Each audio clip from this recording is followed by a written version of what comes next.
I'll press start and we're live. Hold on, do your double. My what?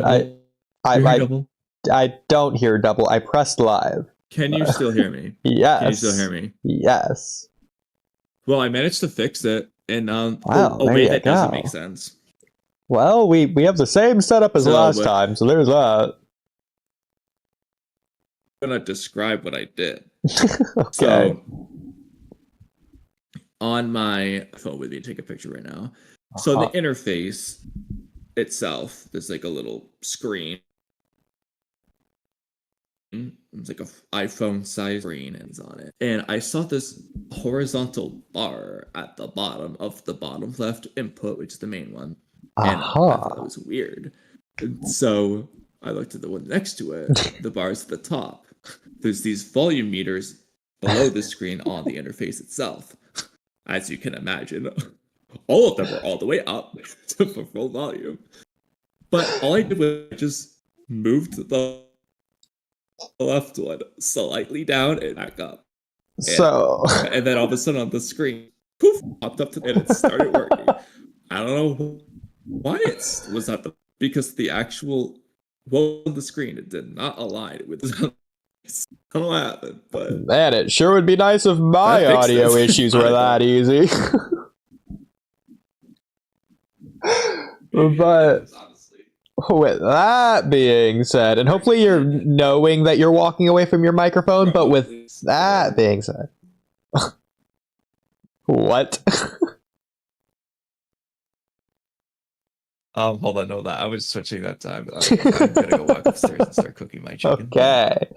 So for the 5-minute window before we start the chapter, let's talk about the chapter. Okay, so I'm assuming you've read the full chapter based on your DMs. Tell you when it was cutting out was that I haven't read the chapter. However, you say "win" as if it's not still. But okay, you've been spoiled on something. Yes, I've been spoiled on 4. I think probably of the 4 main sections of the chapter. Oh God. Okay. I can't imagine there's another section. So you and I both saw that same one in chat. I saw another one that is probably the biggest one. 2 is the sneak peek, which you technically saw as well. And then the other one is what I did. I don't care. But it's definitely one of the sections of the chapter. Okay. And I can't imagine there's a 5th section, like with Ikibaru's chapter. So I imagine the 4 sections. So since I'm pretty sure know any of the words that are interesting. Okay. I'm pretty sure all the spoilers I've seen are the spoilers that you've seen. That would only make sense to me. So do you want me to say what I think happens based on the very minimal that my peripheral view happened to glance in that direction for milliseconds?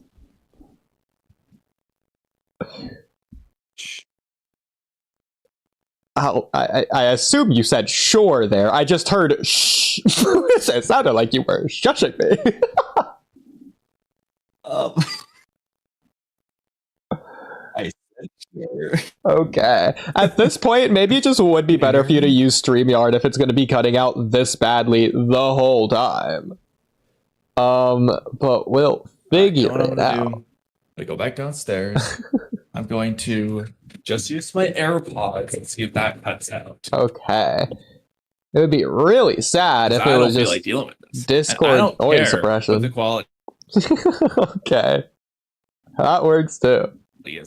Oh my God, I can't understand. Okay, I'll talk so that you don't have to, since it's not gonna work. Yeah, okay, I hear you. Hopefully it stops cutting out. Okay. It is definitely your AirPods. I'll say that. Yeah, I hope. Okay, that didn't help. So that's what it was the other day too. Hopefully it helped a little bit. But we'll find out. Either way. Oh my God. I don't think you've said a single thing that hasn't cut out halfway through. yet. At least not like a sentence worth. But either way, so the spoiler things that I saw was outside of the sneak peek, which I've basically already seen it from what I can tell. So you sent me the raws, and I just wanted to confirm if it was Japanese or English, and they didn't have like either until multiple pages in. So I saw like as I was scrolling through what I expected for the most part. So sadly, there's that. I also know I saw the Himawari stuff with Kurama, and I mean specifically the seemingly training montage. We'll talk about that for sure. But yes, Kamui, what did you have to say? Oh, wait, hold on. You started reading the raw. Well, I wanted to see if the first thing you sent me was, because you said raws. I didn't know if you meant like raws as in the Japanese scans, or if it was raws as in like, I don't know, some other interpretation, like physical copies, and sometimes that's a thing. Typically you don't send me that, but that's why I had to double check. I was like, wait, is this the raws? Or why is he sending me this? And I didn't read the Twitter Japanese Discord message until afterwards. But yes, you did send me the Japanese. Okay. I'm glad I heard most of that one word you said. Dude, also, there's an echo if you can hear that. Be funny if the echo didn't cut out when you are. But yeah, so okay, so those are two. Yeah, I can't understand you. I'm so sorry.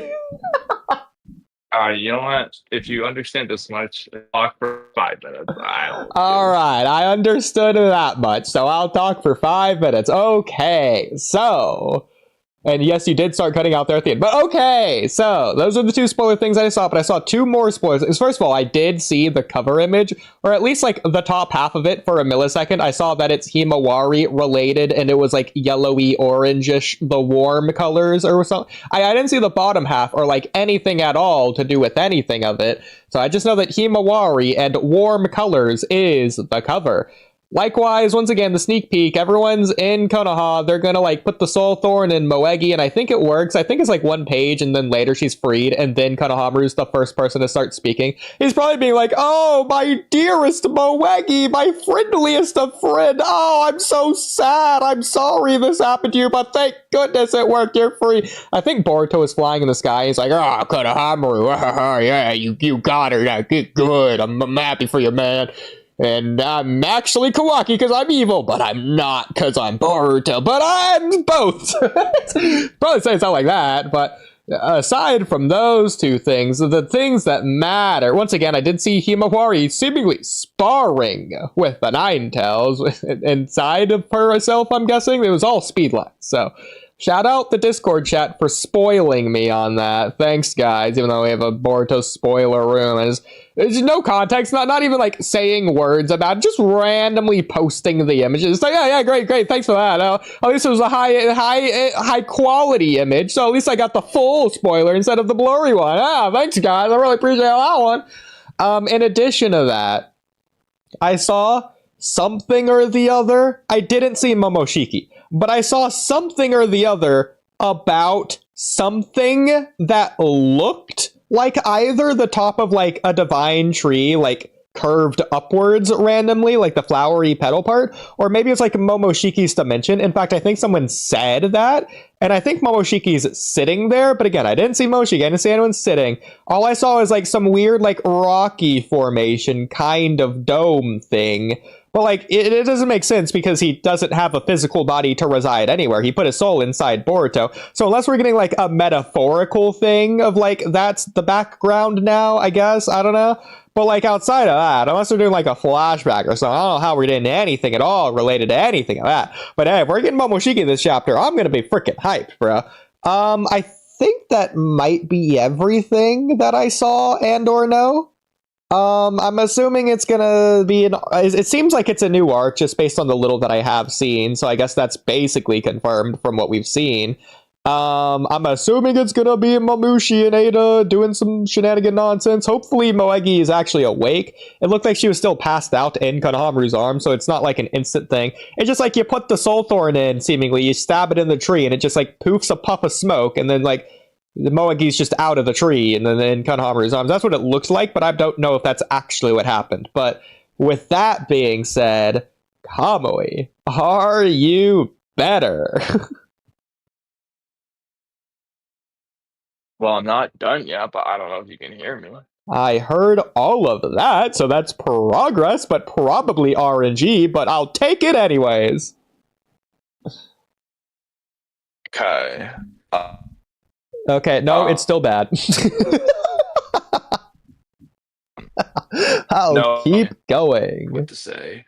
Okay, so you know what? It might be on my end as well if my Wi-Fi isn't doing good, which it might not be, because it's very cloudy outside. I thought my Wi-Fi might be bad. You know what? It's probably both of our Wi-Fi's. The bars are all green now. It's 9 ms, but it was 400 there for a second. Oh yeah, no, it's down again. I have 414, and it's yellow. I'm not in the red, but yeah, okay, back to green. Okay, yeah, it's just going back and forth like that. So yeah, there you go. So 90% in the green, like 10% in the yellow. But hey, that's probably playing a factor into it. Either way, okay. To show for the tradition. Yeah. Okay, I have, honestly, a lot this time. And I don't know why the face cam isn't working. Hello, face cam? Face cam? No? Face cam? No? It's not face camming. Is it on? It is on. Okay, hide. Unhide. This is a curse. It is a cursed stream. I agree about the cursed strumness of this stream. But outside of cursed strums, yeah, that's weird. I don't know why it's not. What if I do this? Is this gonna load? No. Okay, well, I guess you guys just don't get to see unless I take a screenshot on my phone and send it in the general chat. That's so stupid. I guess one way I could do it is joining the call on my phone, which will almost inevitably mess everything up, but I'm willing to take that sacrifice in order to video from the phone and just see how it works out. But I'm loading it up and doing it now. Okay.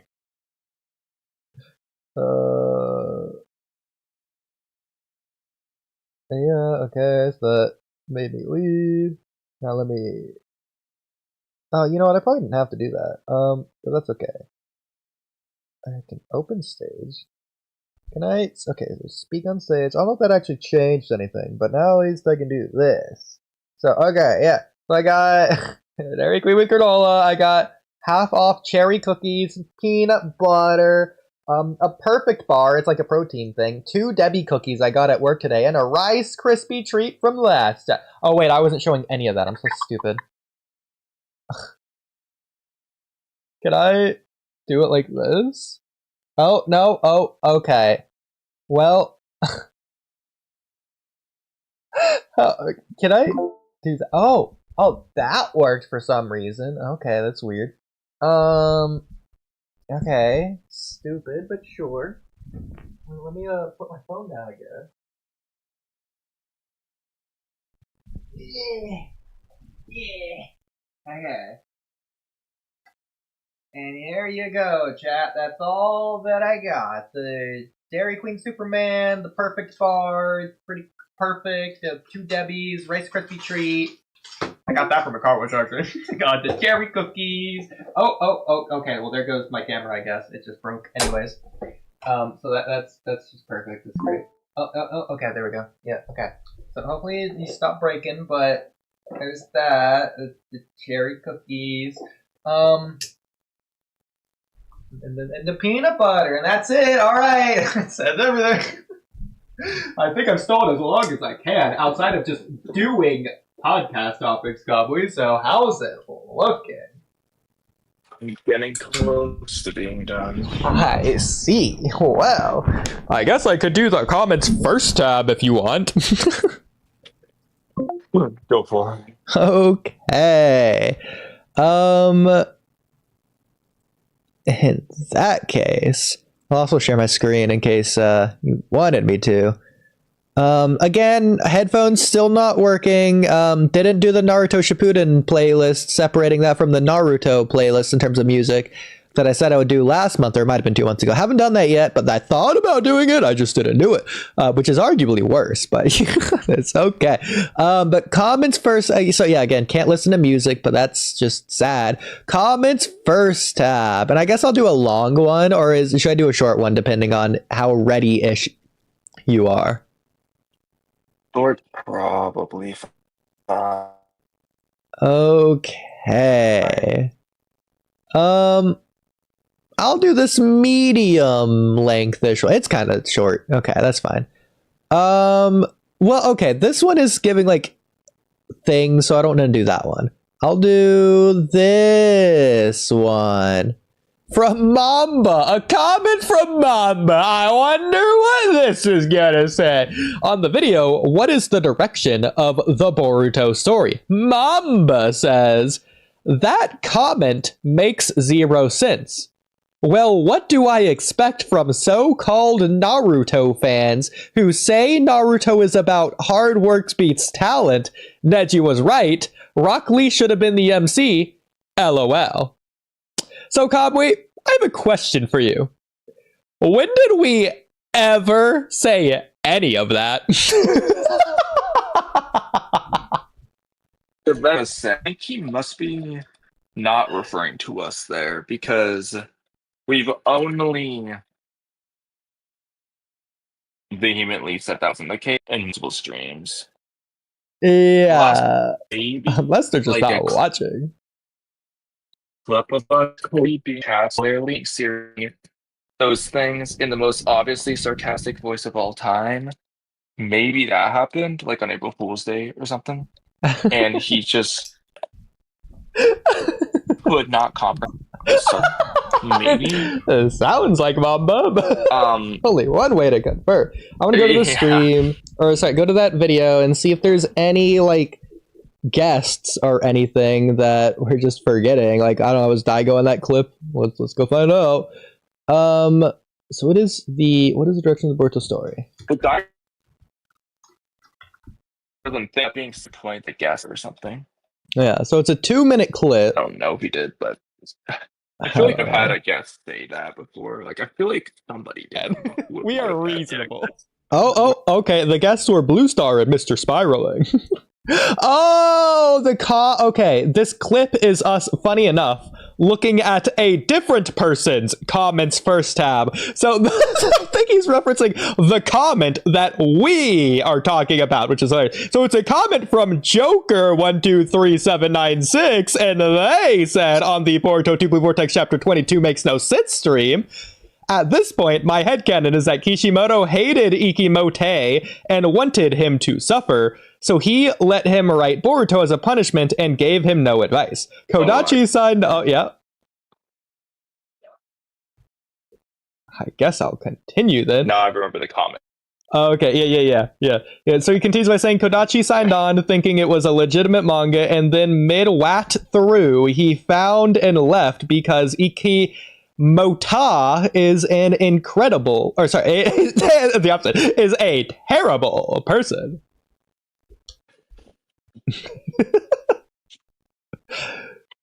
Thoughts? I remember this legendary comment. So I'm guessing Mamba is making assumptions on something Joker would say rather than us.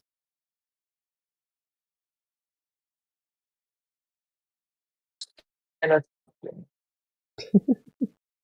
because he has no basis to say that this particular fan thinks any of that. Yes. So it's not just us who never said that, it's also the commenter. Exactly. My close mic area that I'll switch to now. Hopefully that's better. Said Okay. Oh, well, that was weird. Talk more? That's better. Hi, hi, hello, who are you? Hi. That is a better mic. It's still what the fuck? Like full Wi-Fi, it says. Yeah, it's full Wi-Fi for me too. I mean, that sentence wasn't cutting out, so there's that. All right, well. Oh yeah, no, it's. I mean, that might just be those 3 sentences, but I mean, those 3 sentences were indeed better. All right. Well, let's start the chapter. Okay. Here we go. Oh, yeah, that's what I saw. It was the Timawari and the yellowish orangish colors. I thought it was the background, but I guess not. Okay, so scrolling down, you got the weird nine-tails sunflower. I didn't. Oh my! Only what I mentioned, and then you saw more of one scene than I did. Interesting. Kind of. Well, I'm sorry for spoiling you. Scene from you, but you've seen more. I could spoil you. I'm just not. Okay. This looks like a Uzumaki spiral now that it's like actually drawn better than like a 9 symbol, like as a necklace or whatever. It is probably Kurama. I don't know. It's got those ear things, like Kurama's ears or something. I don't know what the black thing is still, but. And what's this thing to the side? Is this her headband? I don't think so. Is it just like a randomly? What would the word for this be? But she's randomly wearing like either a bicep glove. choker. Yeah, what is she? Boruto? No. It's weird.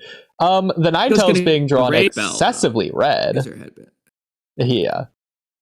He did that the other chapter. The Ninetales. I know. Yeah, he did. But it feels like it's getting redder and redder. Like this, honestly. It's small. Okay. Yeah. So I know that we've talked about the Ninetales' tails on the past. And this particular really emphasizes how. So look at her body.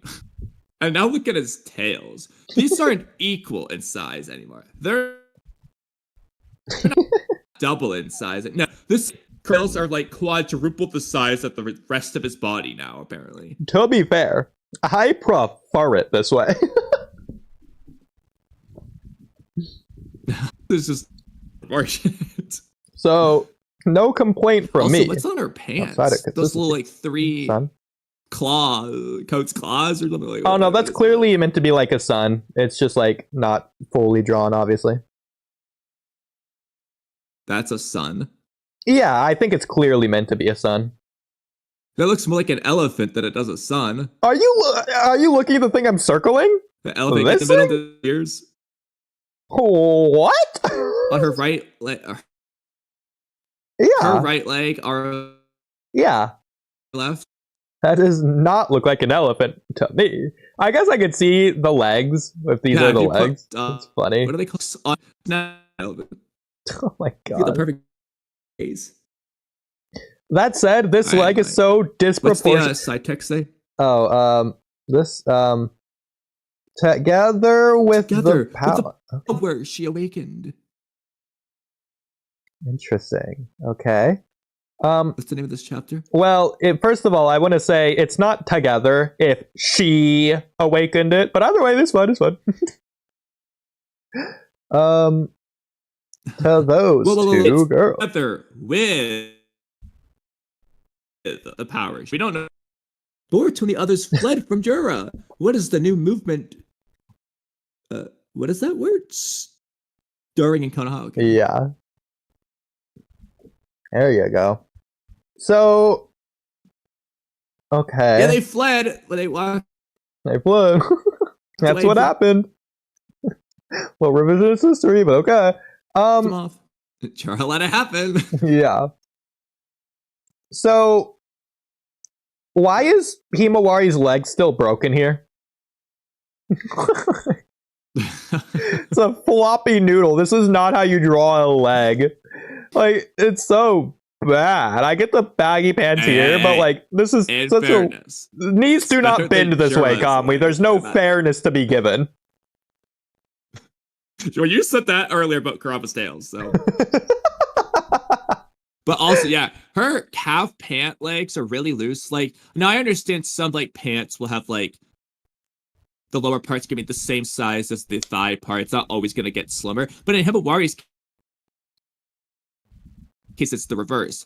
It calf bulked out like insanely where the calf part is as compared to her thigh. Like, it's really loose. And I'll scroll down slightly. Is there other like the same line? I mean, Let's go down. Oh my god, yeah. this is weird. I don't know what I mean. This is probably some like style or something that he's referencing, but It feels like this is supposed to have depth, but it has none. Bigger. Like, are these just like 10 times too big pants for her or something like that? Like, based on the length, I don't know if this is supposed to have depth or not. Is this actually just drawn wrong? What happened? Oh my god. Well, the problem is I don't know if this is like a not my type, but a style of pant or not. Like, is this just a genuine pant and he's just referencing it? In which case, that's not anything on him. Or I don't know. Listen, if he's referencing it, he can't blatantly copy it to where it just looks wrong. Like, if he's referencing it, then adapt it to where it looks right. Well, and maybe they just have this. It's not like Himawari is running to the side. If anything, she's looking. Her body's straight because she's looking to the right, like at her leg. So that's even worse. It's like running and doing like when the thing where you kick your legs in the air and then he separates out. Oh my god. I don't know, or Karama. What are they doing? Training. What are they doing here? I don't know. Broken from it. I mean, if she can heal that fast, she might as well train. Broken leg. That said, ignoring her pants, I do think Himawari was drawn pretty good here. Same with Kurama. Ignoring the fact that his tails are 500 times larger than the rest of his body, I think he looks pretty good. Outside of the fact that it looks like Himawari was like in an oven. Yeah. Yeah, I know. She's been in the sun way too much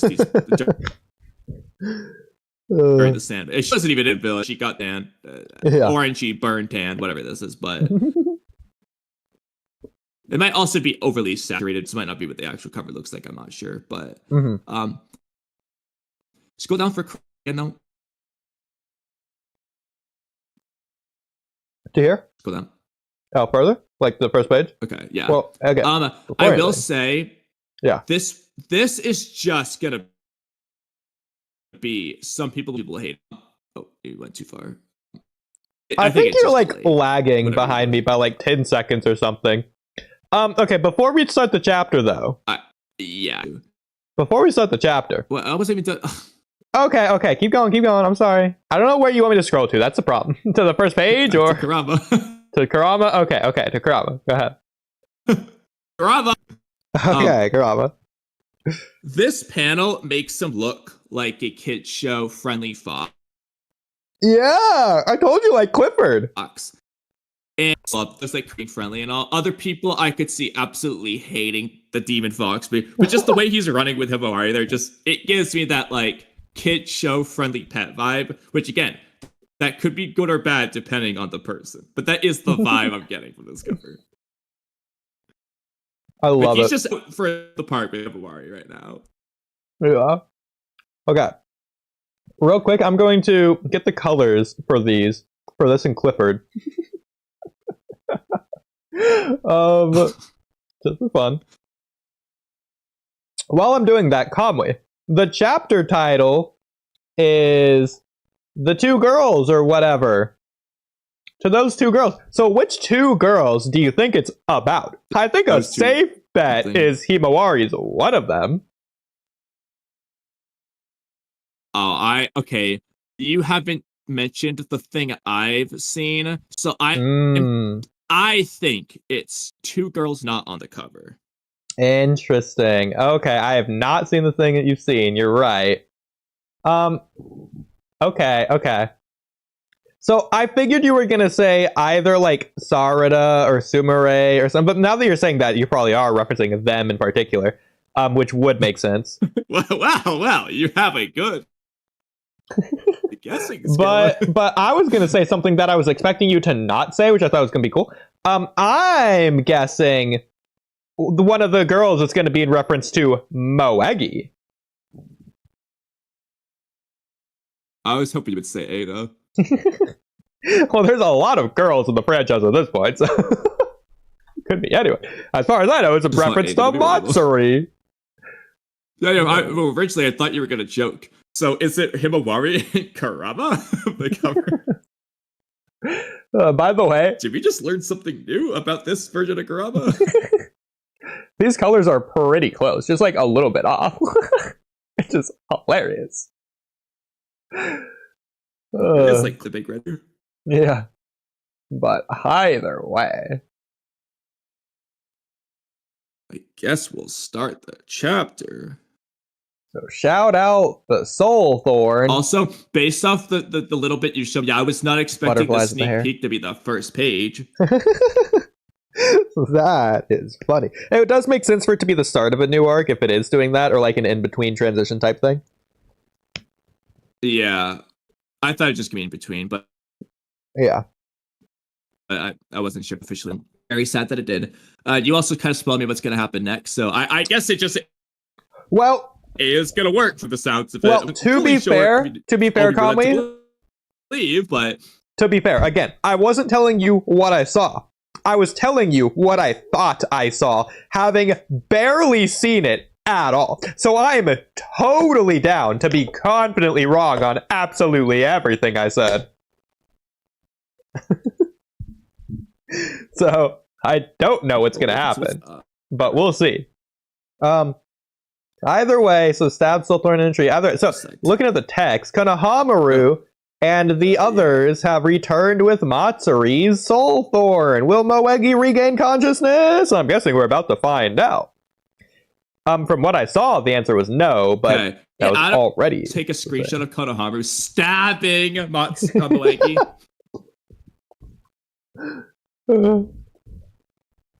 You know, in fact, why did Konohamaru Moegi say that? It was to prove she regained consciousness.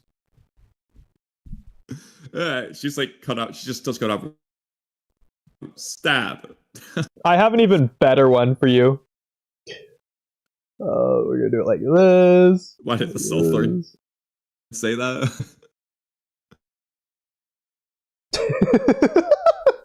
Or have it just say ow. She's like, Konohamaru, why would you do that? It's like, stab? Stab me? You know, now I'm wondering though, like, does it matter where he stabs? Stabs at the top, stabs at the bottom, does that have to be right in front of Moegi? Does that even, what if he stabs Moegi herself? Stabbed her like right in the boob. Yeah, I was gonna say I thought you were gonna chase like boo. Not that. Don't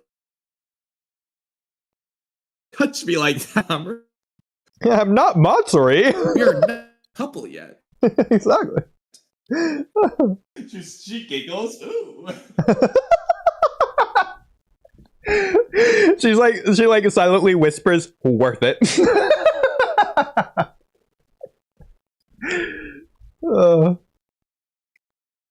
But either way, okay,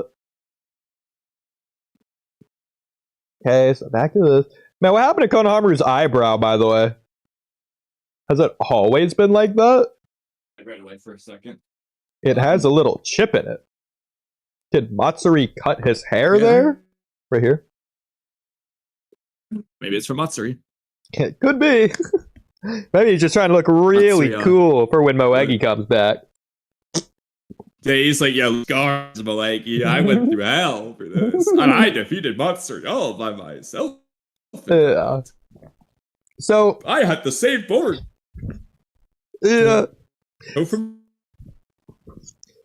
But before going on, regardless of what we think is going to happen, first of all, do you think Moegi's going to regain consciousness like immediately or like within the same like couple minutes or pages or hour or whatever? Or do you think it is going to work at all?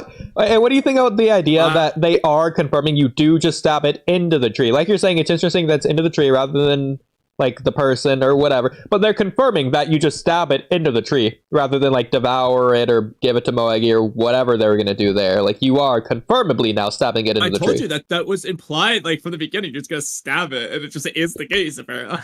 Yeah, but now it's confirmed. But yeah. So I would like that to be some just interesting, but honestly, I'm kind of just expecting her to just wake up. Okay. Yeah, just let it. Oh, see. Oh, okay. Would it be really cool? She or something. So I guess the tree likes it. First. Oh, it said sleep. That'd be funny. Okay. So is it going into her? Because just based off where it is, it's going into the tree. Is it like going into her now? I mean, if that's the case, you could have just skipped her, but I mean, I guess we're gonna find out. So yeah, there's a puff of smoke. Also, real quick, look at Konohamaru's hand. Oh, that's Moegi's. Okay, the way Moegi's hand is connected, scroll up Okay. slightly. Whenever it catches up. What, this? Oh yeah, no, I see. That is weird. Okay, yeah. Konohamaru's hand. Yeah, the way it's connected with Moegi's hand there looks like really strange. Spider.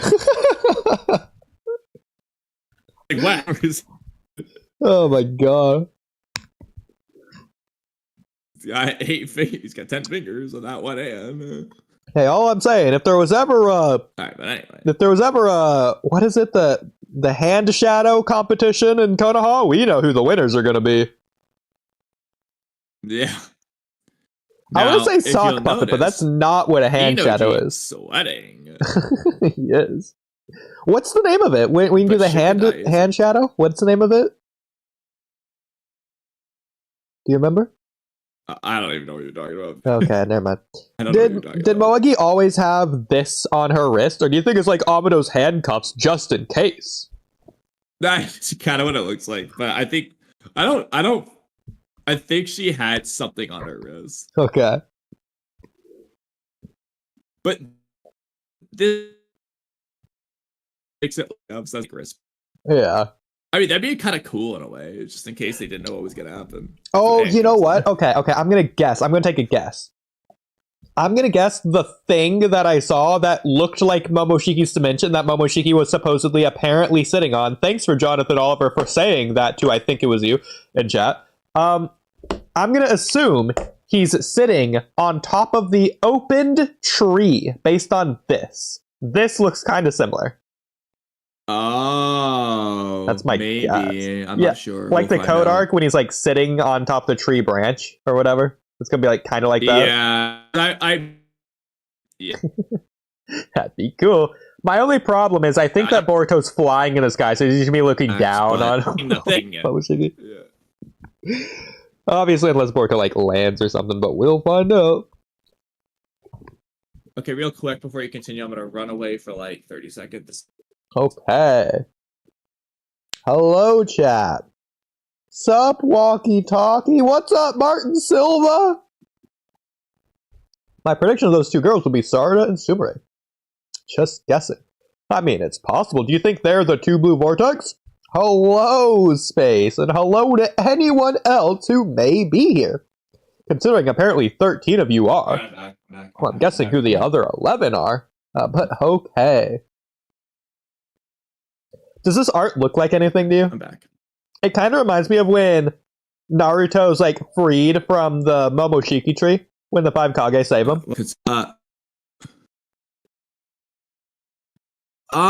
Yeah, this looks like the just way a different angle. He's falling in Perler that looks familiar to me, but I don't know specifically what it is I'm thinking of. Yeah, like maybe if someone's like shot in the back or something.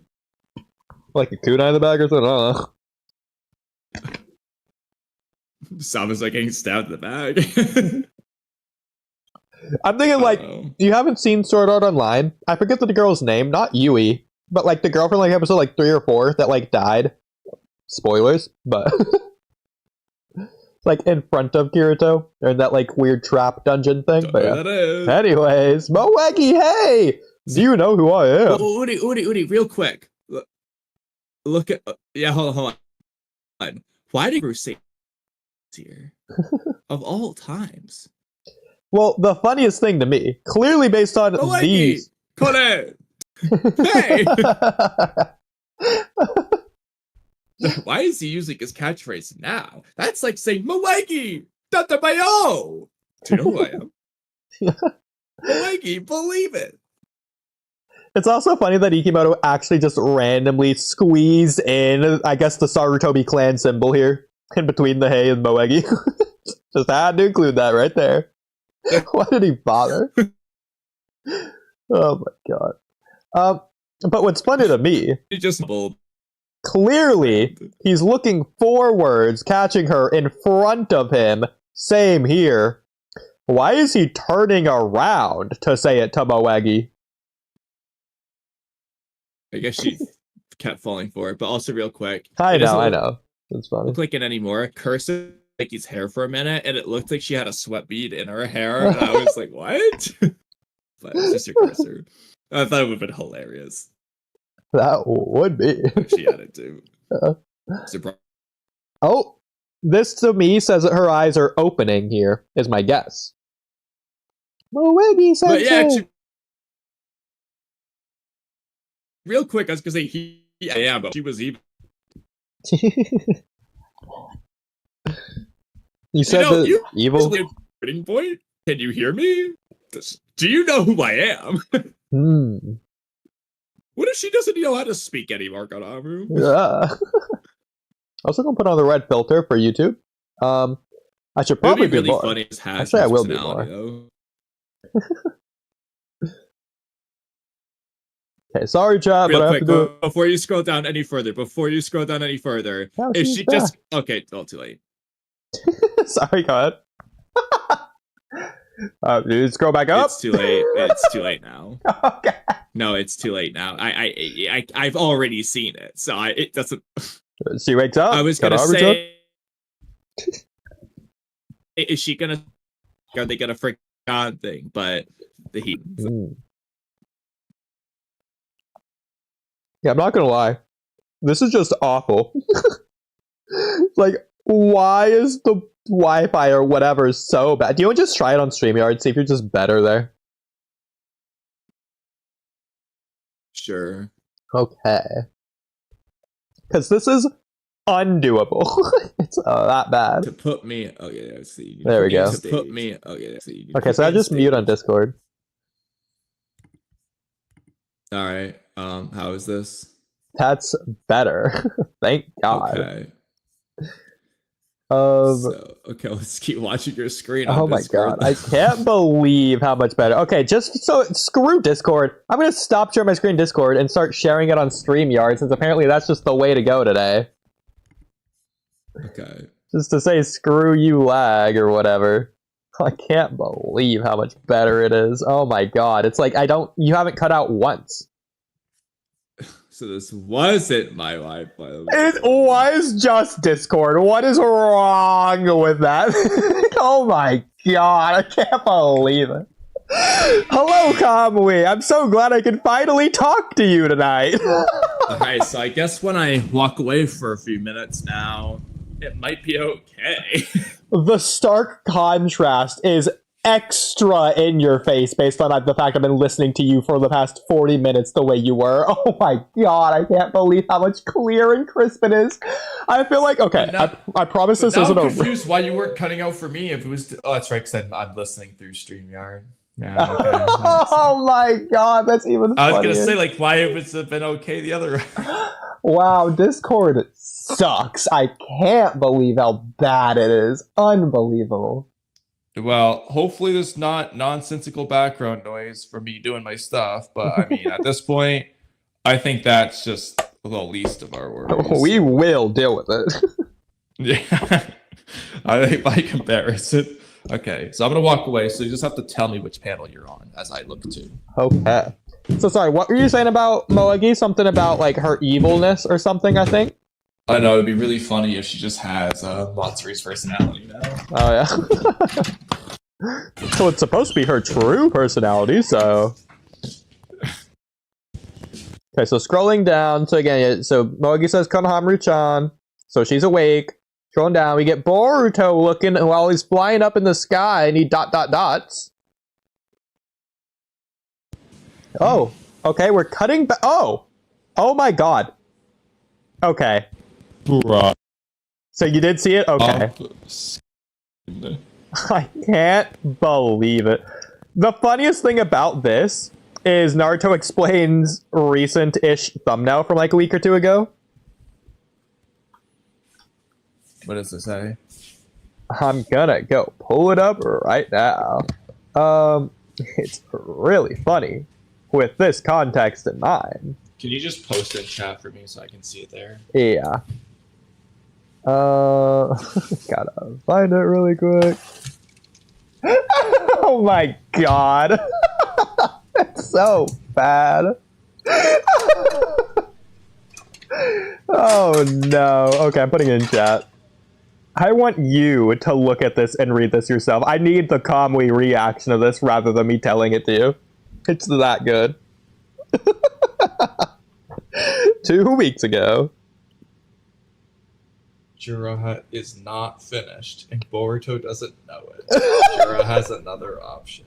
Well, see the thing. I mean,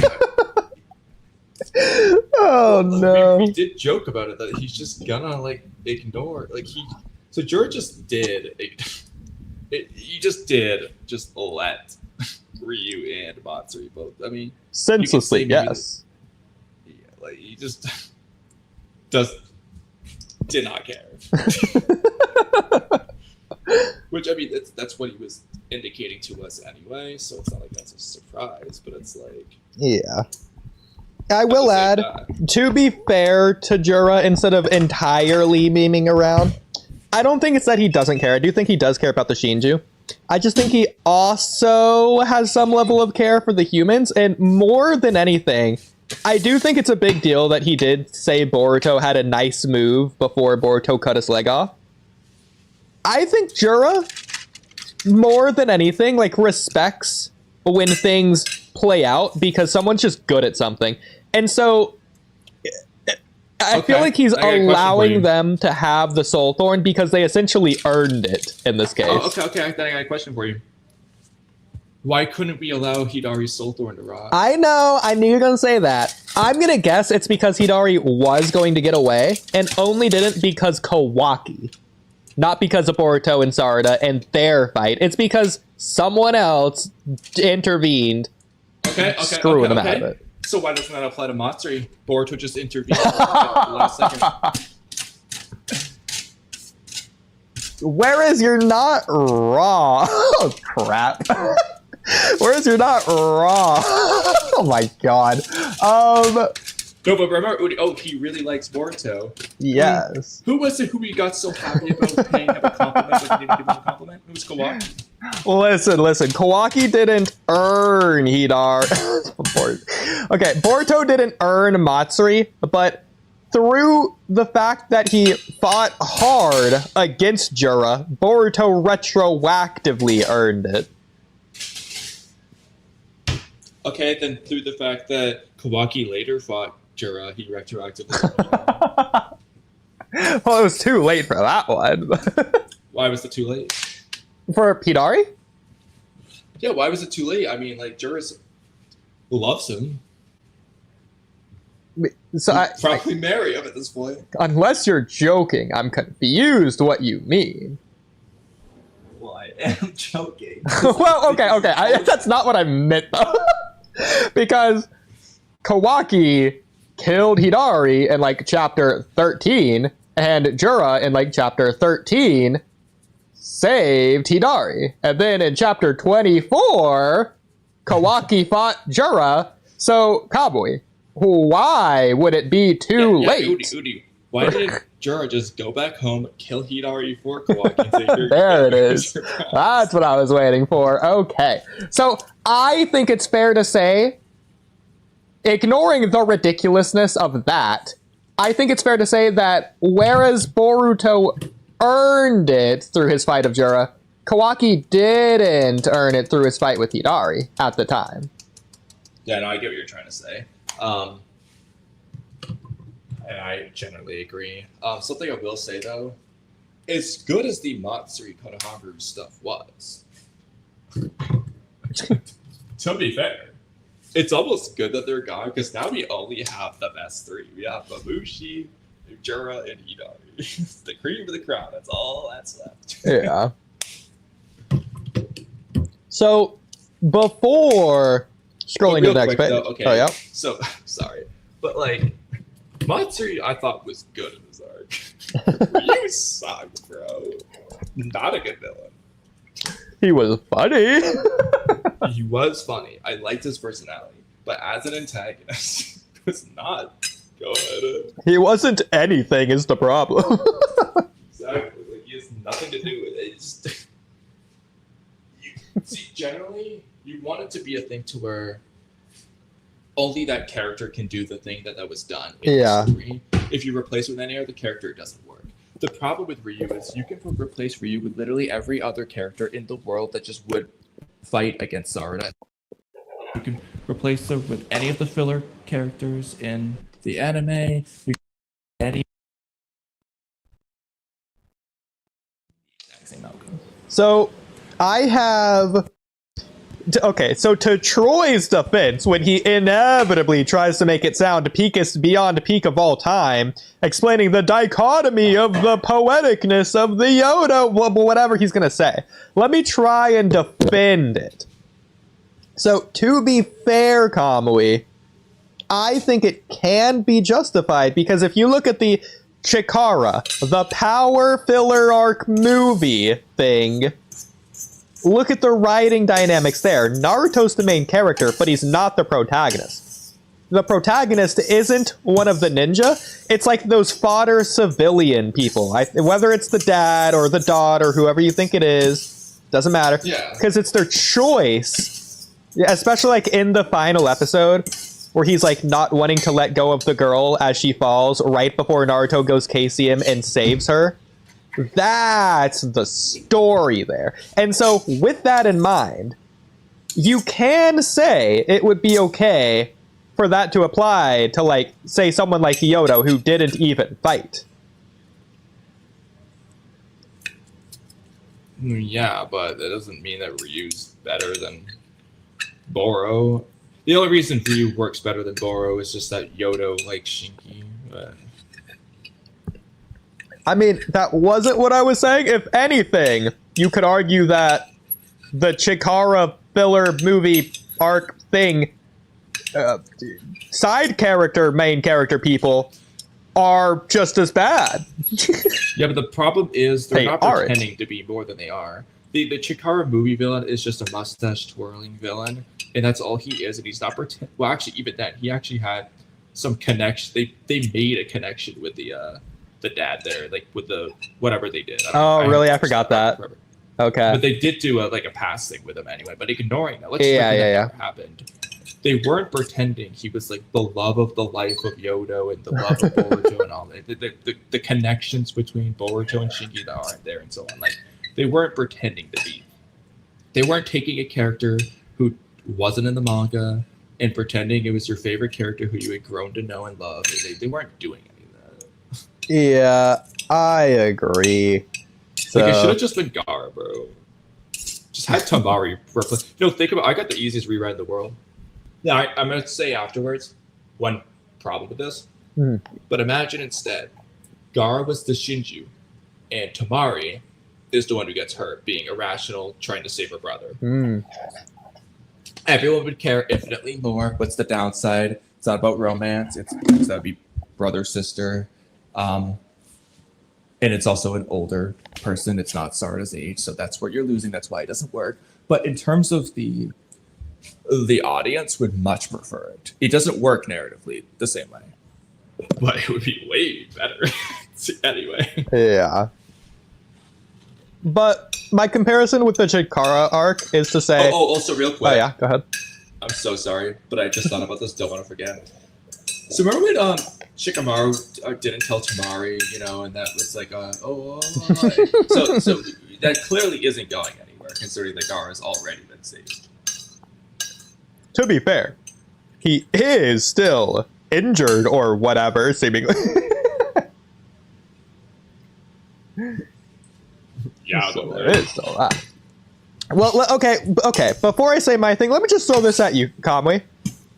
We don't know anything about that. As far as we know, Naruto explained his right, and Jiraiya did go after and kill Araya and saved Ryu, who went back to Gaara, freed him, and Shinki's still out of the picture. Yeah, didn't devour him. Maybe that's when Tamari showed up and irrationally, out of love, saved Gaara with her universal fan. Oh yeah, she defeated Ryu again. It's possible. Because he's actually weak, and Sage Mitsuki's even weaker.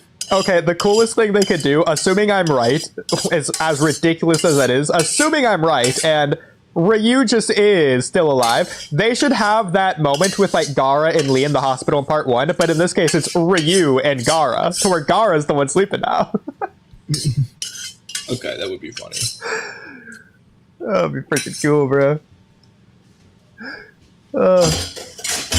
But I would be down, as ridiculous as that is. yes.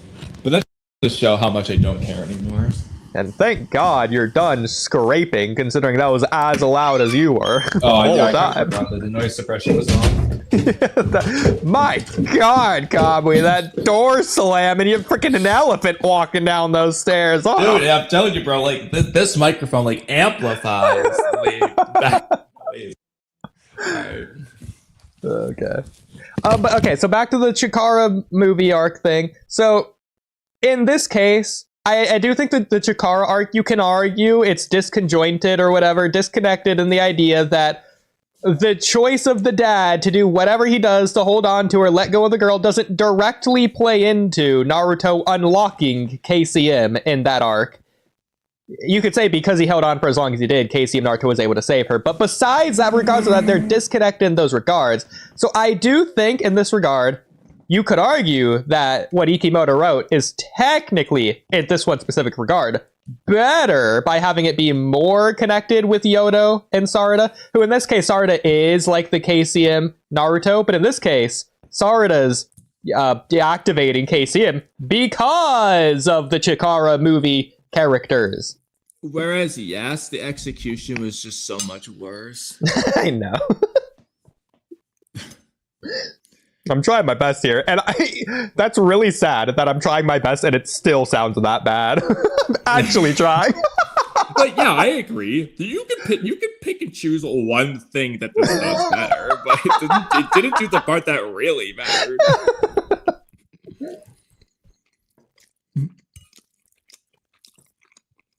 Okay, so back to the chapter. So shout out Gaara. That's right. We also got Shinki. Okay, well, there you go. Oh, well. Got Shinki back to it. Yep. Kara's doing fine as well. Okay, well, that's that. Okay, well, I just should have read the dialogue first, I guess. But he's badly injured. Okay. There is still that. But it's not anything life-threatening. Was he doing fine or not? There's a near death, but... Yeah, like, the flip-flop back and forth is crazy. He's doing fine. He's badly injured. Nothing life-threatening. It's not that bad. He hasn't even regained consciousness yet. But he's fine. Oh, no. So next time you have a family member in a coma, just be like Kokoro. Oh, yeah, they're fine. They're just like in a coma. But they're fine. They're fine. By the way, is this the first ever? I think I'm probably wrong on this somewhere. Is this the first ever sealing jutsu that has knocked someone out?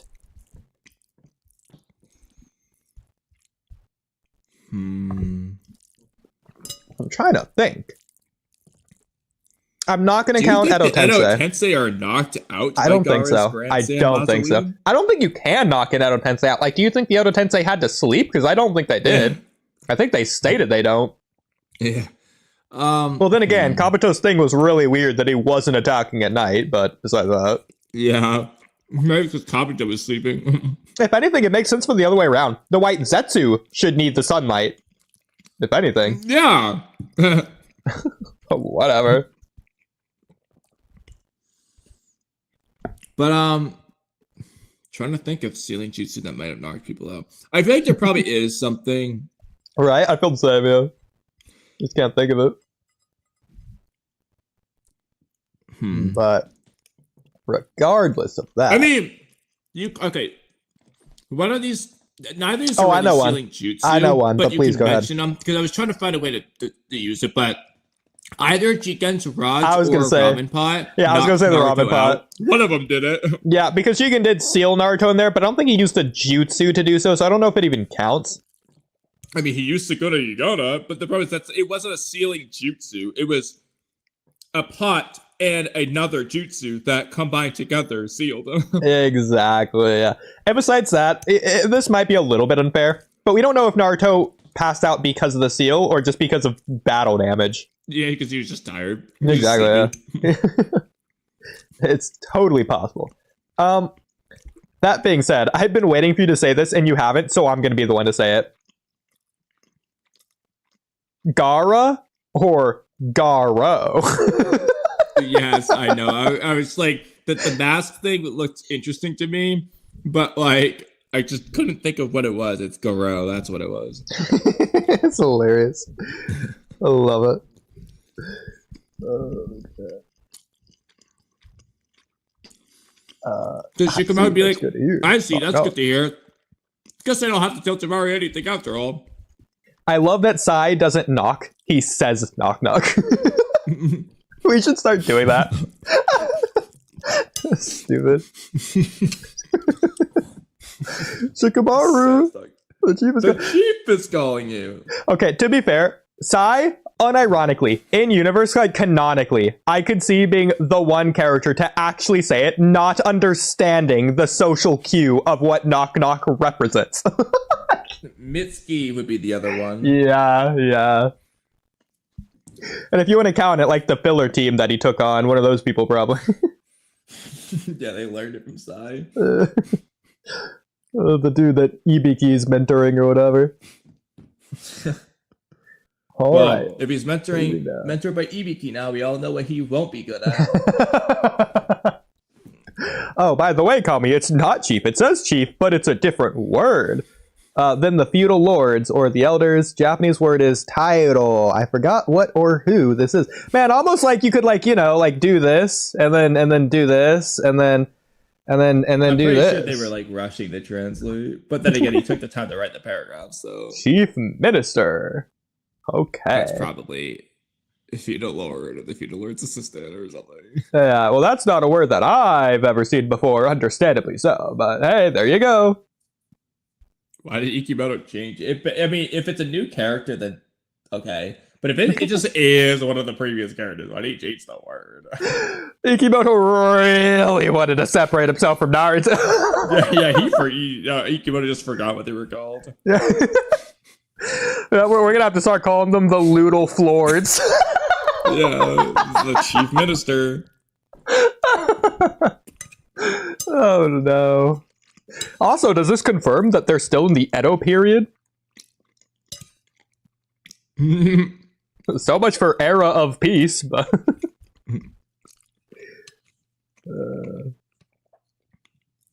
all right, leaving now. Okay. So everyone here with Moegi. Oh, shout out Sakura. Okay. Bro. Oh my god. Oh my god, and guess who's not in the room right now? Sumarai's in the room, but guess who's not in the room? Sakura. He has to be trolling us. He has to be. I know. Also, what is this behind Sumarai?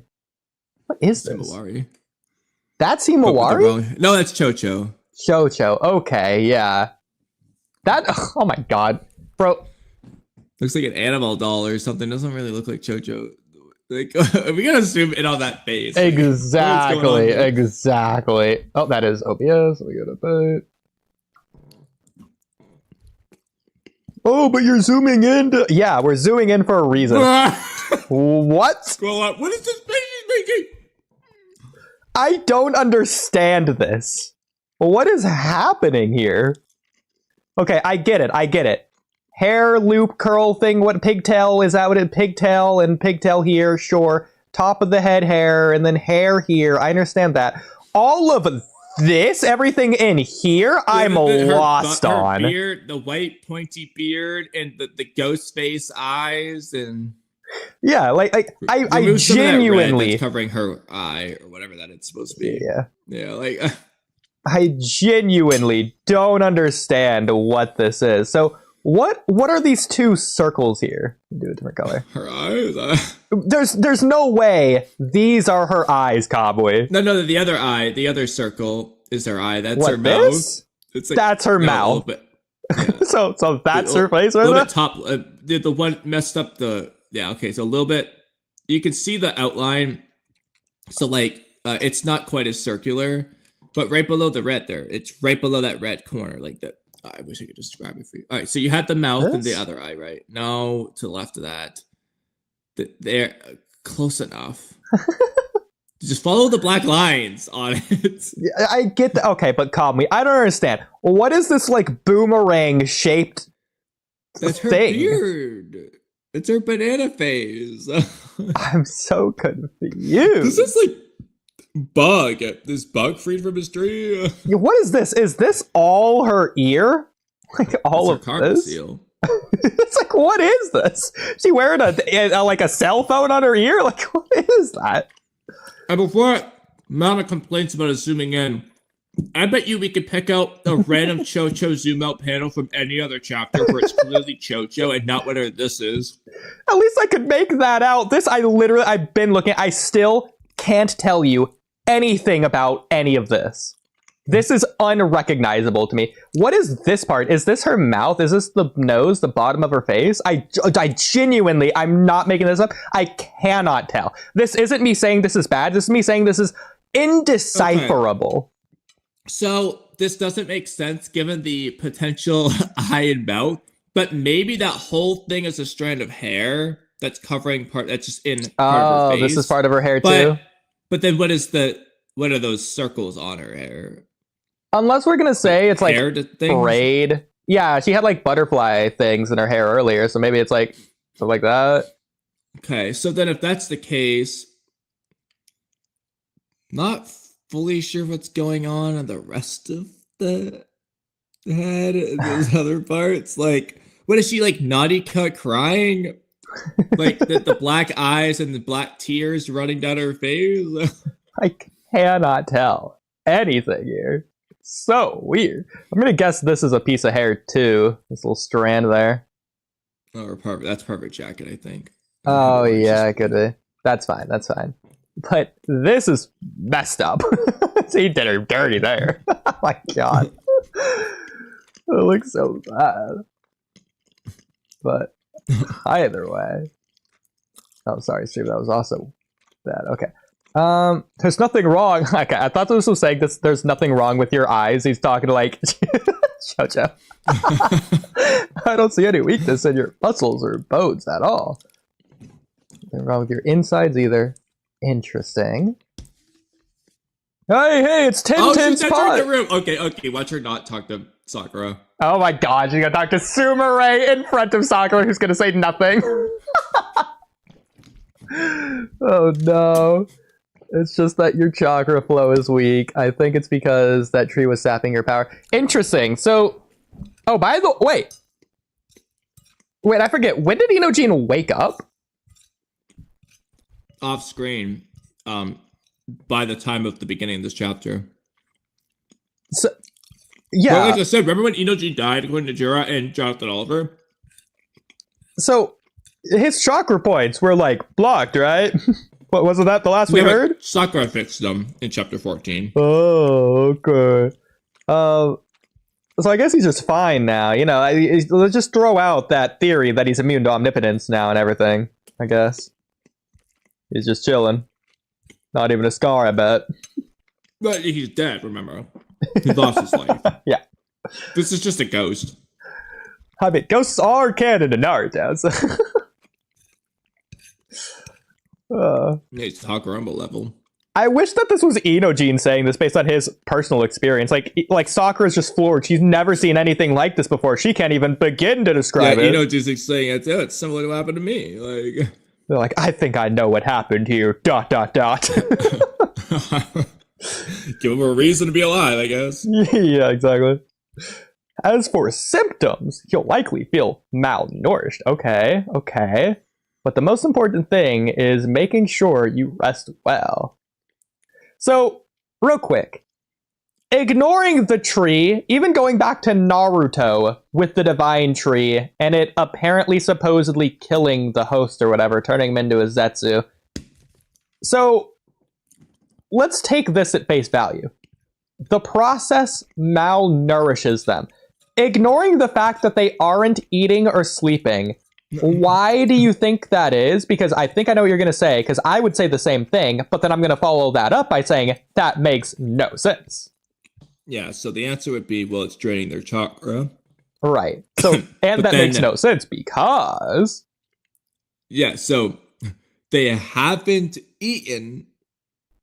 So what is sustaining them? They have to have been getting sustenance from the tree.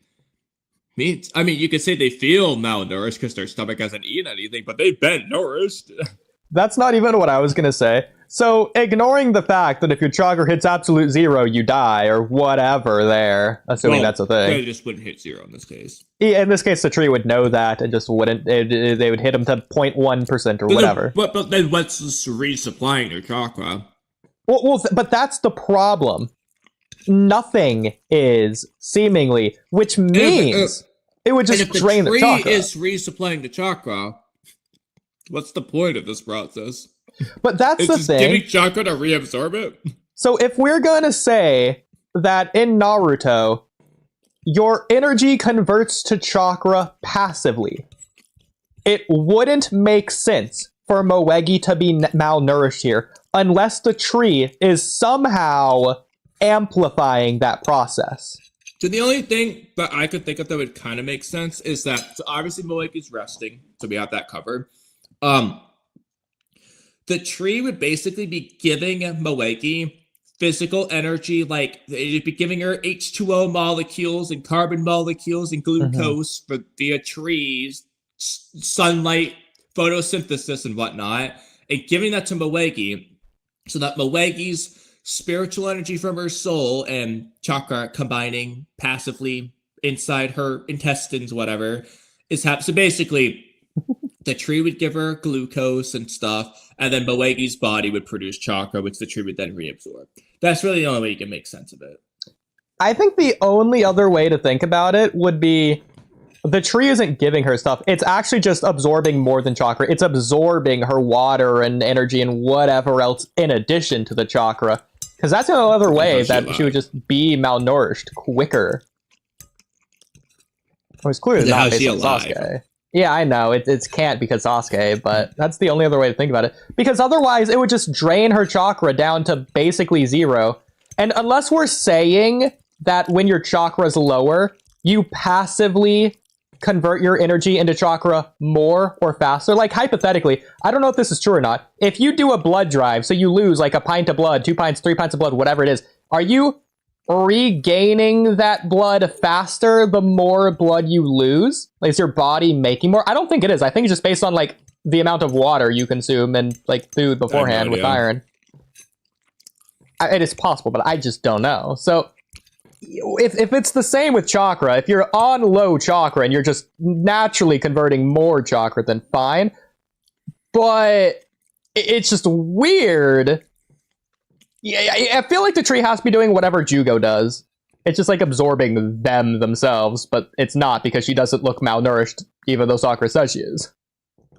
I think it's gotta be what I said earlier. Like, plant photosynthesis supplies physical energy to Moegi, and then Moegi's body converts it into chakra, and then the tree's reabsorbing it. But what's the problem with that? Well, I'll tell you the problem with that. Whereas that would make sense, it's not for the fact that the divine tree itself is capable of absorbing the physical energy of the planet and everything living on it, even if they are literally cats and dogs who don't know how to make chakra. It absorbs it and still produces the chakra fruit, meaning the divine tree itself is capable of converting that energy into chakra. And if it can do that, it doesn't need Moegi's body to do that for it. Yeah. Just do photosynthesis. And even then, my problem with that, I don't see why Moegi would have less energy than normal. Because I'm assuming by malnourished, Sakura's saying she has less energy than normal.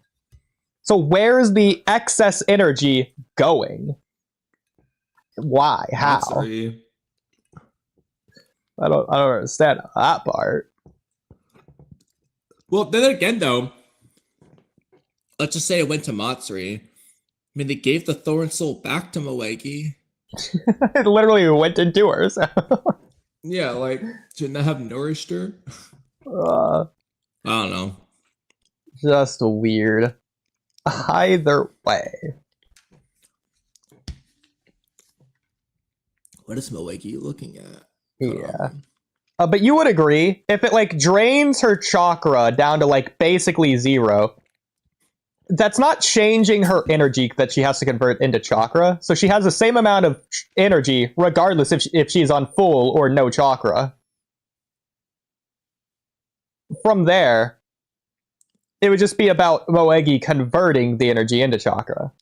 It depends on whether she pre-converted all her stamina into 100% chakra before that, or the tree makes her do that. That's funny, yeah. She was just fighting off all of the claw grime. She used up so much energy. That's why she's malnourished, not because of the tree, but because of her condition beforehand. So this Sakura's just wrong.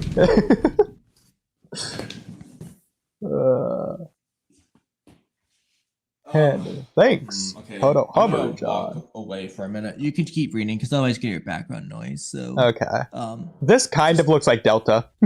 Not really, but kind of. It doesn't really look like Moe either, but that's okay. Yeah. Here's a panel. Okay, I did see this panel of Konohamaru. I forgot where I saw it, but someone said it was like the best panel of Konohamaru ever. I think it was Paradox who said that.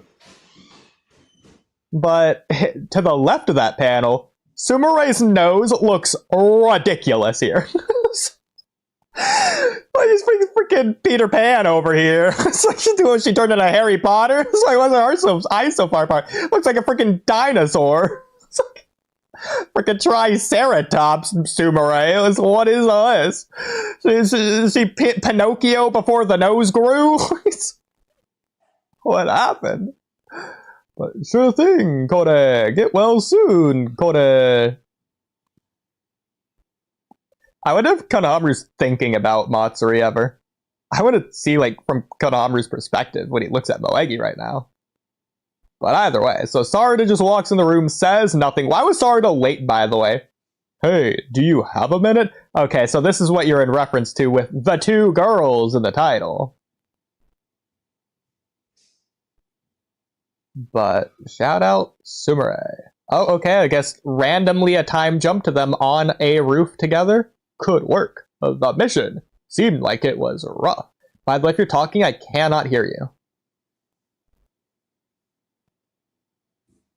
But hey, Sarada's reacting to that. I wonder if Boruto flew away or is he still here? Because he clearly wasn't in the hospital, so... Did he just randomly fly away? Did he say anything before flying away? Is one of these specs Boruto in the far distance? Is Kawaki aware that he's in the village? I mean, Boruto did teleport them there. Is he aware that he's still in the village? Should be the question. Does he just not care? I mean, they fought off Jura.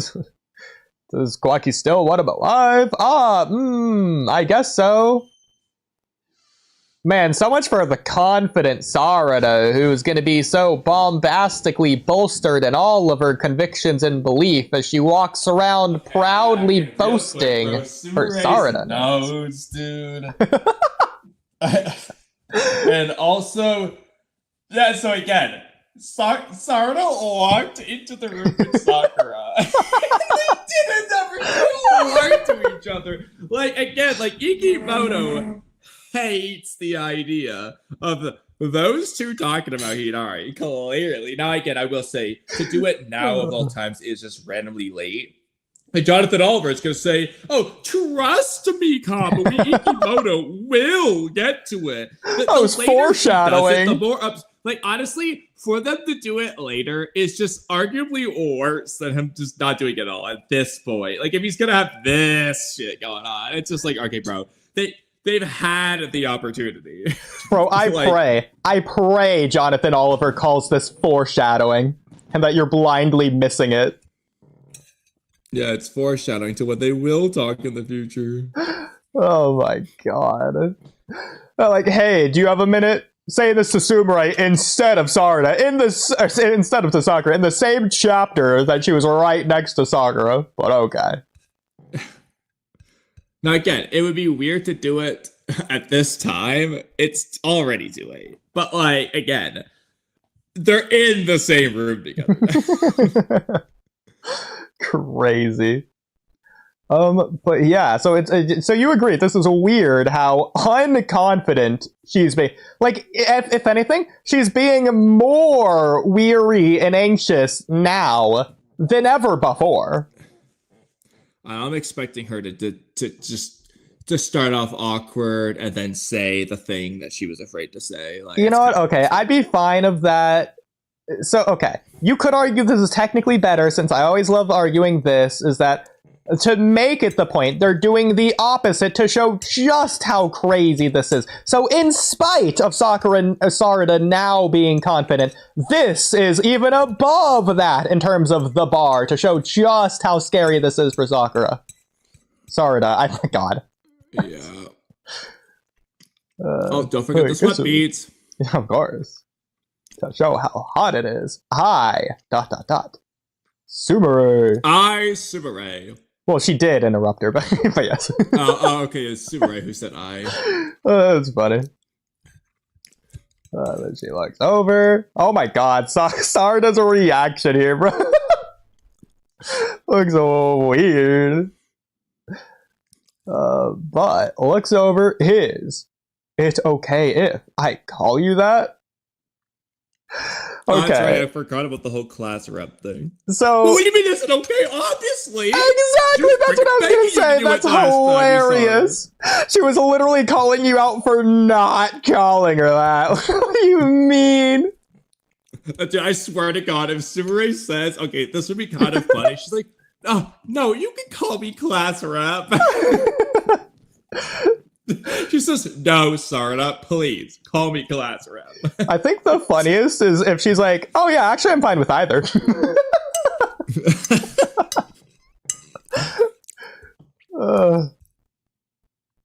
How long will I just be class rep? ... Man, this is the most nothing character arc of all time. I feel nothing. I know, this is what I was gonna say. Yeah. I'm not saying it's necessarily bad, but I don't care about this. Like, I'm sorry. I don't care about Sumire versus class rep. Because whereas they had that one scene, I like the previous scene of her pointing out that, like, you're not looking at me for me. You're looking at me for, like, I'm the class rep. It's not, you're not like speaking to me as Sumire. You know what I'm saying? I like that from the earlier scene, but I don't really care about this later scene. I feel like the problem, I feel like Ikimoto, this is so bad. I feel like Ikimoto forgot what that scene was intended to convey. The meaning of that wasn't class rep versus Sumire, but it feels like the way they're wording this conversation here, it feels like Ikimoto is thinking that's what it was supposed to represent. And also, this has nothing to do with Sarada acknowledging her feelings for Boruto. Well, it's only the beginning of the conversation, so shout out Ada, who's watching. I wonder if Mamushi's about to show up. So far. So real quick, okay. Story-wise, for a story, there's nothing wrong with this. I'm sure countless of other stories have done this similar idea. It's just not working in this specific regard. I do like stories like this told when they're good.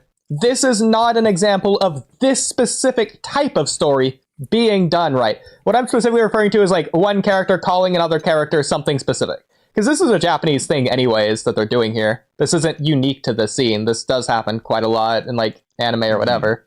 But it's not doing it right here. Because they took, like I said, it lacks the meaning. They took out the meaning and just only left in the "can I call you this name instead?" Yeah.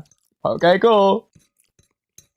It's not all gone. It's not all gone because it's not like if, I don't know, Naruto randomly says, "Hey Kiba, can I call you the dog guy?" And Kiba's like, "Oh yeah, sure." Like that obviously that has no meaning. That's almost meant to be a gag. Like if he says, "Hey Shikamaru, can I call you Shika for short?" It's like, "Oh yeah, that's fine. That's a fine nickname."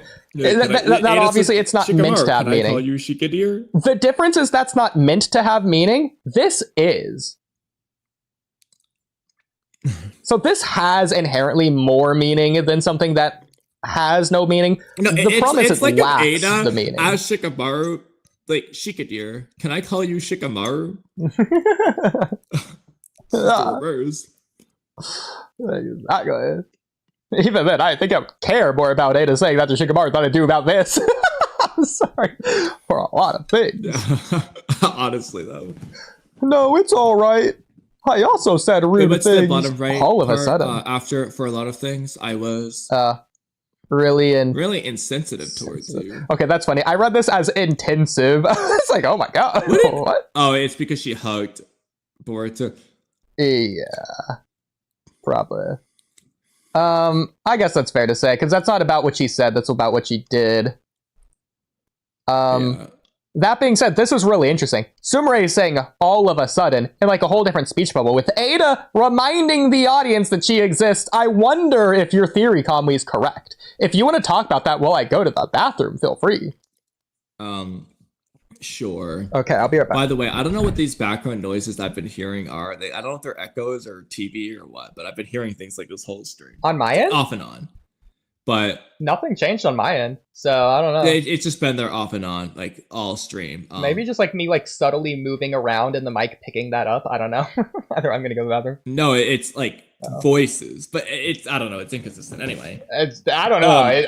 There's been no voices at all near me, so it's weird. It's probably echo of some sort. But anyway, okay. I'm gonna go to the bathroom. Yeah, so to rehash. I know. Okay, real quick. It might be because again, you're listening to me through StreamYard because the noise suppression. I'm kind of close to my microphone. I'm wondering if the echoes is an echo. It's you. It's you being picked up in my microphone through my headphones. No, but it's your voice that I'm hearing. Yeah, I have no idea then. I'm gonna go to the bathroom. Oh yeah, I don't know. No, I hear myself there too, but it sounds different. I don't know. Anyway, go to the bathroom. So the gist of what Oodie's referencing. So the video is basically why are Sarah and Sumire immune to Ada's omnipotence, blah, blah, blah. The gist of the theory is they're not actually immune. They're just exempt.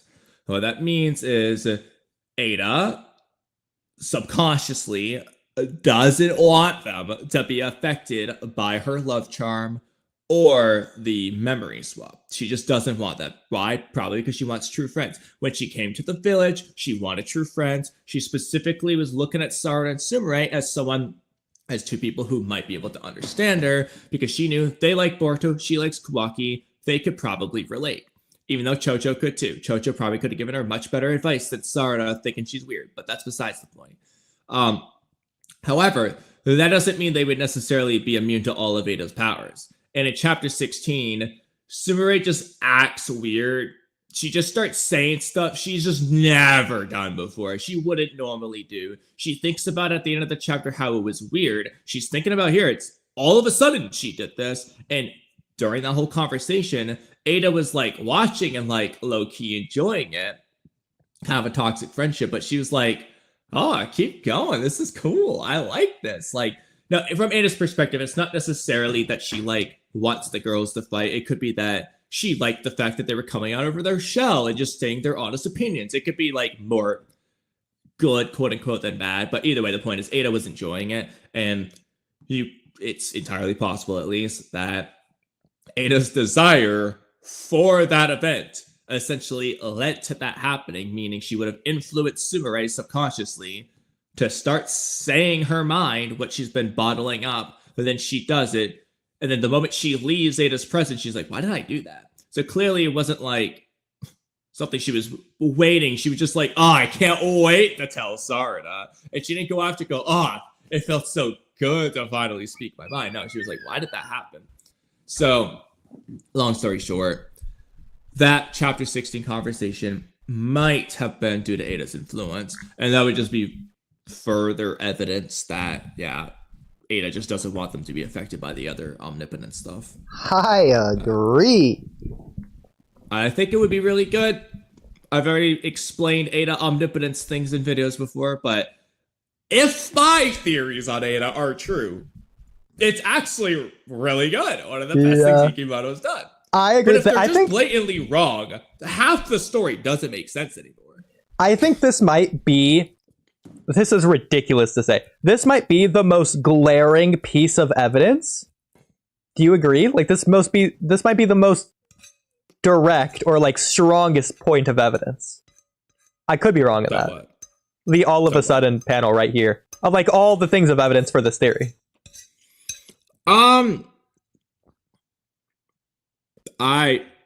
I would say it's pretty equal between Sumire's earlier, why did I do that? And Ada's like, ooh, this is cool, keep going.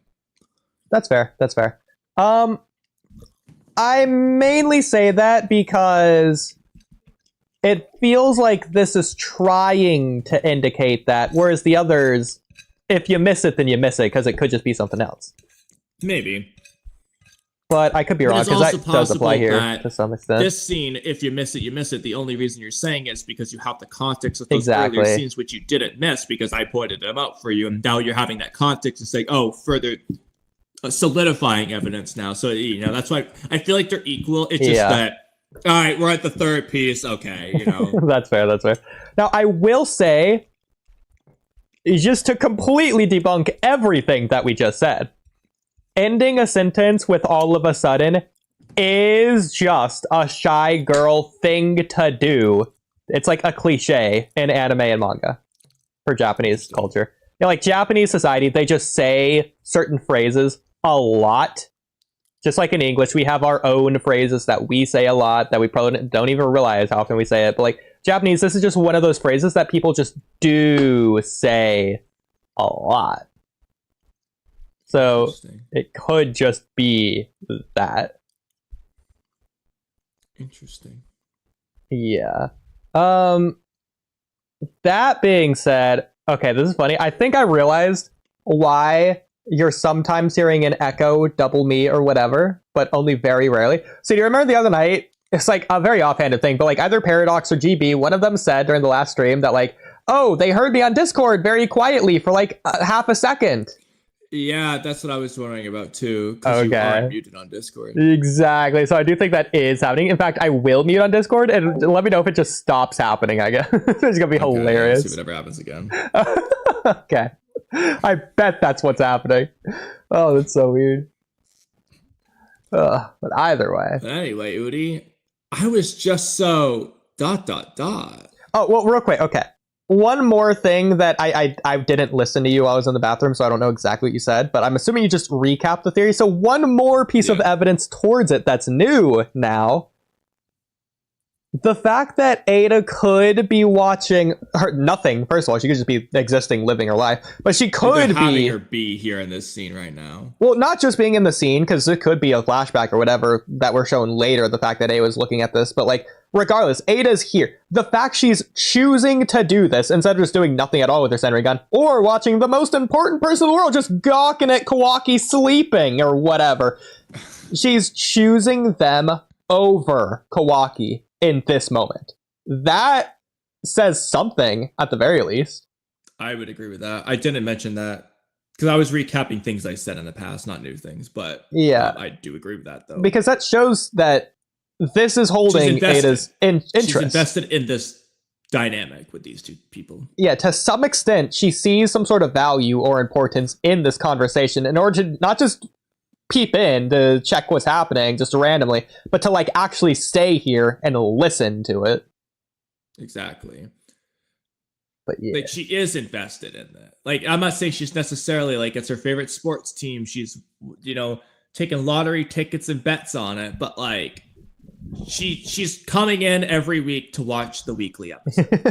Well, even more than that, she's doing it live. Since the Senrigan, it can watch whenever after the fact. She's choosing to do it as it's happening because it's just like it's like she's sitting there in anticipation as much as possible, I guess, in a way. It's like watching just like TV show live. Viewers, Ada likes this, and you live watching viewers should like the stream like Ada.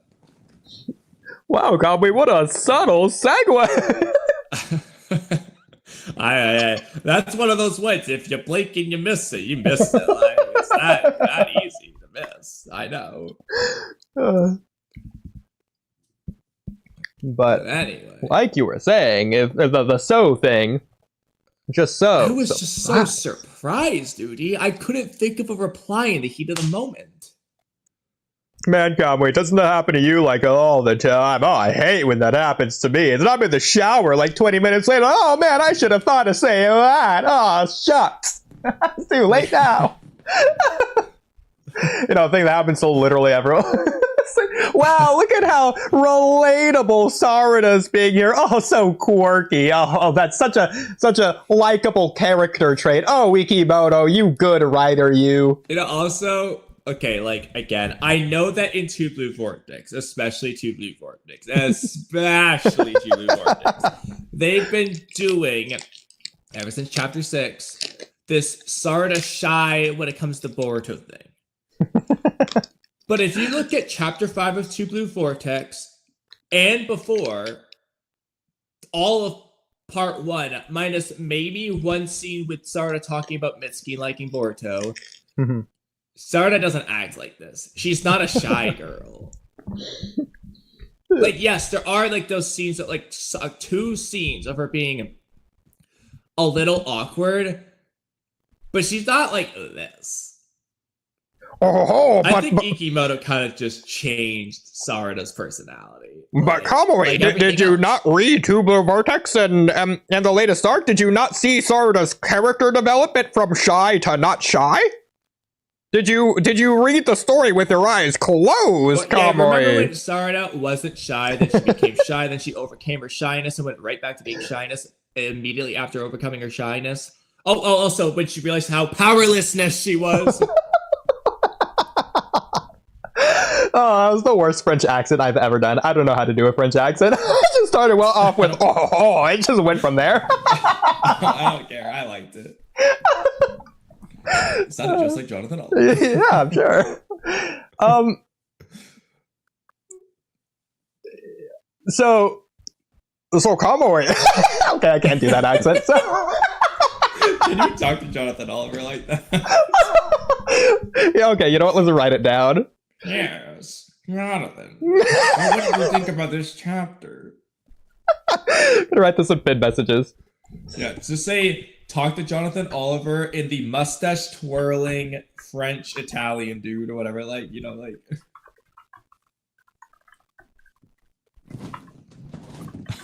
The whole stream. I typed accident, not accent. On accident. Accidentally, dude. Oh, whoopsie daisy. Oh, it's too good. Okay. But what I was gonna say in his bad accent, which I'm just gonna say in normal me speak, but pretend I'm Jonathan Oliver saying this. Oh, but Kamui, the Boruto story never said that Sarada isn't shy. You're right. It showed it. Well, there you go. All right, let's go remember down. when she, in the manga, was so unshy that she pretended to flirt with the Mujina Bandits guy to get the Shoujoji? Bro, any character that says they want to be Hokage is by default not shy. She's telling yeah, remember when Kawaki was confronting her in the Hokage office and she stood her ground, and as Mel would say, she stood on business. She wasn't being a B-word, like Hidari. And she's looking at Kawaki dead in the face, that Otsutsuki killing Otsutsuki, and said, Yeah, don't talk to me like that. I'm gonna be Hokage, you know, that she's so shy. But Kamui, Hinata did the same thing to Neji, and Hinata's a shy character. You know how that was the whole story there. Was overcoming. You know? Love the way you worded it. You were looking for a word, and you just you just went farther and farther scope until you just said screw it story. The whole story of it. I love it. You know, like again, I get it. When it comes to Boruto, since Ikimoto took over, Sarah has a little bit of this thing, but it just feels like now she's when she's next to Yodo, she's doing this. When she's next to Super, they started just afraid of girls. Is it because like, you know, the Team 7's all guys, and she just doesn't know how to interact with girls. Even though, you know, the academy class, she's totally fine with all the girls. And the fact that Chocho's actually canonically her best friend, and it's a girl, does she not know how to interact with girls? And the fact that Chocho... Okay, that's actually a great point. That's proof Sarada isn't shy in part 1. Chocho's the most outgoing person of all time, and Sarada's her best friend. And Sarada is a good friend to Chocho, who's similar to Chocho. And she's not like, remember in the Kawaki arc when Sarada never met Kawaki? Kawaki almost attacked a kid and Sarada tried to befriend him. Yeah. Remember shy Sarada? Oh, remember when my Kawaki God. having a mental breakdown and she starts talking to him about Naruto to cheer him up? Exactly. Literally shy sharing her Remember when food Sarada, with him. you know, the shy girl of all time, wanted to be the team captain? You remember when shy Sarada was scolding Kawaki for interrupting the training? Yeah, no, it's not just interrupting training. Sarada was scolding Kawaki for the tiniest thing of all time. Like, how dare you not share your taiyaki with me? This is like a custom cultured norm value thing to do. Remember when shy Sarada saw Kawaki try to kill Boruto, and she just got in front of him and it's like, I'm gonna be Hokage and I'm gonna stop you. Remember how shy she was there? Remember when Sarada was so shy about her feelings for helping Boruto, and she just told Sasuke, you know, she let her feelings out and told her, like, hey, can you save him? Because she's so shy. Wait, no, but Kamui, she was shy in the scene at the end of part 1. You know, because she was paralyzed with fear, which is why Boruto had to protect her and got the scar. Half these scenes of her not being shy are Ikimoto scenes, by the way. Like, again, you go to the Kanachi thing, she's not shy. Remember how shy Sarada was in Naruto Gaiden when she, like, confronted Karin to see if that was her real mom? Out of the blue, goes to Orochimaru's hideout because she's so shy.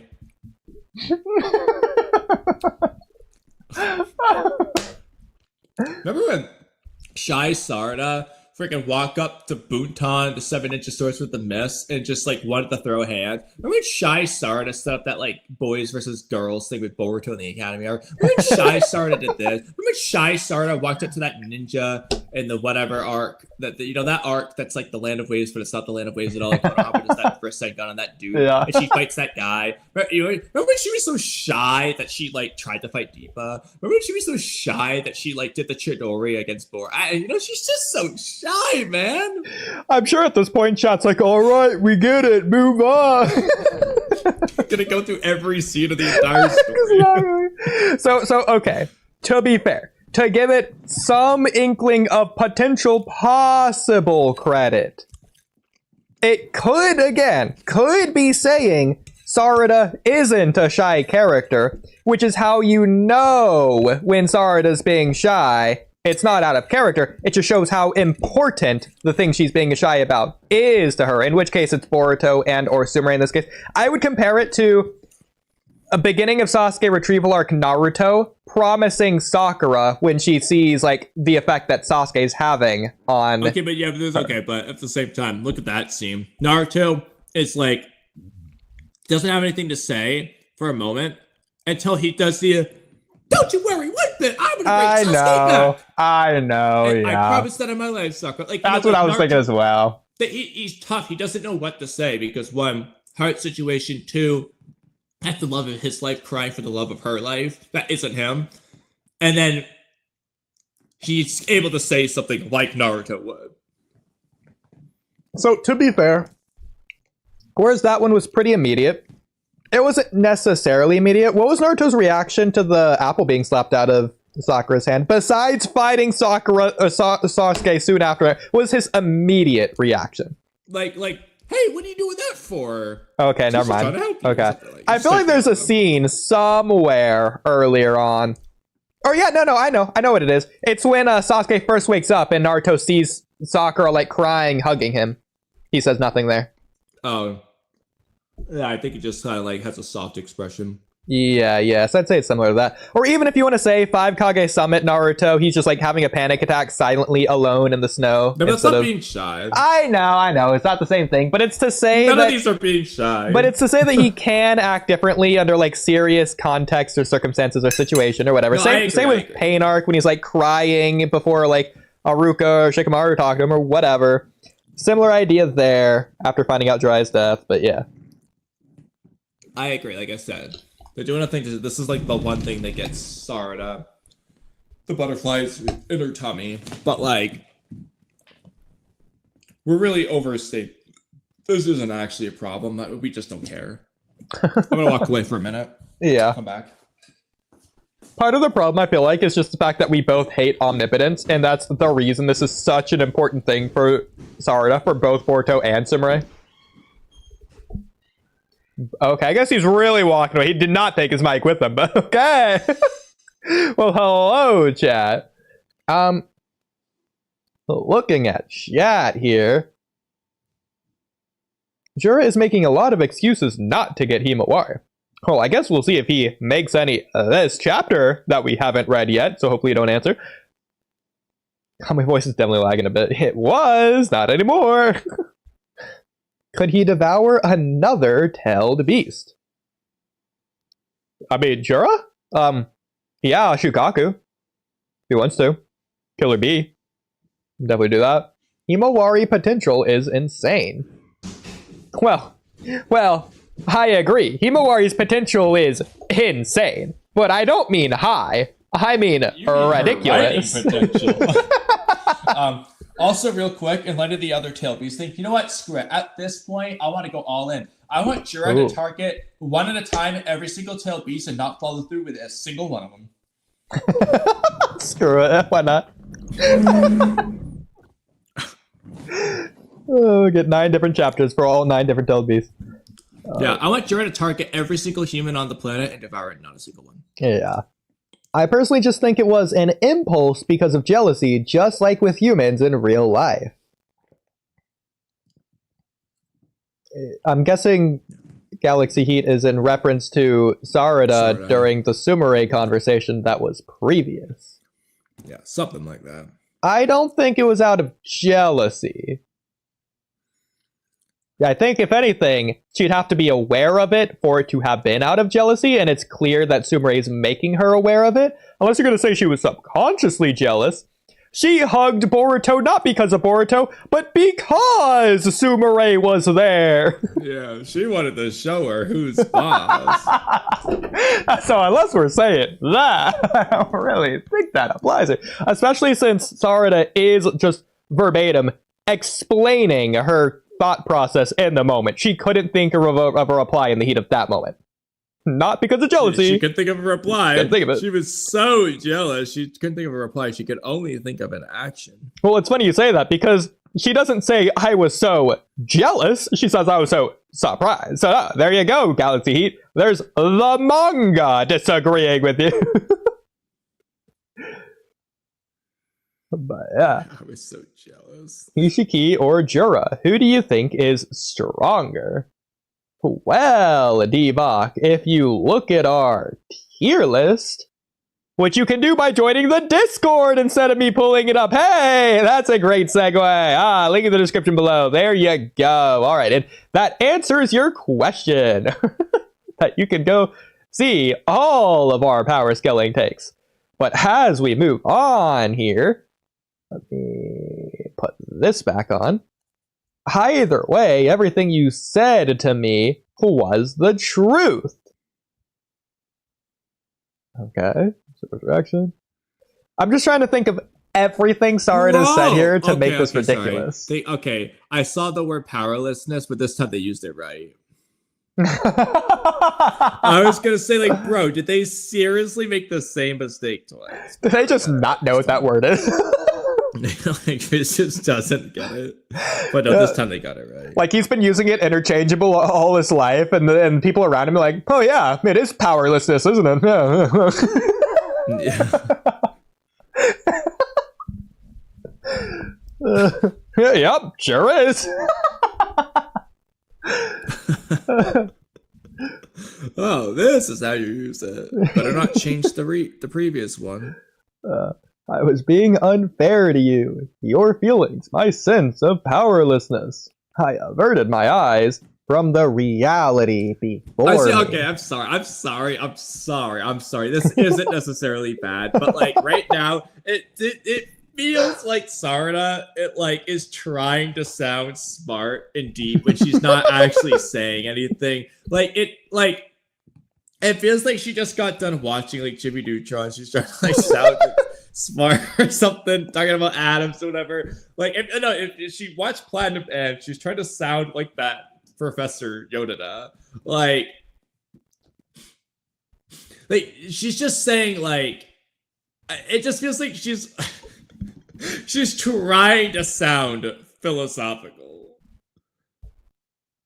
So like when Payne was just describing the cycle of hatred, the reason why a lot of people like it is he's just saying, he wasn't trying to sound crazier than it was. He was kind of just saying what it is, and it was just a pretty good thing to say. Even then, he's describing this complex thing, but he's describing it in an actually as simple as possible.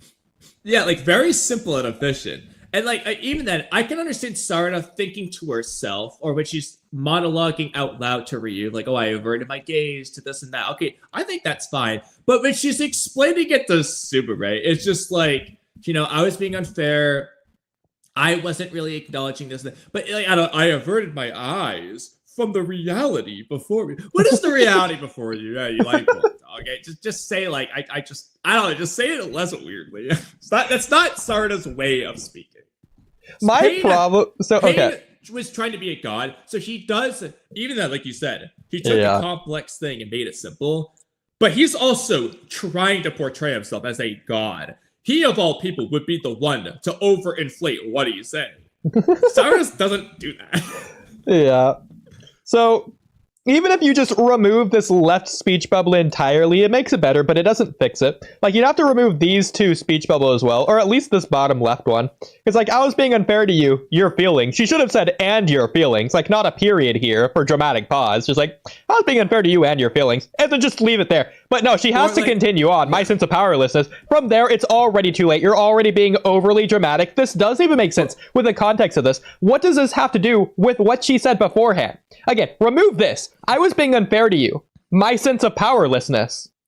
What? That doesn't play into the next thing she says. This is just randomly thrown in here for no reason. Randomly. I understand why it's here, but it doesn't make sense in the context in the middle of her sentences here. No way. Also, she's saying it weirdly. She's being I was being unfair to you. Your feelings. My sense of powerlessness. I averted my eyes from the reality before me. When you say it out loud, it doesn't seem as bad as it looks on reading. But real quick, though, I think this is hilarious. So Sarda's I'm so sorry. I was being unfair to you, Sumire, and your feelings. And I was being unfair to myself, dude. My sense of powerlessness. Exactly. I was ignoring all these things about me. Now, you went right past Sumire. You got to yourself again, Sarda. Well, okay. I think I understand the way you're saying it. I don't think that is how it's being said here, because she's starting. So this first speech bubble, I was being unfair. Just leave it there. But she's not saying that. She's saying I was being unfair to you, and then she describes how she was being unfair to her. She was being unfair to Sumire's feelings. And then Sarada was being unfair to Sumire in terms of Sarada's sense of powerlessness. But that's not being unfair to Sumire. That's being unfair to Sarada. So it doesn't make sense to say to you. She's saying, I was being unfair to you. And then new ideas. Your feelings. my sense of powerlessness. See, what I think Ikimoto, okay, this could also be Viz, but Yeah. I think what they're trying to say is Sarda saying, I was being unfair to you. End of that. New thing. Okay. Your feelings and my sense of powerlessness. These are examples of the reality The things before that her I have she heard in my eyes averted her from. Yeah, so okay. So Sumere's feelings and Sarda's sense of powerlessness is reality. before her. In this case. Yes. Yes. Okay. Yeah, there's just brackets around reality. This is what she said at that time. That's what she meant. Yes. Okay, that makes it better. Yes, I agree. But it is still a bit weird. Yeah. But I've also noticed when it comes to part of this could be blamed on Viz, but part of it's probably just the way Ikimoto languages really writes. Because the Viz manga of Naruto, Hunter x Hunter, Death Note, those are like the ones I've read, don't do what Boruto does. Boruto has a marriage-filled love for these weird broken ... dots, like what we're seeing here. Like these really separated out ... completely separate speech bubble finishing like they don't. Ikimoto hates commas. Only ... dots. First of all, but he just loves spacing things out, adding pauses. Like a lot of times when I do my scripts and I'm quoting something, I spend an annoying amount of time deciding, do I say it like it's written? Or do I say it how it should be said?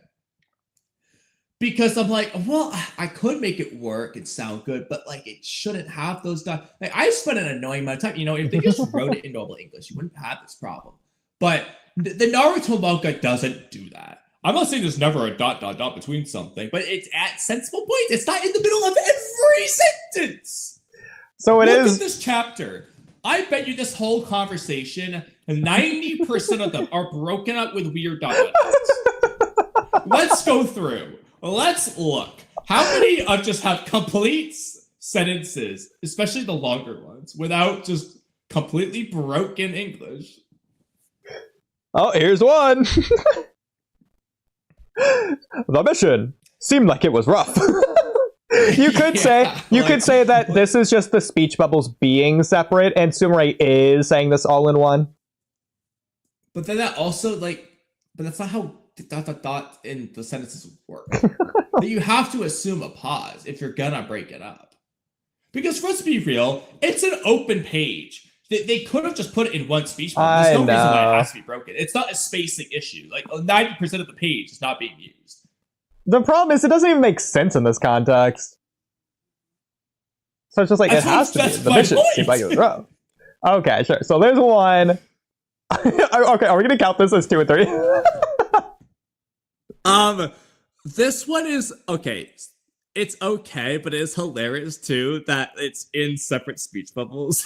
I know. At the very least, I do feel like we can count this as at least 1, because there should be a comma after ah, but there doesn't need to be after Like, I feel like this is one instance where it should be here, given what they're doing. I don't know. This one I'm like okay with, but at the same time, it's just very goofy. Are you gonna count this? I'm not counting this. Okay. Oh, here's one for sure. Sarda cuts her off. Okay, that's not cutting her off. You would have the sideways line here, not the ... She had time to continue her sentence. She just did it. Okay, I'll count it. You don't even have the hyphen thing here, like you would if she was interrupting her. She just said I.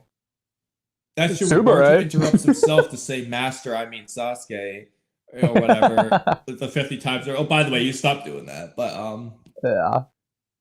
Oh my god. Is... Is. Let's see. Hold on. Is it okay if I call you that? Even in her head, in the flashback. How long will it just be? Classroom. I have to do extra long pause because look, there's a ... and another one. ... In that same Yeah. phrase. Double ... dots. Again, I do feel like this is an instance to where I understand why the characters are being so hesitant because they're uneasy to slowly say their things in this context of this conversation. I will say that. At least for this beginning half. When they get dramatic later on here, it sort of goes out the window, but... I'm even sorry. then, regretful. For a lot of things. So, it's a little bit fair. I was really insensitive towards you. To be fair, whereas this is a ... these are two different ideas, so this is more like just a period, followed by 2 more periods. That did 3 more periods. But ignore that. I know. So that one's fine, though. Oh, there's a comma. Oh, look! He used a comma there. Why couldn't he do that for, like, half the others? Also, again, no, look. No, it's all right. Period. Why did this one start with another ... It's not. It's already a pause for the period. To be fair, Kamui, okay, I can't even give Ikimoto any gripes for this, for his style of writing, because as False Perfections has gone on and on, the more it's gone on and on, the more I bloat the story with ... whenever I go back to add more to the script. I'll be honest, when I was first writing it, I was intentionally going out of my way to not write it like an anime, all dramatically and all that. And I was trying to write it how I think characters would actually speak in real life, closer to a movie than an anime. But as the series goes on, and as it becomes more dramatic and melodramatic, and shout out mellow, I just do add the ... Okay, no, and I'm fine with that. I like ... But real quick, this one speech bubble has 3 sets of ... 2 of them back to back. You don't need that many in one speech bubble. Half of these speech bubbles have 2 sets of ... in them. Okay, that might be a little excessive. Like, that's just like that. This is funny. ... Says there are freaking sweat beads. Maybe that's what these are. Those are just sweat beads stripping over the page. I was just so ... surprised. Oh, by the way, I love how she's not saying like, oh, no, it's fine, it's all right. Well, like with an exclamation mark, she's like, no, it's all right. Like, no, it's all right. Still wear the stupid tie, by the way. Yeah, wait, what is she saying no to? No, you weren't insensitive towards me. It's all right. I think saying no to the... I'm sorry. I know. It's not abnormal. I know, yeah. I'm being pedantic. Okay. Okay, this one I think is fine. Let's keep going. That one I think is fine. This one. Yeah.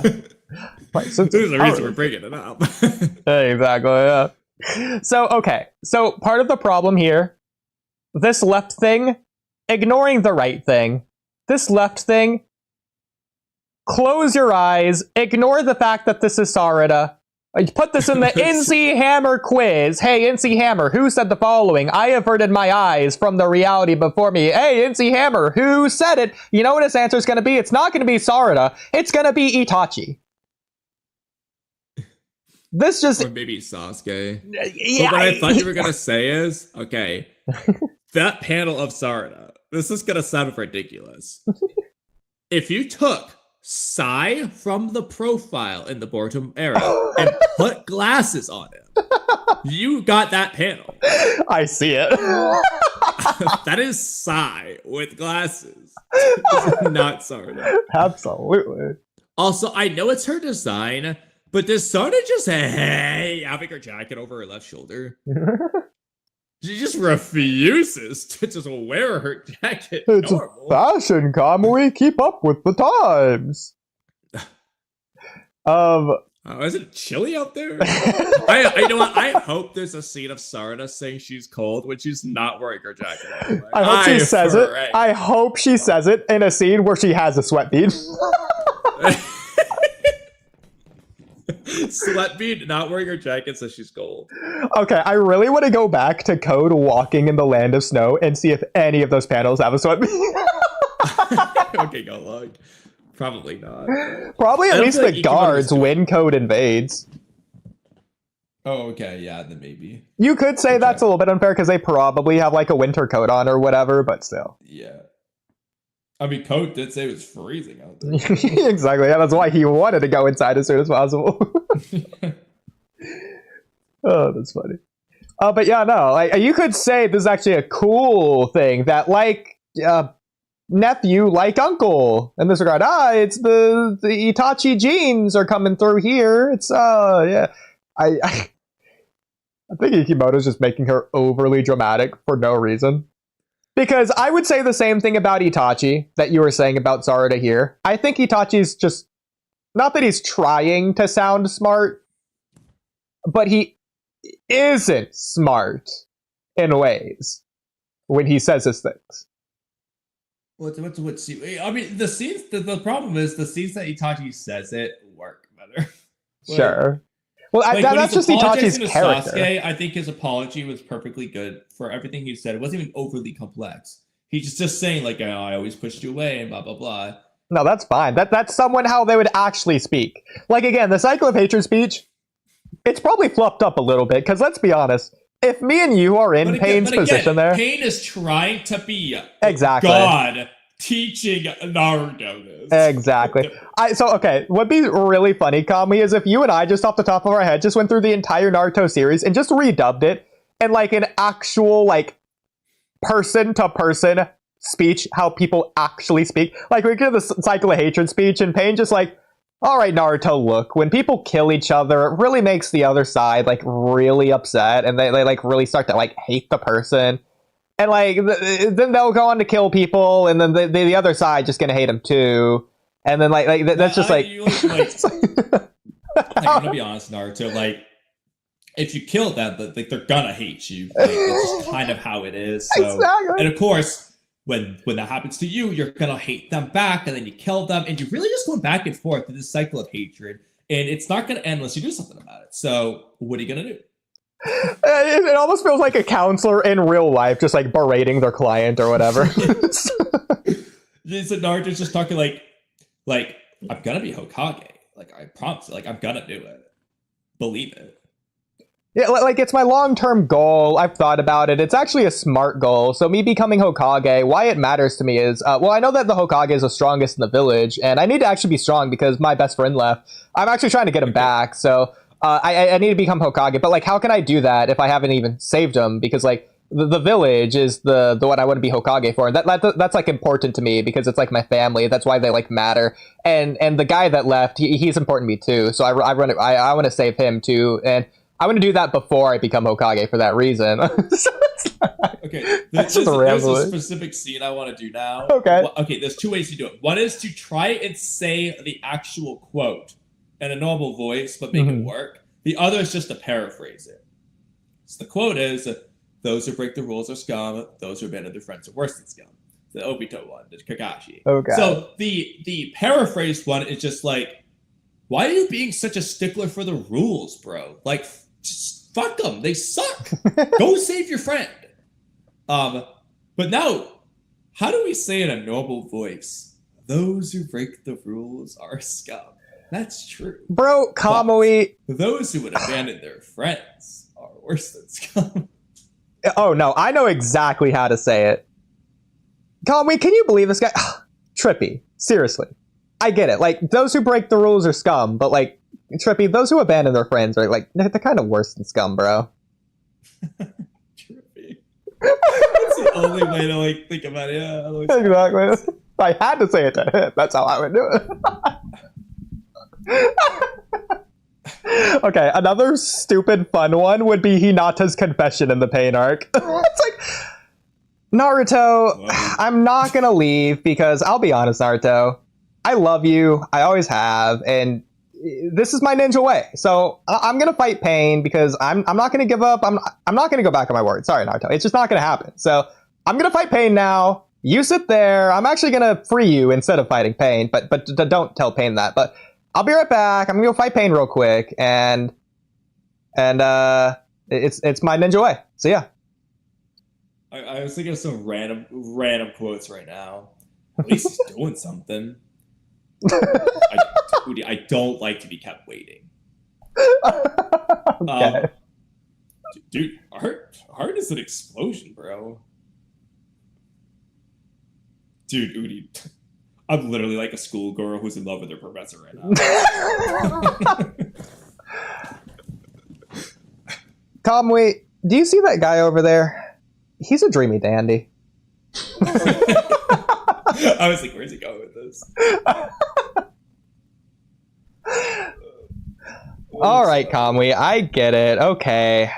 I'll promise it on my life. It's a promise of a lifetime. It's so not meaningful.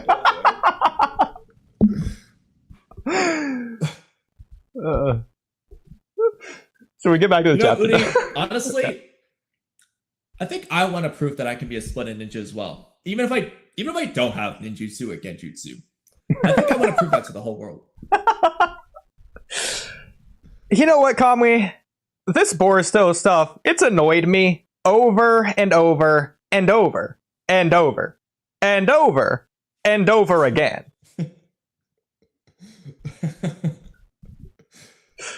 Dude, I'm so madly in love with this series, I can't even stand it.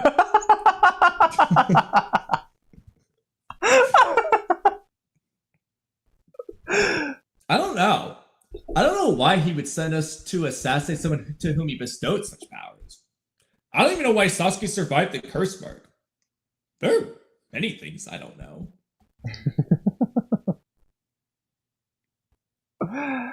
You know, Kamui, we're not... Okay, please.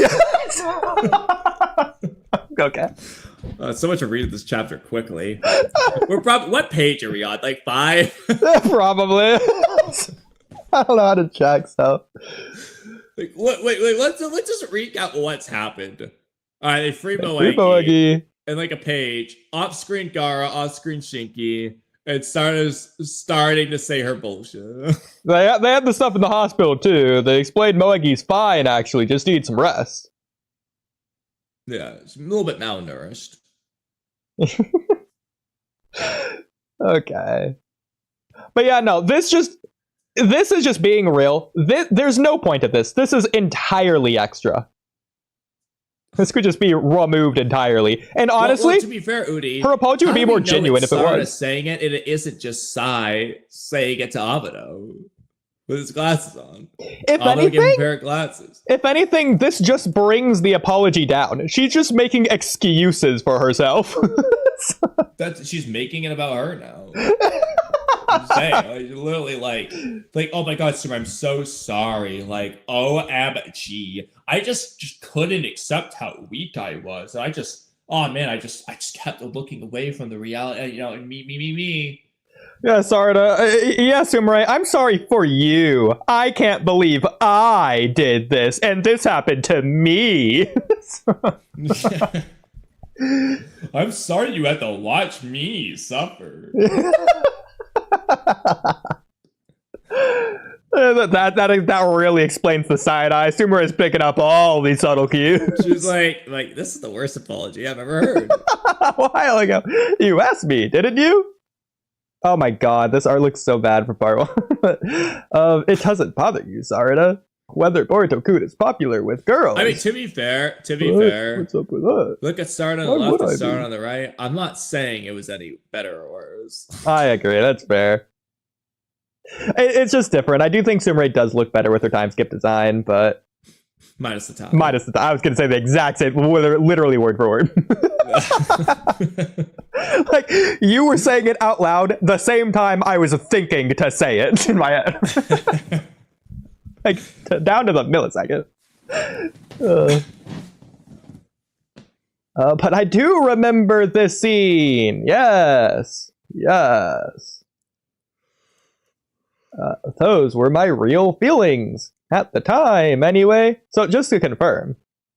Wait, so, at the time. Okay, okay. At what point do you think her real feelings changed? Because the whole idea that Sumire was getting across to her is that she isn't expressing her real feelings. Let's also not mention how awkward Sarada was in that scene. She was clearly bothered by it. Yeah, like We're you going can't back. say why would I be I'm when going you're back. smiling. I'm Jeez, going I back. I'm going back. What is it? Chapter 17 or something. I don't know. I was gonna guess Because like 20 she was like sweat beating awkwardly and everything with this. Is this before or after they meet out? Probably after. That's what I was thinking. Well, it could be before because it's like when they go to the scientific ninja tech Yeah, place. it's like when they're leaving. Oh, I you think meant like it's when for the they're- first time. I thought you meant like when Yeah. Mujino was killed. I was like, Yeah, here well, it no, is. they don't really. Like they go to that one abandoned house or whatever real quick, but they just go back to find out right after. So. Yeah, okay. Like, look. Okay, so I'll just Post take in a couple chat. screenshots. Yeah, I'll just do the whole pages. This must look so stupid outside. We're both just sitting in chat, muted. Or this call. I know, nobody is in the stage. I wish there were people in the stage right now. Just like, what are they gonna? What are they'll say something? It's like, okay, guys, start the podcast. I'm waiting. Like, are we starting soon? You're like Immortal chat. joins. He's like, are they gonna fight me? Yeah. And then he joins and then mutes too. Oh my god, Subaru's a wink. I can't, bro. It looks like she's not winking. It looks like she's trying to close her eye. Like she's replicating a wink. Like she's a robot. Yeah. But anyway. Oh my Sarda's God. expression is way different Oh in the my original version God. than the one that Ikebota redrew. But anyway. Bro, there's no way It's this like- is their art in part 1. This looks like chibi. No wonder the Himawari thing. I'm gonna pull up the Himawari thing from the other day. Where'd you put that in Boruto Topics? Oh, I think it's maybe intro topics. Intro Topics, that makes more sense. Yeah, I said, where is that middle Boruto? Yeah, I don't know where that middle Himawari thing is. Yeah, you said it was from But the problem Naruto or is- Boruto SD. It could be. I think it's. Boruto- I remember. Boruto's face looks like it's drawn by Ikebota. Oh, you know what? So- There's the birthday cake. It's probably from like chapter like 5 or whatever. I mean, but then again, it's already on the table. Maybe it's like chapter 11, 10. It at the looks end. like it should be a flashback to a previous birthday, but like, what birthday was this? I don't think it was. Maybe it was. Maybe if they have a flashback in that arc to when Naruto wasn't Hokage yet. You know, I also want to add that, like, now that I'm looking at this image, none of these are good quality drawings. I The do best think one's the middle bottom. Yeah, middle bottom I think does look good, even zoomed in. But like the bottom right is so low quality. I The top left's so know. low quality. The top middle is just not just the quality, but just the image. And then the top right's low quality, and the bottom left is okay. Yeah, I do think the top right was like AI enhanced, which is why it probably looks the way it does. But either way, it would just look blurry if it wasn't like that. Yeah, it just drew a blur. Yeah, But when I first saw this before I zoomed in, I was just like scrolling. Like, oh, look, Kamui posted a new thing. I saw this first. it looks like Damon. It does look like David. I was gonna say that. Yeah. Especially with the hair, that little point in the hair. I'm glad we're on the same page. Like you said it before. I said Damon's it. first birthday. Word. I love it, bro. This is stupid. But anyway, Yeah, but the joke here is that Himawari looks like a completely different character in all 6 of these images. who is she? To be fair, time skip, but that doesn't really matter, really. I mean, even the bottom middle and bottom right. Exactly. Those are the most similar. Yeah, Like, so ridiculous. I know. Anyway, so Zimmer's like, does that bother you, Sarda? And she's like, huh? No, why would it? Of course not. And she's like, well, it bothers me. And then Sarda's like, I start sweat beating. I gotta go. I see ya. Then she's looking back at her, but the sweat beat clearly affected by the whole thing. So yeah. She said it, of course not. And then it's clear from the next page. It does bother her. Yeah. Man, we haven't seen this character in so long. This character actually looks really good. Yeah. Too bad we'll never see. Yeah, actually, we never see her again after this arc. She'll never come back. Yeah, she was a Kodachi Katasuke character. fired her, I guess, or he just put her on the outskirts of the village. Said, "See ya." No, she actually looks good. This is what time skip Sarada should have looked like. This just looks like a cool time skip Sarada. Don't let Jonathan Oliver hear you say that. Also, Sumere's pointing her toes in there. That's gotta hurt her knees.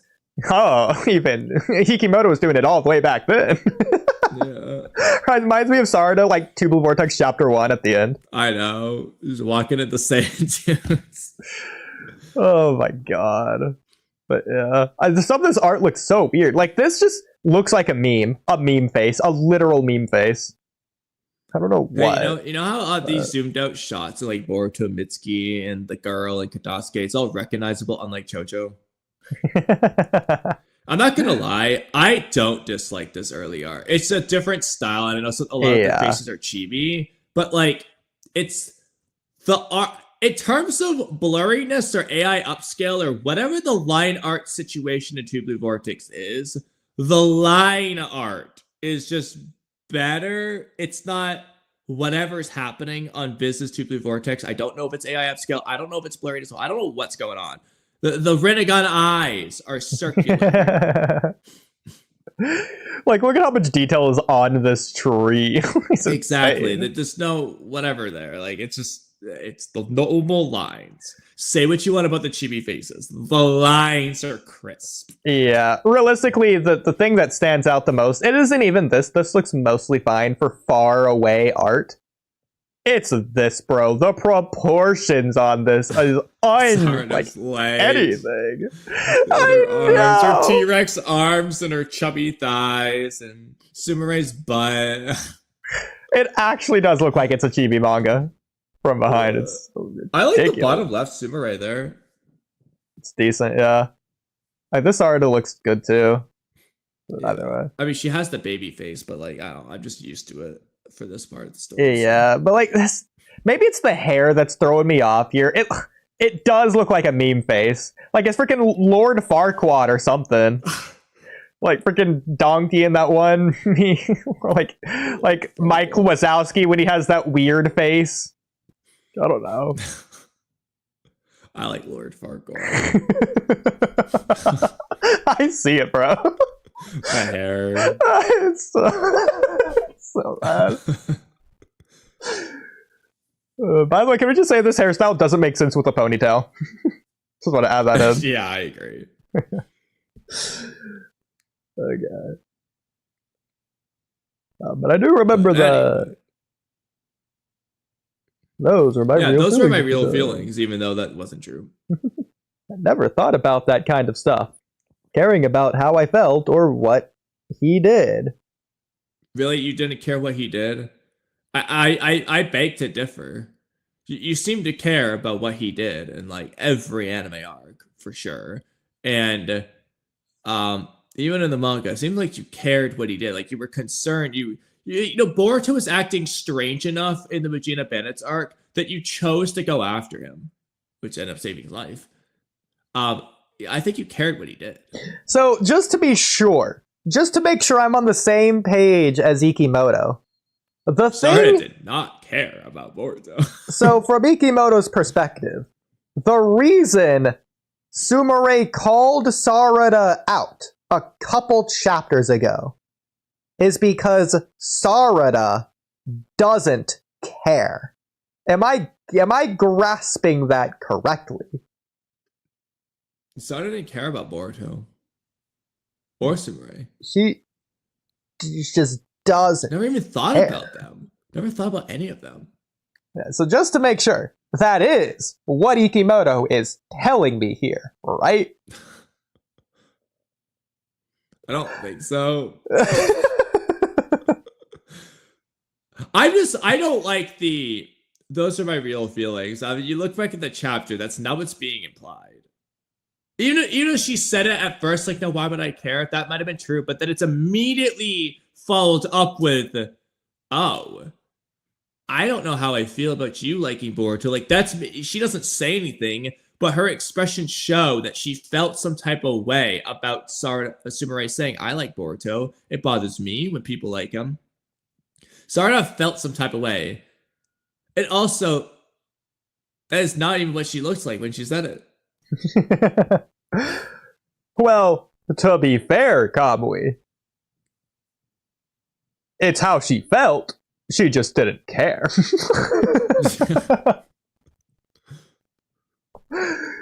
So there you go. It's so stupid. Okay, shout out Ada. But what is she? Is she Kushida? Yeah. I just gotta get it out because it's too stupid to say. I got the K out. I just gotta get more than the K. I was like, I can't say that. At some point. Oh my god. I hate to zoom in again, but these faces, bro.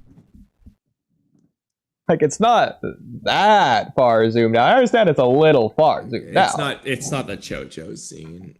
It's not. But the back of Sarada's head, though, I think it's a line on the ground, but it's like got this weird pointy crown-looking mustache thing. It looks like a PNG of a mustache. It's just put in the background, kind of on her head there.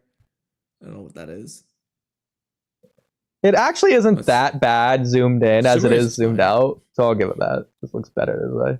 The tie looks even goofier zoomed in, though. Looks like a dog bone. Yeah.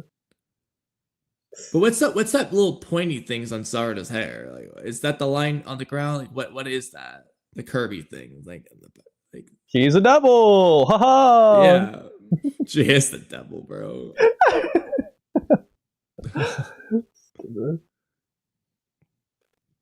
Yeah, at some point, like by like chapter 3. That I spend a lot more time thinking about him than I initially realized. Well, no, but Sarada, you did realize it. You just didn't care. Yeah. You were paying attention to what he did. You just didn't care. After all, those were your real feelings. Yeah, at the time, anyway. Oh, I thought that was the end of the chapter. I was like, there's no way. No so wonder the chapter was early this month. He was always carrying so many burdens, and it seemed like so much to handle. What is she talking about? Because he wasn't always doing that. Always, bro. So many burdens. Like when before the Chunin exams, what was his burden? The same Naruto thing that he didn't talk about that much before the Chunin exams arc. But I'll give you. I'll go a step further, Kamui. When does she realize what the karma seal is? The Amado? Is it that? Was she even there? No, it's in the Ao arc when Mitsuki holds up Boruto's hand and says, Is it this mark on his hand? That's why Boruto's acting weird, blah, blah, blah. No. Not when she realizes Boruto has a karma. When she realizes what the karma means for Boruto. Oh. Yeah. Yeah. That's way later, right? Yeah. Like, it's... Because even... She didn't even see Borushiki... And Mitsuki has that private conversation with Sasuke away from Sarada about what they think's going on. Yeah. She doesn't hear that. And then she's not there for Amado's interrogation. So... She isn't there for the Ishiki stuff. So the code arc? And then maybe they're just... Later? Tell her about... I mean, does Sarada even know?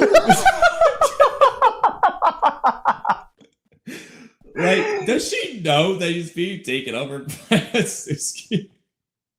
Because I don't know if she's ever told this information or not. Unless I'm just forgetting something. Does Sarada know Momoshiki? Well, she saw him take over the prophecy arc. Yeah, she was there for that. She was conscious as well. But there's at least... Was she paying attention? Did she care? Did she care?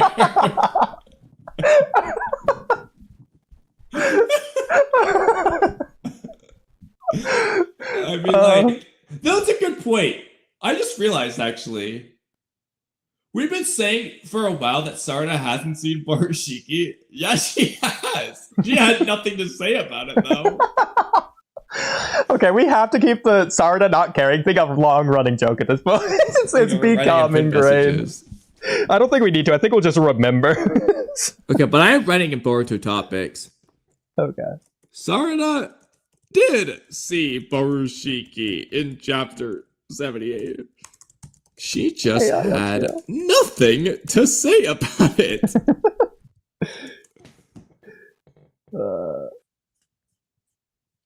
Hi, what's up? Been a while. What's up? It's Ash. Ash, it has been a while. What's up, Ash? Ash. Where has Ash been? I know, right? This is the greatest manga chapter in the history of manga because of the Kono Moegi hug to BH.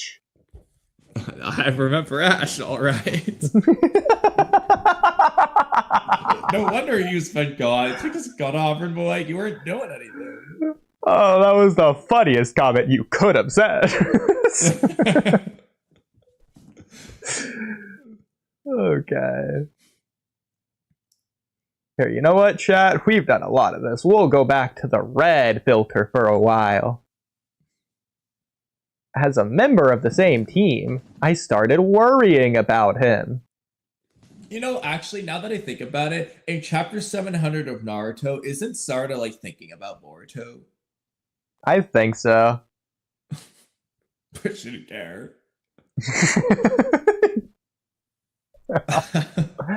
Chapter 700 of Naruto does feel like a Naruto chapter rather than a Boruto chapter, even though the next generation. But it feels like it isn't Boruto and Sarada yet. It feels like, oh, that's Naruto's kid interacting with Sasuke's kid. That's what chapter 700 feels like. Even the beginning of Boruto feels like that. It's not until, like, I understand Boruto at the very beginning says, oh, this is my dad's story, this is my story, and just focus on Boruto from there on out. But even then, it's like Inojine's like, oh, you're riding the Hokage's coattails, and like they just keep reinforcing that fact, and it feels like early on, it feels, between Sarada and Boruto, it feels like it's just Naruto and Sasuke's kids interacting. But also, see, as a member of the same team, she started worrying about him. So let me get this straight. So either Sarada didn't worry about Boruto a single time until he had so many burdens. So until he had at least 2 burdens. If he has 1, that's not so many, obviously. It can't be. That's not how that works. So 2 is already too low. But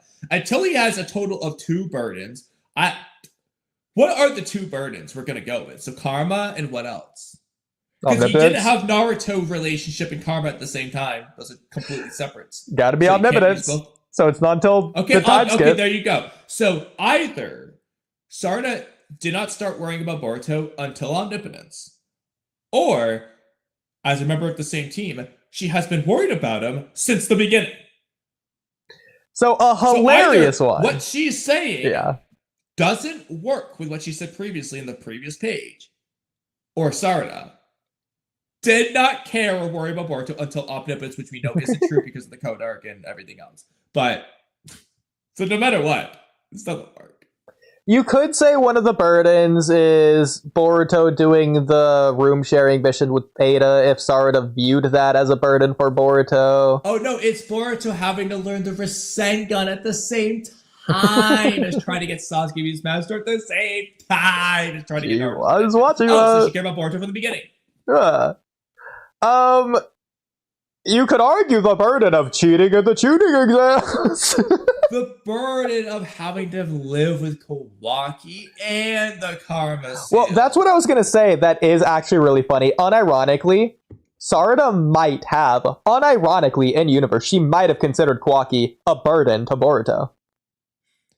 Okay, but either way, that means she's cared about him for, like, since chapter 25. Yeah.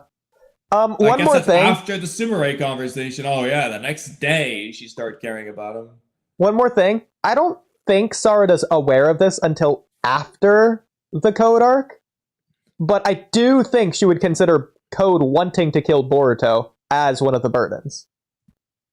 Or Kawaki wanting to kill Boruto. Yeah, but we know when she finds out about that. When does she find out about Code wanting to kill Boruto? The problem is Code didn't want to kill Boruto. Boruto just made that up in the Code arc when he got back home. True. Can we even count it? Code only wants to kill Boruto because of omnipotence. It's supposed to be the sacrifice. Or you can see he wants to kill him as a sacrifice. But even then, Boruto didn't even figure that. Did Boruto even know what Code? Did Boruto even know what Code was up to until the Code arc? So. Yeah, so it's not until after the Code arc again, but yeah. So I don't know. I mean, unless we're gonna count the anime as part of the canon, then probably just some random arc. Boruto has a lot of burdens. There you go. Okay, but if we're counting the anime as the canon, sorry to care about Boruto since day one. Yeah. So at that time, I ended up getting confused. Well, Sarda's been very confusing lately, so it makes sense. Oh my god, Ada's She's fingernail. Why is she? Does she have the 9 tails too? It's like, what happened? Is that Himawari? It's like, what happened? Oh my god. It's like, did she not cut her fingernail while in the cryostasis for 3 years? No. I mean, to be fair, Ada seems like a long fingernail type of girl. Yeah, I'm fine with that, but it's not like it's black or anything, and it doesn't even look Wait right. a minute. It looks weird. Wait, Sarda is a crazy psycho. Ryu's right. Was I just worried about him as a friend, or was that not all there was to it? Okay, so what she's saying is, this whole time, was I viewing Boruto as a friend, or was I viewing him romantically? She wasn't sure. Scroll back up a page. more? Scroll back another page, sorry. Yeah. Keep going up. Whenever she says it. Right here. I never cared about how I felt or what he did, and I didn't care. I didn't care about any of it. I didn't even start worrying about Boruto until Girl, you definitely thought of him as a friend since day one at the bare minimum. So you were thinking of, but you cared about him before the freaking Team 7. So I think the way this is meant to be interpreted is that Sarada at all times doesn't understand her emotions in the present, but does understand them in the past. See, what I thought you were going to say is that at all times, Sarada is confused. It doesn't understand anything. She is like father, like daughter. She's like Hidari. She doesn't know anything. I mean, think about it. Boruto practically spelt in Konohama Leaf was practically said, hey, Hidari's her dad's tree. And Sarada couldn't figure it out, so yeah, it seems to track. Not wrong. She does have a lot of difficulty putting two and two together. Sarada really is shy. It took her 3 years to ask Ada about the basics of omnipotence. Sarada really wasn't confused on her feelings towards literally anyone else. It's like, why does she want to be Hokage? She thinks about Mitsuki. She must be really confused. Yeah, she wants to be Hokage because she's not confused about her feelings towards Naruto.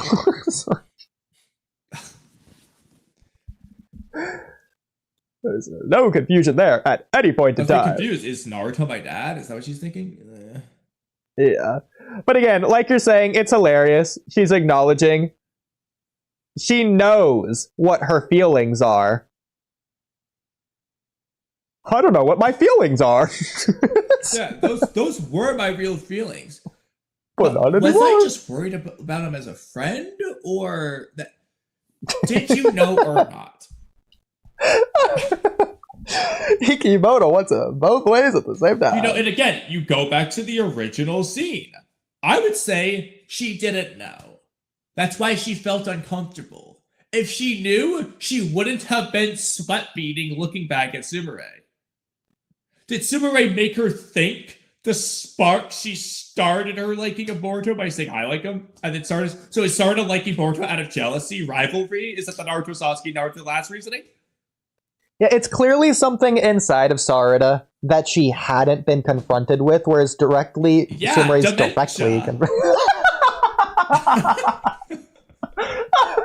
It's something inside of her. I can't, bro. Oh, you can tell I'm not happy with this chapter. And I already know the most hyped thing of Two Blue Vortex is coming. Probably gonna get ruined too, but... Oh, God. I swear, if Momoshiki's revealed after, 25 chapters, and it's a nothing burger, I'm gonna drop the series again. Pick it back up the day the next chapter drops. I'm going to say right now, especially considering I had another editor edit the video, say they were done. It hasn't edited. Oh, Instead of just sending it now, and it's been like freaking 24 hours since then. I haven't gotten it yet. Yeah, just finished it at 12 hours ago. Sending the video now. Okay, sweet. Done uploading. Considering I still haven't gone this chapter review, the way this chapter's gone, I'm not reviewing this next chapter. Not doing it. Coupled with everything I've got going on right now, I'm not reviewing this chapter. Probably. Why, Kamui, would you describe this chapter as confusing? It's just me saying I don't like it in the end. And Sarada makes no sense. Moegi, whatever. I guess that just it feels shaky Ryu. I'm just so lackluster, bro. Gara, Shinki Ryu. It's might just never draw them again. Don't even put them in the story. I don't want to see them. Oh no. Don't even try Ikimoto. If you can't even get Sarada right, don't even try to get Gara. I know the dichotomy of what this panel is now. The reason it makes me so totally icked out. The finger compared to Ada, it feels like something. Do you remember the movie The Substance? The Substance did the finger thing first. Oh, yeah. This is Ada's Substance finger. Well, actually, look at Ada's pose. She's being Jura. She is. Yeah, she's doing the finger sniff thing. Yeah. Quite exquisite, yes. I concur. Yeah, I concur. What you are saying now is quite fancy. I really like where this conversation is going. Okay, before getting to the dialogue, the crescent moon hair kind of like Ada and Damon. I like it. Are they gonna point out that like shadow on her like chin, jaw, whatever? She's very chatty today. That's what happens when she accepts her feelings. Okay, no, I have the funniest interpretation. Sarada accepted her feelings. She's confident that she doesn't get it. Before, she wasn't sure if she was confused. Now she knows it. Just like Hidari. What a character arc. Hey, can I call you Sabre? No, yeah. Okay, just like Hidari, she's not asking for the meaning. She's just like genuinely asking, like, can I call you Sabre? Like, well, if I can't call you Glass Ruff, what else can I call you? Sabre? No, really. Can I do that? Am I allowed to? I don't get it. Can I? Major ick. No, you know what I want Sabre to say at the end of this conversation? Major ick. I do hope so. Well, that's actually what I wanted to say. Up and say major ick to this. Okay, that is what I wanted to say. This reminds me, kind of Jura's reaction to Hidari saying major ick. Like, if Hidari said major ick to Subaru, I would expect her to make this face. Or, like, this is Kawaki compliments Jura and he's making that face. Okay. Where's the chapter? Right here. Okay. On top of that, I felt like coming to that conclusion was really not something I should be focused on. In reference to getting confused. Getting confused. What? I'm so confused. I'm confused. So she's confident she's confused, but doesn't want to be. Now that she knows Let's go she back is. up. What's the actual previous panel she says? Let's scroll. Let's go up a little bit. Okay, so just go from here. At some point, I know spent a long time thinking about him. Then I initially realized he was always carrying so many burdens, and it seemed like so much to handle. As a member of the same team, I started worrying about him. At that time, I ended up getting confused. Was I just worried about him as a friend, or was that not all there was to it? On top of that, I felt like coming to that conclusion was really not something I should be focused on. She's basically saying she felt like she shouldn't focus on whether she likes him or not. Yeah. It doesn't matter. She doesn't care whether Boruto's her friend or more. Yeah. Okay. After all, with that way of thinking, would it really be? What do you mean? Do you know Naruto's story or not, Sarada? Would it really be okay to become Hokage? Oh, God forbid she. Sarada. No, it would be okay. I think the Hokage shouldn't be confused.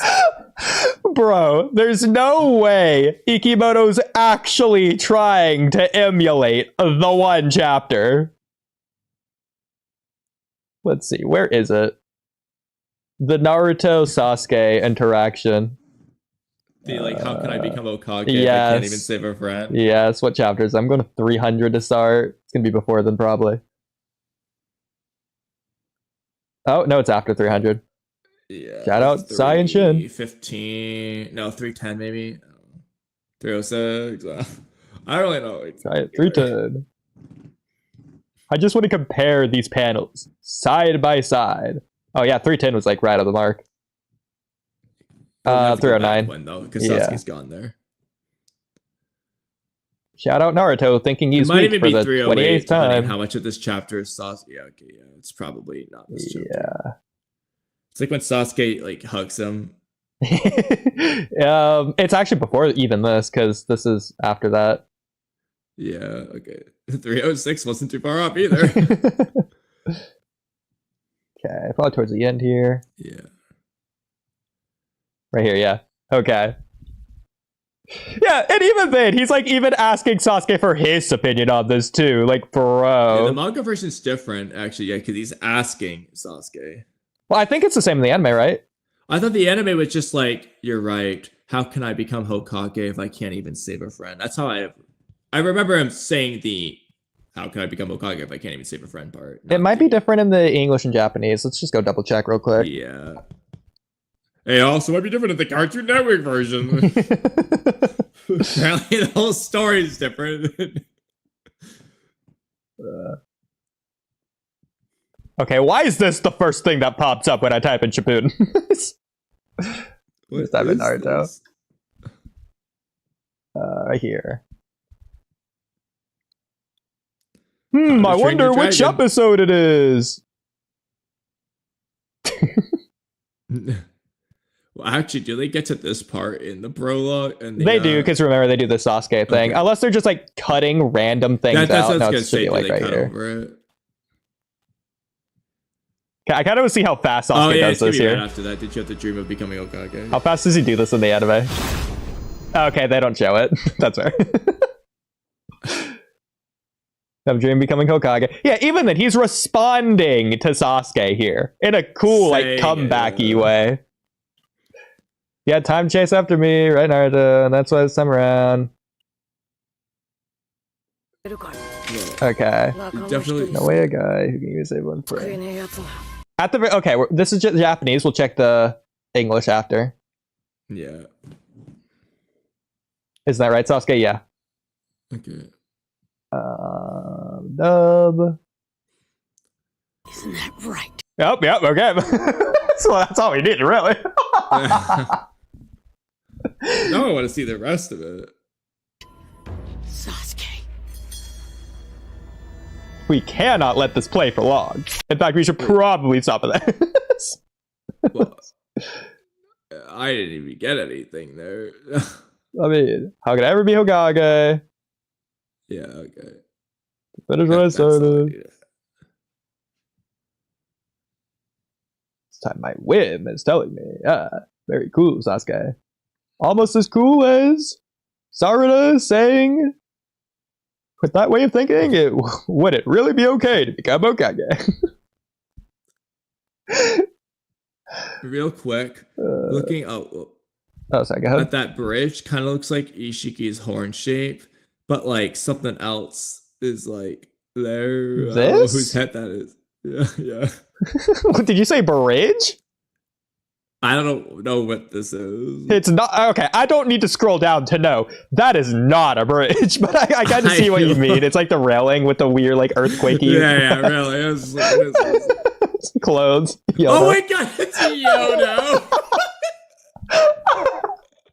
Yeah, no, you're right, Kamui. It is a bridge. A bridge to peace. Fundamentally, Okay, what are we saying here? Probably subconscious, but you're actually fooling yourself. See, I do think the vibe is Sarada knows deep down, but she hasn't thought about it because she doesn't want to, but that's what Sumire wants her to do, so now she's done it. Or is it the vibe of like, okay, I'm going to start doing it, but she hasn't actually done it yet? Like, even in this conversation, like, she hasn't thought about how she feels about Boruto yet. She just knows she does want to now. So she's gonna do it for the first time here or afterwards. Sarada. Man, I can't wait for them to reveal that Yodo is still alive. Bro, okay. This is just where it gets ridiculous. With the finger snipping or whatever. Yeah, like, what is she doing now? Also, her fingernail is extra long here. Yeah. This one just doesn't apply, though. Just doesn't work there. Okay, this also doesn't make sense. Sarada. But you know... No, Sarada just interrupted her again. I put it in to thinking like that. Thinking confused? Oh, the smile. Oh, wow. Yeah, I like Boruto a lot, too. So is she going to clarify, like, as a friend? Please don't tell me that's the end. Okay, no, it's not, because, yeah, okay. It's the same wording Sumire used back in Chapter 16, where the initial dispute went down. So, even though there's... Okay, there should be a period there, but either way. So even though there's no mention to a lot in either, I figured I'd keep it consistent. Sure. So, real quick. This is all I needed to double down on this. It has been confirmed, Oodie. What am I saying has now been confirmed? I'm happy about this. I don't have to listen to a single person say it ever again. It's confirmed that both Sarada and Sumire like Boruto, which means the Ada theory, possibly? No, it's that they don't love Boruto. It's like, again, they both said like. It's the same as Chocho. They are not immune because they love it. It's true love. No. She likes. Didn't even say a lot. The translator just threw it in there. She likes Boruto. That's it. It is not because she truly and deeply loves Sanosuke. I don't hear it ever again. So the funniest thing Sumire could respond to her would be like, Sarada, that was 3 years ago when I liked him. I actually really love him now. So it sort of changed. You just one up, sir. I like the idea that Sarada isn't clarifying if she means romantically or platonically at all here. To someone she knows has a crush on Boruto. She still doesn't know. It's almost like spiting Sumire. Be like, screw you, I'm not going to clarify. But even then, like this is why Sakura and Ino hated each other for years. I know. Like, are we gonna have this rivalry thing now? Like, why would she? Are they gonna start being like, well, I'm not gonna lose to you? Also, the fact she started this conversation like, I'm sorry, I wasn't considerate to your feelings. Oh, I was being so mean to you. I was. I'm challenging you. Yeah, I do like Boruto, and I'm gonna go hug him in front of you again. Sumire, I'm sorry. This time I'm gonna kiss him. I'm sorry I was inconsiderate, and I'm gonna keep being sorry.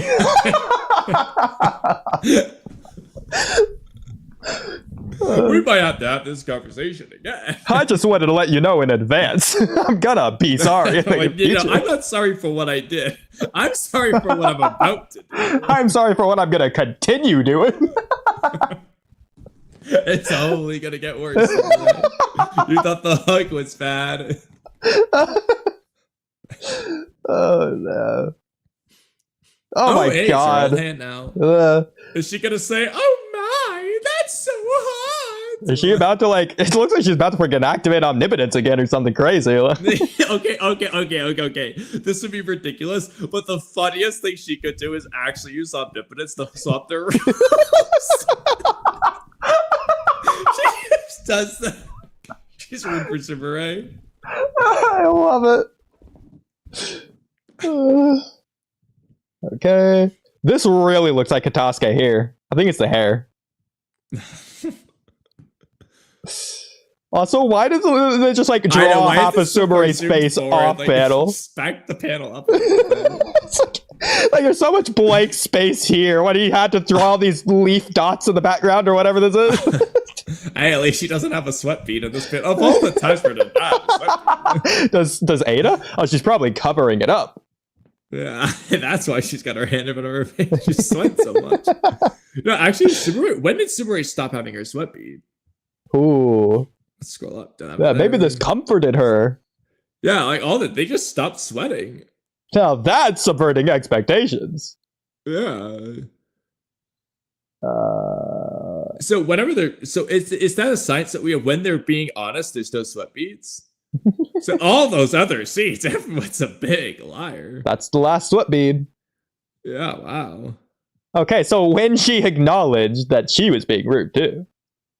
Yeah, okay. Just to The sweat beads are confirm. away. Yeah. Is gone. To be fair, I feel like we haven't. Okay, Just forgot that's to draw. definitely confirmed. That's funny. Yeah, it's inconsistent sweat bead. Watch, it's gonna reappear like a minute. Yeah. Also, the fact that this panel is so long and like half of it is just Sumare's legs. Well, you gotta peel the mellows. I know. Like they could have just ended the panel there. It's like you just gotta draw like the shortest skirt ever and have like half of the panel just be that. It's like, come on. My feelings of wanting to be his strength made me strong. I really, unironically, memes aside, I wish she said my feelings of wanting to be the Hokage made me stronger. Screw Boruto, bro. My feelings of wanting to be his strength. Interesting. By the way, she didn't know Boruto was strong until chapter 1. Also, you're not gonna like this, but this entire chapter, again, I feel like you I can become will Hokage. hate this. Oh no. You will hate it from the bottom of your heart. I don't even want you to say it. Oh, please. Go ahead. Especially in light of what you just said. Oh no. This entire chapter is making it seem like the Mangekyo Awakening was entirely Boruto and Omnipotence and not anything with Naruto. You know, she's mentioning Hokage. You know who she hasn't mentioned at all? Since, like, I don't know, chapter 5? Naruto. You know what she said in this chapter? She doesn't care. She would care that Naruto's gone. Listen. Naruto awakened her Mangekyo because Naruto was Kishimoto's 3% that Ikimoto's ignoring. Also, I still feel like I can become Hokage. Did she ever feel like she couldn't? Because I've never gotten that impression. You know in chapter 4 when she's yelling at Kawaki about she's gonna become Hokage? Yeah. So I feel like you're being pedantic there. I think you know that she is saying, even now, I feel like I can become Hokage. As if to say that nothing's changed because of this. It's So like... what? When she was saying, like, oh, can I become Hokage if I like a boy? It's like Naruto saying, even now, I haven't given up. It's kind of like the... Except that sounds better. Yeah, I know, yeah. Also, she just got done saying about how she was having those doubts about herself in Hokage because of this whole situation that she never actually had doubts about in the first place. That was a complete lie. But, I mean, my problem with this, she was just explaining about how she likes Boruto because she feels bad because of all the burdens placed on him. If she felt like Boruto was strong, then the burdens aren't really that big of a deal. well, also, my feelings of wanting to be his strength made me stronger. That's not true. In fact, Yodo basically... So, Sarada wanted to save her Mangekyo for Boruto. That'd be like wanting to be his strength. But what did Yodo say? Stop saving it for Boruto and use it now, when Boruto's not here. So, Sarada got stronger when she used her Mangekyo for not Boruto. That wasn't being Boruto's strength. You can make the really stupid argument of like, well, she's being a strength because now Boruto doesn't have to show up and save us here because I was being a strength for him. Shut up, this sucks. If anything, Sarada was already that strong. She was just rejecting the power. So, also, can we just address the elephant in the room? Why didn't she say this to Mitsuki instead?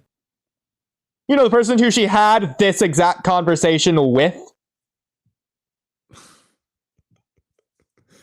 And after Mitsuki's conversation with Ada, you can fully understand all this. You can relate to her. How does this even apply to Sumire?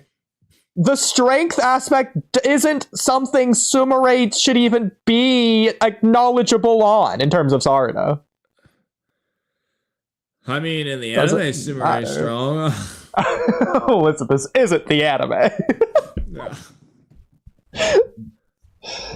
Oh my god. You know what, screw it. Because Sarada just had her like, I like Boruto moment. I want Sumire to be like, you know what, Sarada? There's something I've been hiding from you too. I want to be Hokage too. Oh, it's stupid. Okay. What do you think the stupidest addition to the scene they can do is? I'm gonna guess that Sumire randomly got scientific ninja tech eyes and Amado is spying on this conversation. They're gonna reveal that. Oh my god, I love that. I would actually love. Okay, no, I got one. Okay, this isn't stupid. This is just hype. Mamushi's watching. Yes.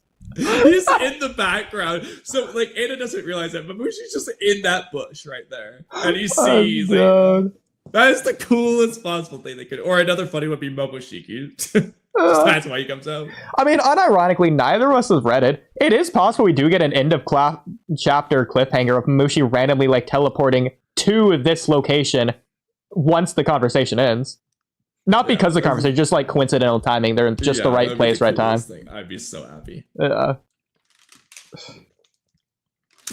But I'm able to think like that. The dumbest thing they could have is Jura just making that stupid smile about Galagi, just randomly. And then cut back. Oh my god. Okay, no. Of all lines, this just ruined Sarada's character more than anything. I'm able to think like that now. In reference to this. Yeah, that's what I'm saying. That in this chapter, she's implying that she had doubts about whether she could become Hokage. No, she has never been like that. She has always been like, I'm going to be Hokage. I can do it. She has that one in chapter 69, like, you know, if I'm going to be Hokage, I got to get stronger. Like, how can I become Hokage if I don't get stronger? She wants to become stronger, and she goes to get stronger, and blah, blah, blah. But, like, that, it's not this. She wasn't worried that, oh, my God, my feelings for Boruto, I can't become Hokage, but now I feel like I can't. No, you did not think that when you were yelling at Kawaki chapter 4. Bro, I'm gonna be honest. You did not think that these feelings for Boruto, which you already knew you had because you freaking saw him in chapter 1, and you were freaking turning your knees inwards like you gotta go pee. Yeah, what the fuck? It's Ikimoto hasn't just forgotten Naruto. He hasn't just forgotten Boruto part. He's forgotten two blue vortex. Okay, I'm glad you're here right now, Kamui, because this line, unironically, wiped the smirk off my face. This line actually annoyed me. This line, I'm not kidding. I'm serious. This line pissed me off. So I'm glad you're here. This unironically ruined Sarada's character. Imagine Naruto said this. Yeah, I think I can become Hokage. I'm able to think like that now. Oh my god. At 699 after he finally saves Sasuke. Yeah, now I think I can. That's just like 5 Kage Summit is actually where they do the Naruto the Last retcon. Actually, Sakura, I only like you like ramen. It's like as bad as that. God. You know, okay, obviously the rest of the chapter can be like peak or whatever, but so far, is this the worst chapter? So far. Maybe consistently wise.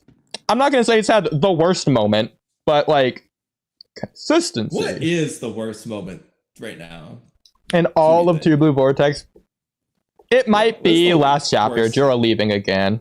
for no reason. I think it's gonna be one of the two Jura leaving scenes. The question is, which one's worse? I think the second one is worse because the first one at least had some kind of excuse with Hidari. Exactly. You have Hidari, or you have the new Shinju. It's like, what are you doing? Just try, please. At least make up an excuse.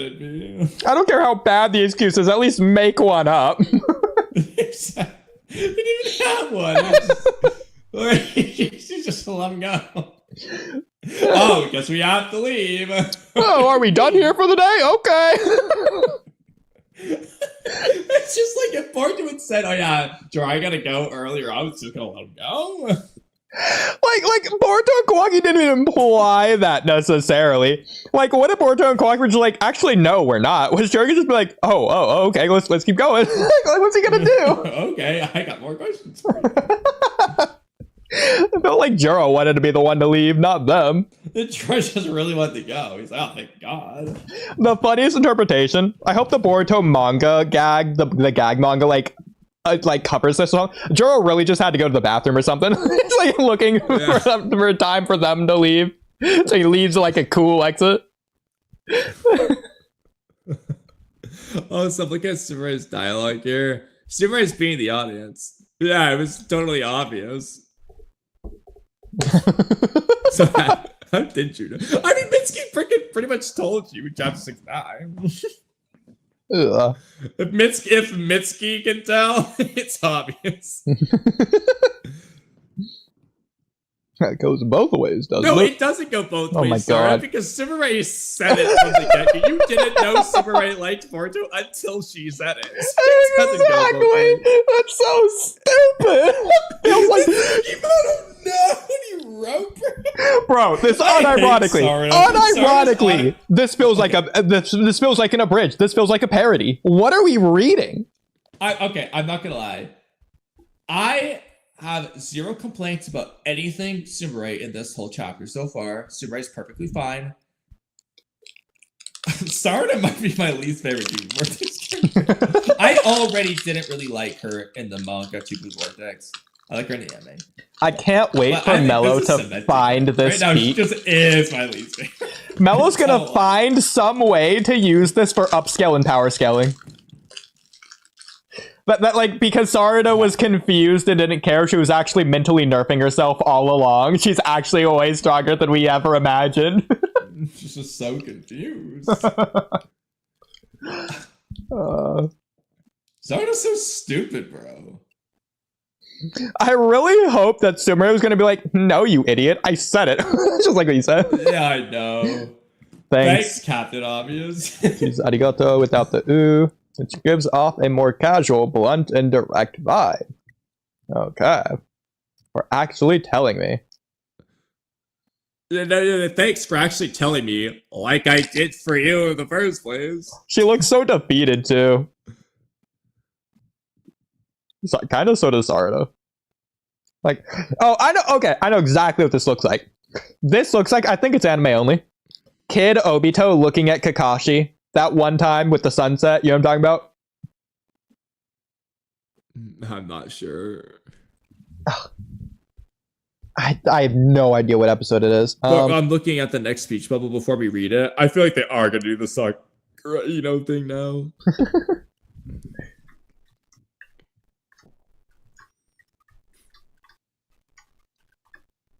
There's no way this is gonna pop up.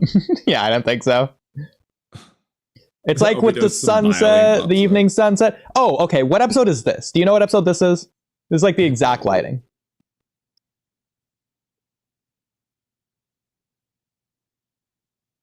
I mean, does it say what episode this is? Because it's at the very end of the episode, at the very least. Oh, this is just doing like a random montage. Okay, that's not helpful. Well, chat, do you know what episode it is? What if I type in sunset? Almost. Not same thing. This right here. It looks like this. I can't believe I actually found it. I don't think this is exactly it, though. I think it's the next thing. but it's the closest I have. It's like right. It is Yeah. this scene though. I don't think this is the exact So- cut. Oh, is this like showing the whole thing? Maybe. Is this gonna load? Oh, okay. Well, that's not what I thought this was gonna be. Okay, no music. Thank you. Oh my god. It's not even in here. Oh, no, it's right there. Okay, yeah, it was not showing what I thought it was. Okay. Well, I don't know then. Close enough. Yeah. Is this it? This might be it. Hang on.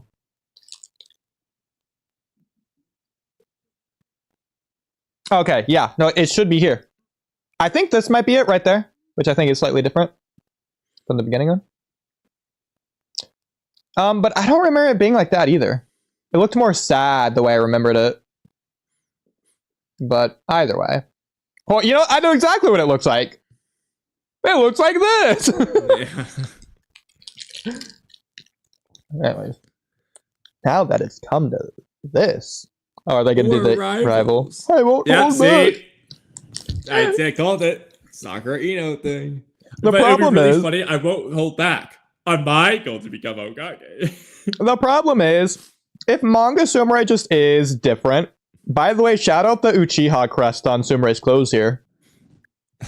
But Or is that Kawaki symbol? yeah.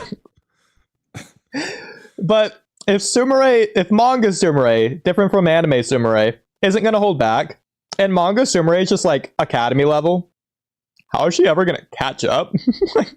Like Zarda's got like a 4-year head start on her. Well, she could just mean in terms of getting bored to like her. I mean, whereas, yes, Sarda was just saying about how strong she is and how relevant that is. Well, Sumerai's gonna be like, well, Sarda, that's great, but I'm prettier. Yeah, you got the muscles, I got the face. Oops, I scrolled down too They're far. holding hands. What, are they gonna go out? Let's train together. Let's practice that you're Boruto and I'm Boruto.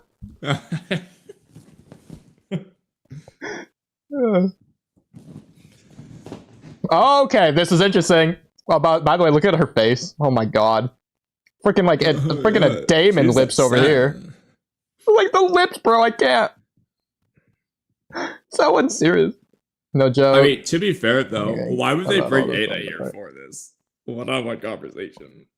Okay, I can understand Ada being irrational here, all memes aside about irrationality. I can understand her being irrational because it's not meant to be logical. Obviously, it makes sense why they wouldn't do this in front of Ada.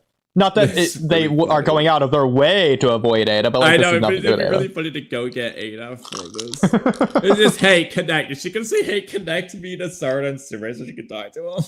And besides, Sarda Sumire knows Ada has the Senrigan. It's not like they're going out of their way to do it secretly behind Ada's back. Exactly. Don't go Started having behind her passionate back. heart-to-hearts without me.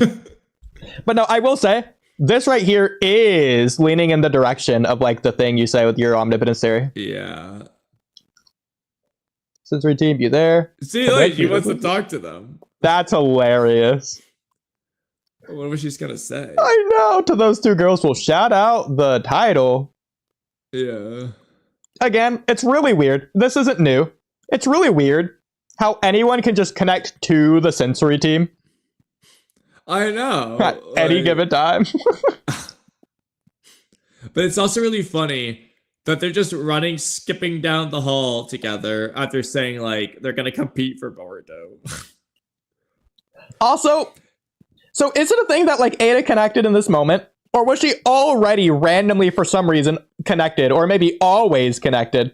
Because like, I Kamui. think they're always, like, on hold because of the room sharing mission. So that they can always update them. But it feels like that's kind of just true with everyone at this point. But, like, with the room sharing mission, they were supposed to be able to, like, do that. okay, Kamui, let's roleplay really quick. Let's pretend I'm your real life friend. Oh, hey, look, Kamui, your phone's ringing. Ba-da-da-da, ba-da-da-da, ba-da-da, ba-da-da-da. Hello? Oh, hey, Kamui. Can I talk to them really quick? Talk to who? Exactly. That's what Ada just did to the sensory team. To those two girls. Two girls. It's like, yeah, Kamui, can I talk to those girls? Like, what girls? We have a whole village here. There you go. It's like, what do you mean, bro? Oh my god, they look like the most friendliest friends. Like Cam would love this scene. Like they're about to go on a date. Oh, why didn't Sakura and Ino just do this? Yeah. Oh my god. Why does Sarda look so much taller than Subaru, too? Yeah.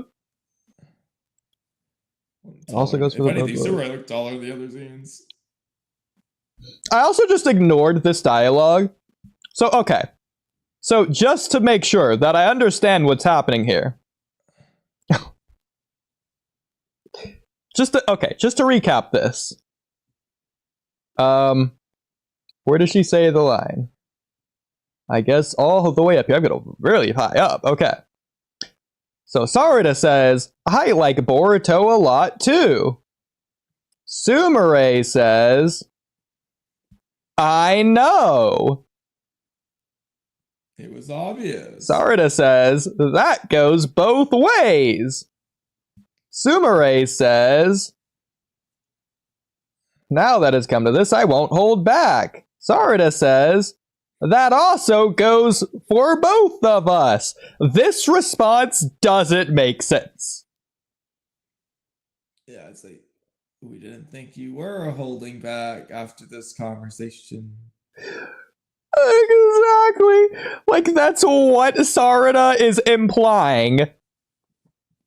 And then Sumire is responding to that by saying, I also won't hold back. Sarada's basically saying, oh yeah? Well, I also won't hold back. After saying she won't hold back. It's like, oh no. I wish Sumire responded to this with like, oh yeah, me too. Same here. I just go back and forth like 20 the times. funniest thing would be Ada's response with, I guess I shouldn't hold back either. The funniest thing is, instead of like doing the holding hands, frolicking in the flower field together, they just do that thing back and forth like, oh yeah, me too, oh yeah, me three, oh yeah, me four, until Ada connects. To the academy like ceremony thing when they become Genny. You know when they like fast walking into each other. That's yeah. Yeah. But what I was thinking is like they're like, oh yeah, me too, me three, until Ada eventually connects. They're like, oh yeah, me 17. Oh hey Ada, what's up? It's like Ada has to interrupt them. It's like they would have just kept going.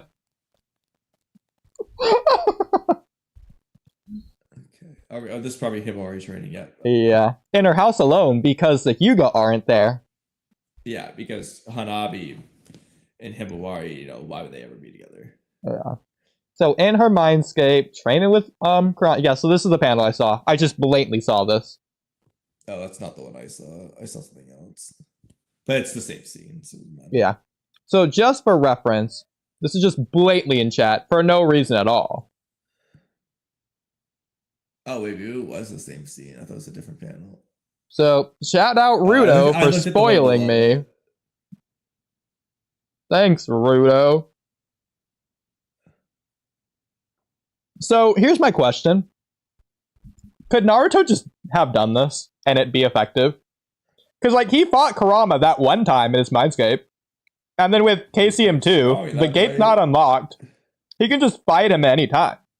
Yeah, why was Naruto rusty? Exactly. Why was Kurama rusty? And if this is more effective than training with Chocho or whatever, this just should be more effective than randomly training with the villagers.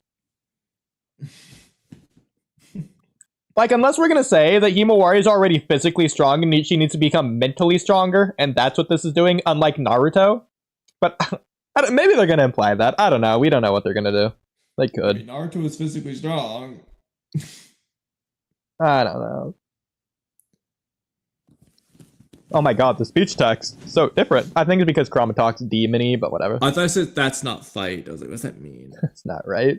Why don't you get it, you freaking idiot? Come on! Pick it up already! Like, oh, I hate you. Oh, this is so frustrating. You're such an idiot. Listen, when you punch, don't just rely on the strength in your arms. I thought they were saying like area or something. Yes. Don't try and use your leg strength to jump. What? She didn't even do that, by the way. And jump forward to punch harder. It's like, yeah, to close the gap between you two as you're jumping backwards? I don't understand. Alright, let's see what he says after that. Yeah. But please, Use go ahead. chakra. Oh, these techniques which require you to build up chakra control. Your chakra control. Even more than a normal shinobi. What techniques? What's wrong with Taijutsu? using her leg strength? Yeah, I know. I don't even know what techniques Okay, I think what he's using. trying to say is stop using your arm strength, stop using your leg strength, and use your chakra. He's saying stop using your physical muscles and use your chakra already. Don't just rely on the strength in your arms. Don't try and use your leg strength to jump. Use chakra. That makes sense. Okay. Well, no, you could. I don't see any problem with using your leg strength to jump, in addition to using chakra. I mean, it seems to work great for Lee. It's all he does is uses the leg strength. What do you think those leg weights were for? Yeah. I do wonder which techniques she Kurama's referring to, though. Also, it's not like Himawari had trouble with her chakra control versus Jura's.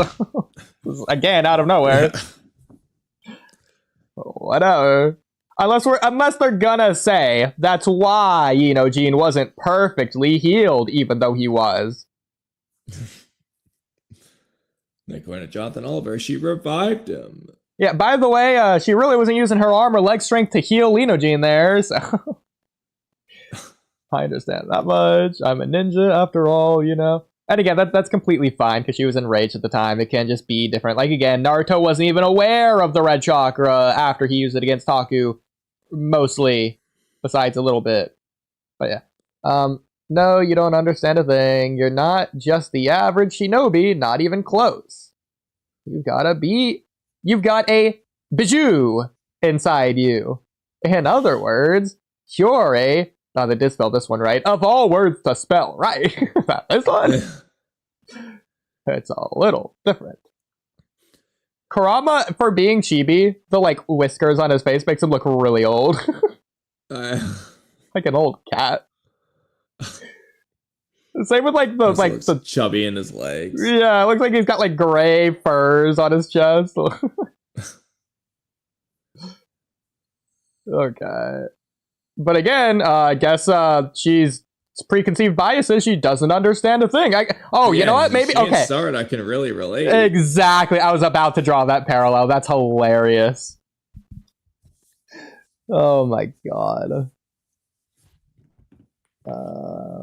Okay. Feel free to read a little. While you're still human. So, Oodie, do you remember when Himawari and Kurama were one body and soul? And Himawari is a Biju? Oh man, Kamui, I can't wait in the future for Himawari to stop being human. Yeah, while you're still... So, is she human or Biju, bro? While you're still human... Also, remember how she was different from Naruto? She's not a Jinchuriki? Then again, didn't they say this to Naruto? I think Kurama said this to Naruto when he's trying to make Naruto despair. Give in to me and stop being human. If I had to pick one or the other, you're more like me or... Oh, okay. Okay. I understand what he's saying now. We're being stupid. He doesn't mean while in time you're still human because you'll be not human in 10 minutes. It's whereas you're still human. If I had to pick one or the other, you're more like me or Jura. You're more like a Biju than you are a human, is what he's saying. Whereas you're right, we did misinterpret that. I feel like the way we interpreted that was... That's cooler. Not cooler, but it was more of the more not obvious interpretation. it was the interpretation that we should have came to first, given like what we had read up to that point. Yeah, like I mean, it's a natural like while you're still human. That Exactly, yeah. Like there's not again, that is a place where if they had a comma there, it would have made more sense. But here's my problem with this. Scroll up the previous page. In other words, not you're like a Jinchuriki, you are a Jinchuriki. You've got a Biju inside you. You are a Jinchuriki. But you are a Biju. So is she a Biju with a Biju inside of her? I mean, also, are they one body and soul or not? Actually, that is a good point. Kamui, would you consider the Tin Tails a Jinchuriki? Yeah, like in the war arc, it does have 9-tailed beasts sealed inside of it. That is, by definition, a Jinchuriki. yeah, like the Tintos is the Tintos in Turkey. But like, if the 9-tailed beast left the 10 tails, it's still a Biju. If Kurama leaves Himawari, what is Himawari? The story's making me question that, which is very sad. Bro, this is so this was a back and forth chapter of all time. Which is it? You know, I had a feeling this is a chapter that we could have got away with not reacting to it live, but we're here anyways. Listen, I'm not talking about what you are. Yes, you are. That is exactly what you have been talking about. I'm also I'm talking about what type of fighting style to use. No, Kurama, I want you to go back one page, Kurama. One page. What does this have to do with the fighting style? You specifically are talking about what she is. So, okay. This could be in reference to the... Do you fight like Jura or a human? But she doesn't. She doesn't fight like Kurama. So... Okay. On the ... I don't think that's meant to be a ... I think that's... You know how, like, they take the raws and they, like, white it out and they put their own text over it? I think that's just that, but, like, they missed it a little bit, is my guess. Maybe. They do that sometimes. But that was the only comeback I had. Okay. I mean, that it's weird, so... Yeah. Just the basics. Oh, God, is he going to throw away those capricci biases again? Logic is crazier. In a way. So there's the personification of chakra itself. Doesn't someone say this to Naruto at some point? Or no, they say this about the Ten Tails. But it was the nature energy. Yeah. Okay. Himawari is the personification of chakra itself. How? That's not gonna help her. Like, especially if she views chakra as Ninshu. Comes to mind. Weird response, but I agree. What is she supposed to think of after that? The most perfect thing is Kurama's like, perfect. You're doing it. That's the spirit. Yeah, just like that. Keep it up. Oh wait, hold on. What's he say at the bottom of that bot? I don't like this long panels. I know. Everything starts with that. Okay. Well, he's tired. Man, Kurama sure gets tired a lot. You know what? Screw it. I've never known this. Let's look this up really quick. Wrong thing. How much do foxes sleep? Yep. I'm glad you knew exactly what I was going to type in. I think I was going to type in how long, but...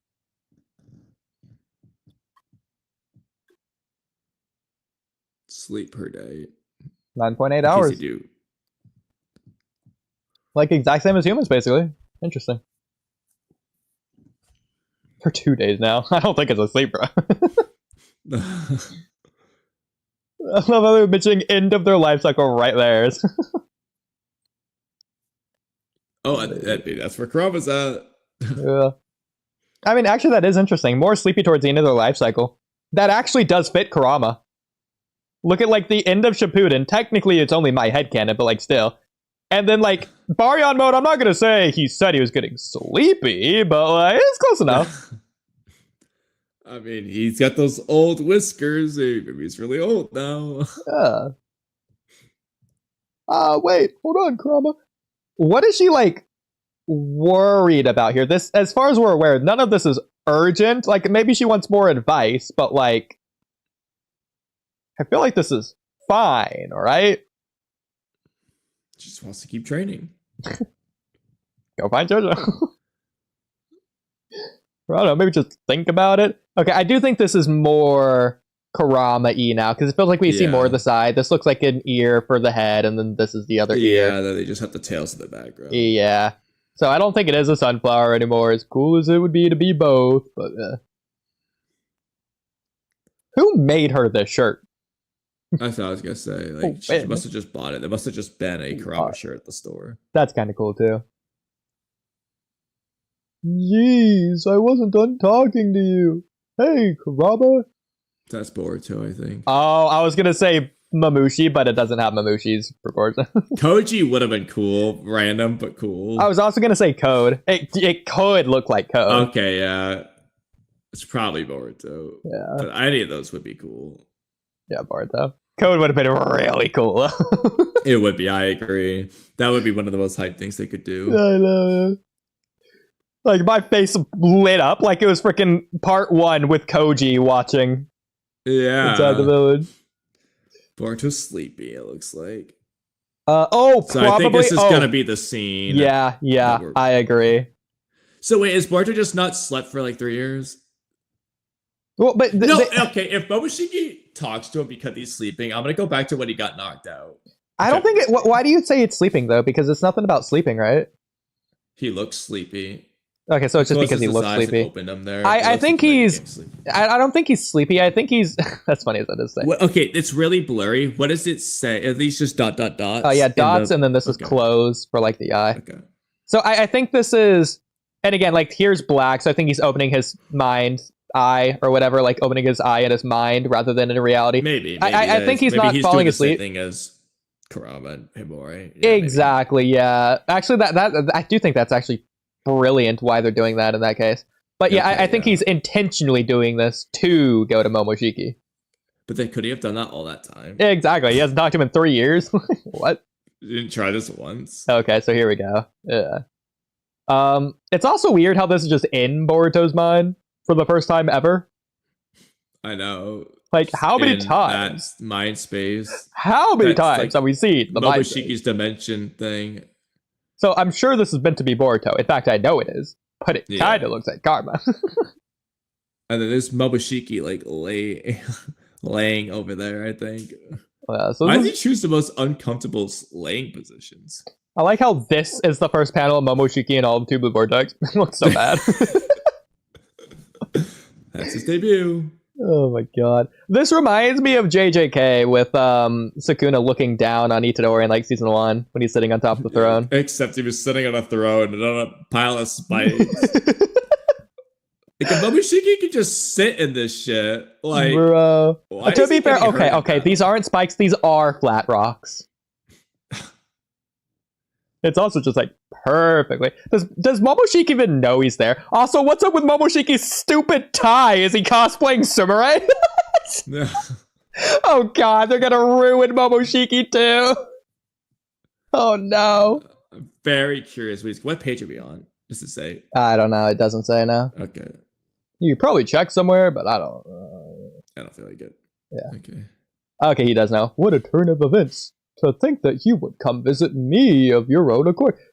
Bro, has he just given up? Yeah, I agree, Momoshiki. To think that. When he hasn't done it for 3 years.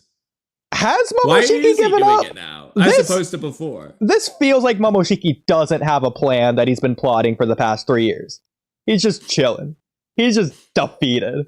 Yeah, but also ignoring that for a moment. Again, So what made Boruto do this now as opposed to any moment of time in the last 3 years? The fact that it was that what easy. about the recent events instigated this? Is it just that Himawari's talking to Kram is like, huh, what, if I can do that too?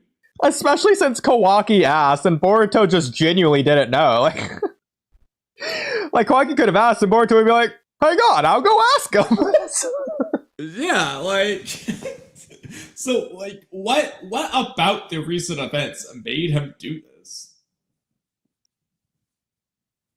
Maybe it's because he knows Kawaki's stronger now and he's going to ask him for help or something. Random guess. Idea. He has to be confronting him for something, though. And I don't think it's to figure out, what have you been doing these past 3 years? Like, he might ask that, but I don't think that's why. That's what he says now. I want the worst possible future at this point in this chapter. Oh, no. Momoshiki just doesn't care if Boruto dies. It's just made clear to me now. He's just chilling. He just doesn't care. Yeah, he's pissed. He lost. Defeated, yeah. Freeloader, bro. Sulking as usual. Once again, you failed to die. He actually wants him to die. You only continue to live your comfortable life. My despair is at rock bottom. Bro. Remember, Momoshiki just is depressed. He's the one who despaired. No! He's a couch potato, bro. They made Momoshiki a loser. He's canonically a loser. Oh, no. Oh, they have a word for this. As at rock bottom. It's just like... What is he, rock leaves? Dude, like, imagine Orochimaru at the end of part 1, just still Sasuke. He's just depressed. His despair is at rock bottom. Yeah, we come back from the time skip after the Tenchi Bridge stuff. Like, they'll go to meet Sasuke. He's just like part 1 Sasuke strength because Orochimaru just hasn't been training him. He just hasn't cared. He's just so depressed. And Naruto just fodderizes Sasuke, and Orochimaru just walks him leave with Sasuke. He's just not trying to come up with a plan to, like, fight back in any way. Just gave up. Oh, no. This only makes Momoshiki's defeat in the Promised Arc worse. So again, Momoshiki proved that he can't just take over whatever the fuck he wants in Chapter 78. But when Boruto didn't willingly give up, Momoshiki gave up and just, like, was Momoshiki's prophecy just his own prophecy? Yeah, you shout despair, it's really himself. I shout despair. Exactly. Yeah, so much for, I can see your fate clearly, but not my own. It's the other way around. Yeah, maybe Ada used omnipotence to reverse their roles. Yeah. Didn't realize the Itsuki aren't immune after all. Oh my god. Bro, that's actually bad. Awful. Oh my god, they ruined This is the worst chapter.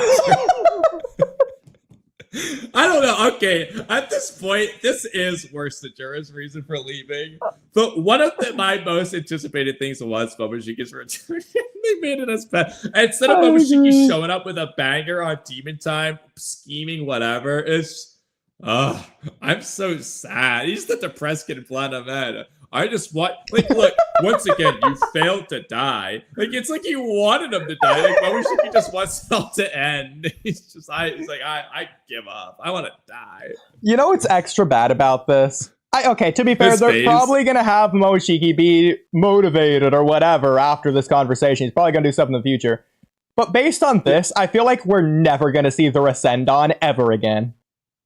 Yeah, bro, like, Boruto's gonna talk no jutsu him into either being his friend or being a bad guy. He's gonna like, yo, Momoshiki, can you, like, try to be a villain? You're making this easy. Also, the funniest thing about this is, like, continue to live your comfortable life. I know, yeah. Momoshiki has not been paying attention.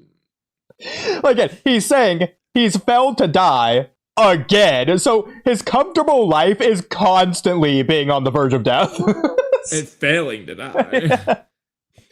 I mean, you could always argue Momoshiki's just lying here. He's pretending to be upset when he's not. Maybe Boruto will call him out for it. It's possible. Well, let's find out.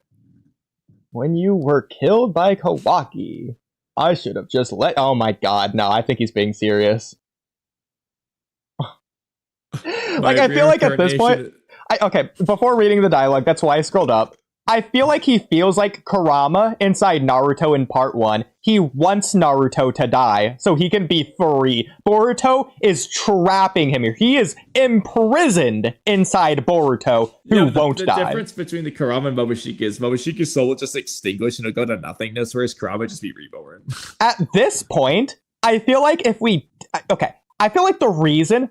Keeping this in mind, if Ikimoto knew this is what he was going to do with Momoshiki, I feel like the reason Ikimoto refused to let Momoshiki take over the first 24 chapters is because if he did, Momoshiki's just going to kill himself. He's going to take Boruto's sword and going to slash his own throat with it. But, like... why didn't Momoshiki do that when Boruto was knocked down in chapter 13? He absolutely or chapter 22? Because it's he's so depressed he didn't even bother. He's just like, it seems like that. Yeah, that's the reason he's been silent. Again, it's not that Momoshiki's trying to not have his thoughts cross over, that he's scheming something. It's Momoshiki gave up that hard. Oh no. My reincarnation is not possible. Now that I can't control your body. Okay, so just a recap. But, yeah. I've lost my place to live. My soul wishes for one thing. For you to perish. So, oh no, escape my cage. That's what I said. Look at his face, too. For the erasure of my existence. Bro is the kid from Platinum Man. He just wants to die. Look at his face. Oh, he looks like he belongs in Kiss. You know, the band. Bro. Oh, poor Momoshiki. They took the, at the time, best villain, began with a horrible defeat, and turned him into the biggest loser. Yeah, everyone is gonna, all the code haters better be coming after Momoshiki right now. No, you know, Mello could say that Ishiki took an L, crumpling to dust, or whatever he wants to say. But he better put that on steroids when he talks about Momoshiki here. Yeah, no. Mello's gonna be like, they called me crazy for years. They said I was wrong. He needs to be the comparison guy. Mello's got a point now. The Utsuki are. Again, he took over in chapter 78. What do you mean I can't control your body? Why can't you? Just do what you did in chapter 78. Still doesn't have that blue eye, if that matters. This is so stupid. You know, it didn't require a prophecy to take over in chapter 65. Didn't require a prophecy to take over in chapter 43. So Boruto's been knocked out twice into the vortex. You want to die? Just take... I mean, first of all, you could just take over then and make him despair, but ignoring that, take over and kill yourself. You can't do it. You've proven it. And I'm freaking Guy talking to Lee. You've already proven it, Momoshiki. You're a splendid ninja. So not only does this confirm that Momoshiki doesn't have a plan, this also confirmed, since they've already said Boruto and Momoshiki's minds are crossing over more and more, Momoshiki doesn't just have a plan. Momoshiki hasn't even been thinking at all. He hasn't had a thought. Ever. He's just been sleeping. I mean, maybe he's just lying to get Boruto off his back right now. He's just putting up an act, hopefully. But this feels genuine so far. Hopefully he's putting up some class A acting. So, by the way, I'm sure we both think this is like Momoshiki's dimension is what this mind space scape is supposed to resemble. What would be the coolest thing for it to be? Is it Momoshiki's dimension? I think the coolest thing it's actually Momoshiki's hair. And he's gonna like trick Boruto, and he's gonna like the ground around Boruto is gonna wrap around him as Momoshiki's hair, and something like cool like that. Almost like the water when Kurama like makes the red chakra the water and like wraps around Naruto that one time. Yeah. Also, real quick, when you were killed by Kawaki, Ikimoto can't get his story straight. In that chapter, Momoshiki explains that Boruto didn't die. He would have died. Oh, what does he say here? I should have just let you die. Okay, it doesn't say resuscitate, it doesn't say resurrect. When you were killed by Kawaki. Yeah, I know. Yeah. Should have just let you die. Ikimoto, make up your mind. Did he die or not? It is what it is. No, also, why did Boruto feel like... I hope Momoshiki's lying here, because I hope Boruto points it out. Oh my god. Oh, I hope they don't do what I just realized. Okay, I'm going to explain this. Oh god. Okay, so what I was going to say is, Boruto explained that when he was using karma, it felt like he was dying, and Koji was worried about Boruto losing control of the karma. So maybe Momoshiki is capping, but there's another possibility. He felt like he was dying because Momoshiki wants to die so bad. No, Kamui. When Koji's worried about Boruto losing control, it's not because Momoshiki's gonna wreak havoc. It's because Momoshiki's gonna kill himself. Kamui, it's worse than that. Ishiki went to the afterlife. Momoshiki doesn't want to exist anymore. He's so depressed. He doesn't want to die. He wants to stop existing. Yeah, he doesn't want to go to Shibai's anymore. Oh no. Oh god. Just ... Bro, Boruto came here for a reason. Why is he letting Momoshiki just talk? Okay, before that, I've got something to talk to you about. But before what? Before Momoshiki stops existing? What are you talking about? Before you kill yourself. He's just like, bro, leave me alone. Oh my god, Mello is so your right. Power? Just activate karma. I'm confused. You can do that, Boruto. You don't need Momoshiki's permission. Just use karma. Since Momoshiki's already given up anyways, you're just free to use the karma. If anything, you should be more okay to use it now than ever before. Is that why he's using it in the flash forward scene? It's not that he mastered it or came in cahoots with Momoshiki. That's the time that Momoshiki gave him permission. No. Momoshiki just doesn't care. He just gave up. He's like sorry. He just doesn't care.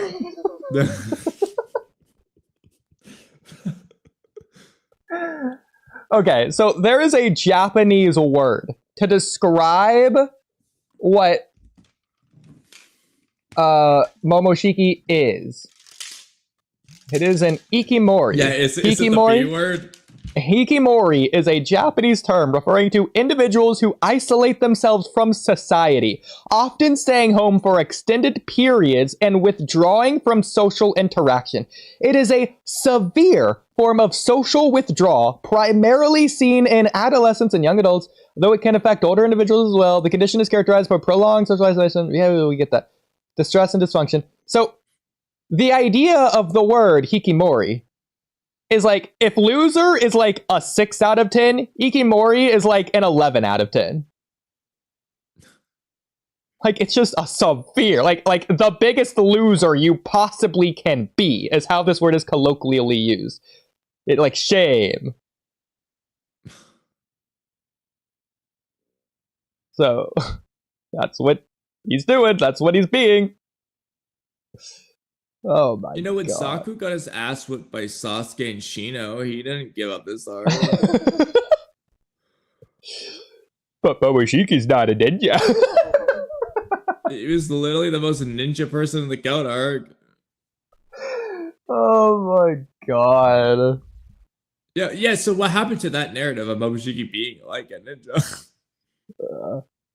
By the way, why is Boruto asking this of Momoshiki right now of all times? Exactly. What does he need his power? I mean, we don't know yet. He could explain in a second. But... Sure he will, but like, still. Don't crack jokes, boy. Be gone from my sight. Oh my god, bro. Mello was just right. Like, I'm just gonna give Mello that on this one, at least for Momoshiki. He was just right. We didn't know it at the time. Hold on. Maybe. Just listen. I know good and well that deals go 2 ways. Okay, so he's gonna give Momoshiki something. He's gonna offer. If you can defeat Jura, then at the time I'll give it to you. Control, okay. This body, all of it. Oh, then he wants. So I think Boruto's plan right now, according to this, to defeat Jura, and then to have Kawaki kill Momoshiki. But if Kawaki can do that, just have Kawaki beat Jura. That also blatantly goes against, like, cool plot twist.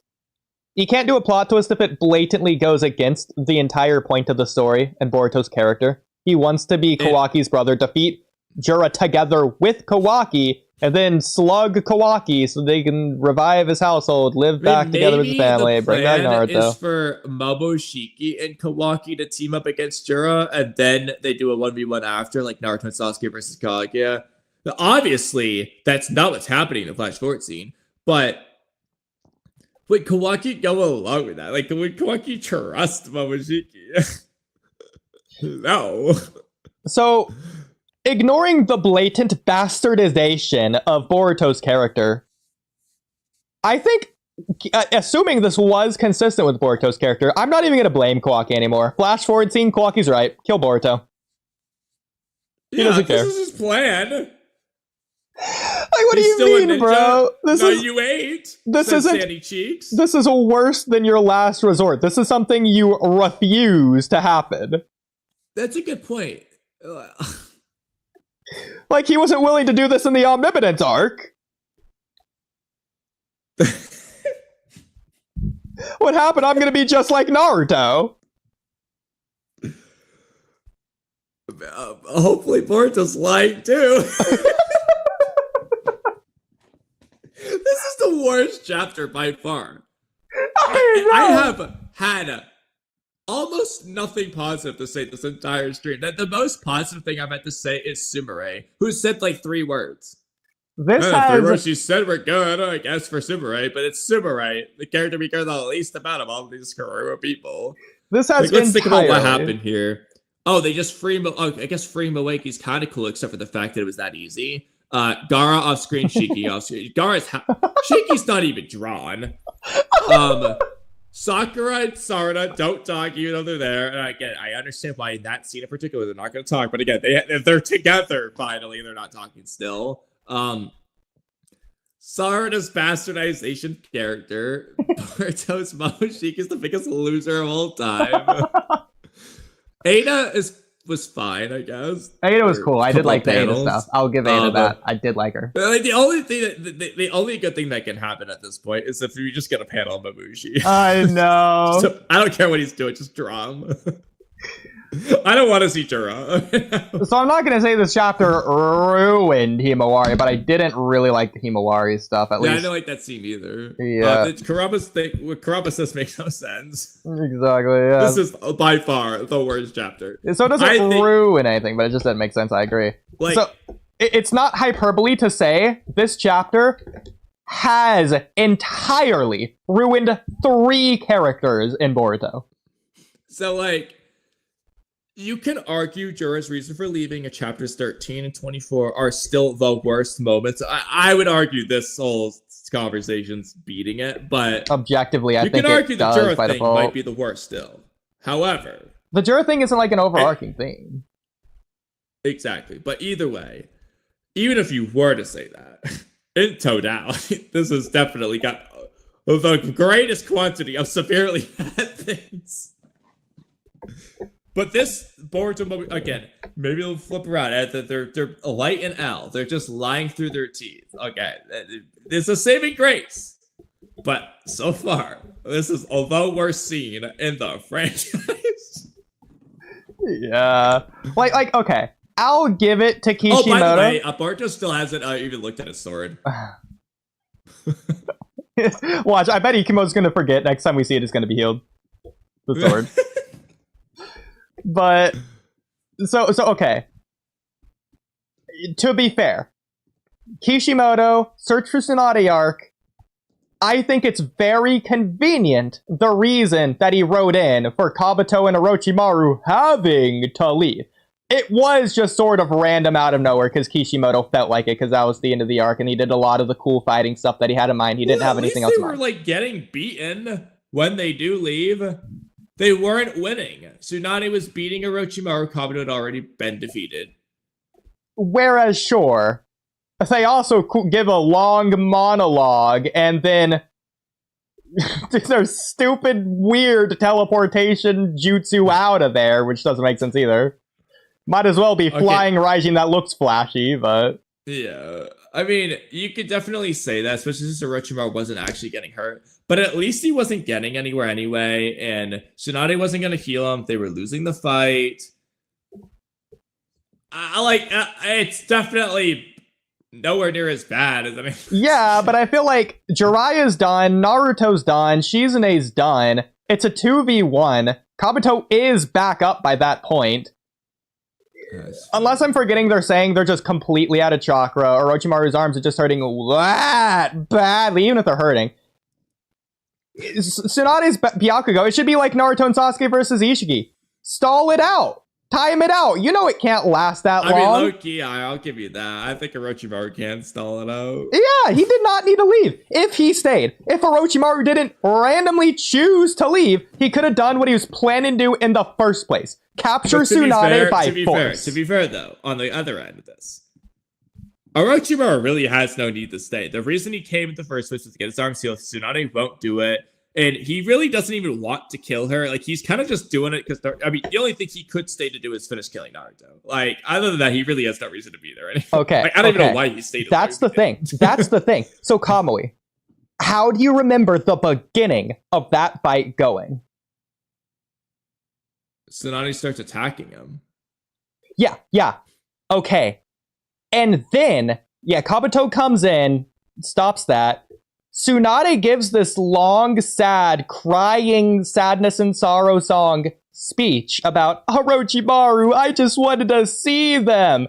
It doesn't seem like Tsunade is going to continue fighting.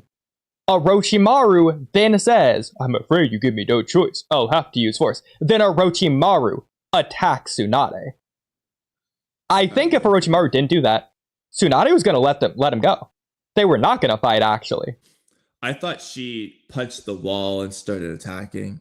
Here, I will pull it up, because I was surprised too. Because I agree, I remember that fight starting because Tsunade said no to the mission, or to the thing, Kabuto got in the way, but Tsunade was gonna kill him by attacking the arms or whatever.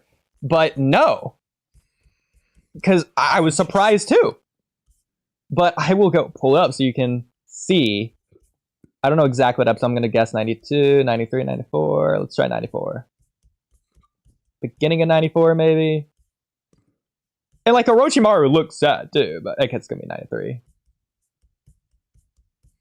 Probably gonna have to mute it, and I'm also going to. Sorry, stream, but this is very copyrighty, so that's the wrong thing. Do that. Okay, sorry, stream.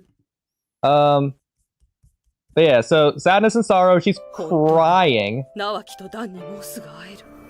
I felt that rush in my bones. What is she, Kimibaro? Yeah, it's okay. She's like crying. So in the manga version, I just double checked this. She just does attack first. So let's see the anime now. So that's how I remembered it. Yeah, so she's giving this long thing. Things that are important eventually decay. You say that. Look at how sad she looks, bro. She does not look like she wants to fight. But she just does. That's how I remember it. And again, I just checked the manga. Now, I will say, she does have the spear side. She does do that before anything else. Because, yeah, Orochimaru hasn't said anything. Orochimaru looks sad, too, by the way. I don't think I can find the exact face of her. Oh, yeah, right here. Bro, Orochimaru's on the verge of tears. Like, this is with sadness and sorrow. Orochimaru humanity. I mean, we never did that podcast. It's the first podcast. Stop it. Orochimaru's humanity. But listen to this, like. I can't hear. Oh, right. Okay, yeah. But she said, sadness and sorrow is blaring. Like, oh, their desires, Orochimaru. Oh, it was my dream. It was their dream. Oh, my hopes and desires. Oh, Orochimaru's face, bro. Anyway, so she gets the eye or whatever. Oh, I don't know what I pressed, but I pressed something crazy. Okay, well, let me go back to this. Rip that randomness. Oh my god, 93. Why? I don't even know what I pressed. Oh my god, whatever. Anyways, back to this. Wait, was it 93? What episode was it? Guess it was 93? Gone too Yeah, it was far. 93. Yeah. Oh my god. This is so stupid. Okay. Back to You went too here. Okay. far. Yeah. Since it's come to this, I have no choice but to ask forcibly. So yeah, our negotiations have broken down. It can't be helped. Yeah, this is anime only. Yeah, so in the anime, it's Orochimaru who's attacking Tsunade. Since it's come to this, He I've doesn't no choice but to attack ask her. She forcibly. does attack first. But even then, Orochimaru's making it clear. He's not just going to let her go. So even if Tsunade attacks first, I don't think that really matters in this case. Because again, Orochimaru's saying it when she's still crying. Oh, actually, no. He does say this in the manga too. He does say the by force thing. Oh. Orochimaru doesn't look as sad in the manga either. He looks more like annoyed. Yeah, when okay, she's so crying. Tsunade does technically attack first, but I don't think that matters in this He case. says, "I'll have to persuade you by force." Yeah, like here, I will turn on the. Oh, how did my share screen stop? What? Whatever. Here, because the audio's shared too now. So for the dub. So la la la, talking over it. Seems we've reached an impasse. So be it. I'm afraid you give me no choice but to use force. Yeah, no choice. As she's crying. Yeah. So clearly in the anime, this fight isn't Tsunade trying to kill Orochimaru. It's Orochimaru. Again, going back to this podcast topic, what do we think is happening here? So I say, Orochimaru, I'm afraid you give me no choice. I'll have to use force.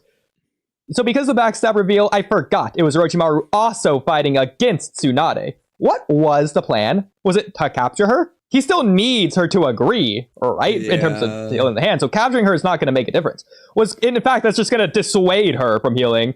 So, but okay, but that then asks more questions. Was Kabuto going to learn how to do it from an enslaved Tsunade in terms of healing Orochimaru's hands? Or like, were they going to run experiments on Tsunade? Were they just going to ask Tsunade to heal Kimimaro instead? That's the coolest timeline, but... Were they gonna threaten Tsunade by destroying the leaf anyways, even though he supposedly can't do it, which is totally cap? Was Orochimaru gonna threaten to kill Jiraiya? Was Orochimaru gonna put her in a genjutsu? Was Orochimaru gonna threaten every gambling hall in the land? Or just was he gonna say screw it and randomly beg Lady Chiyo? Like what's he gonna do? Threaten to kill Tsunade? Because that last one doesn't sound very wise given the circumstances.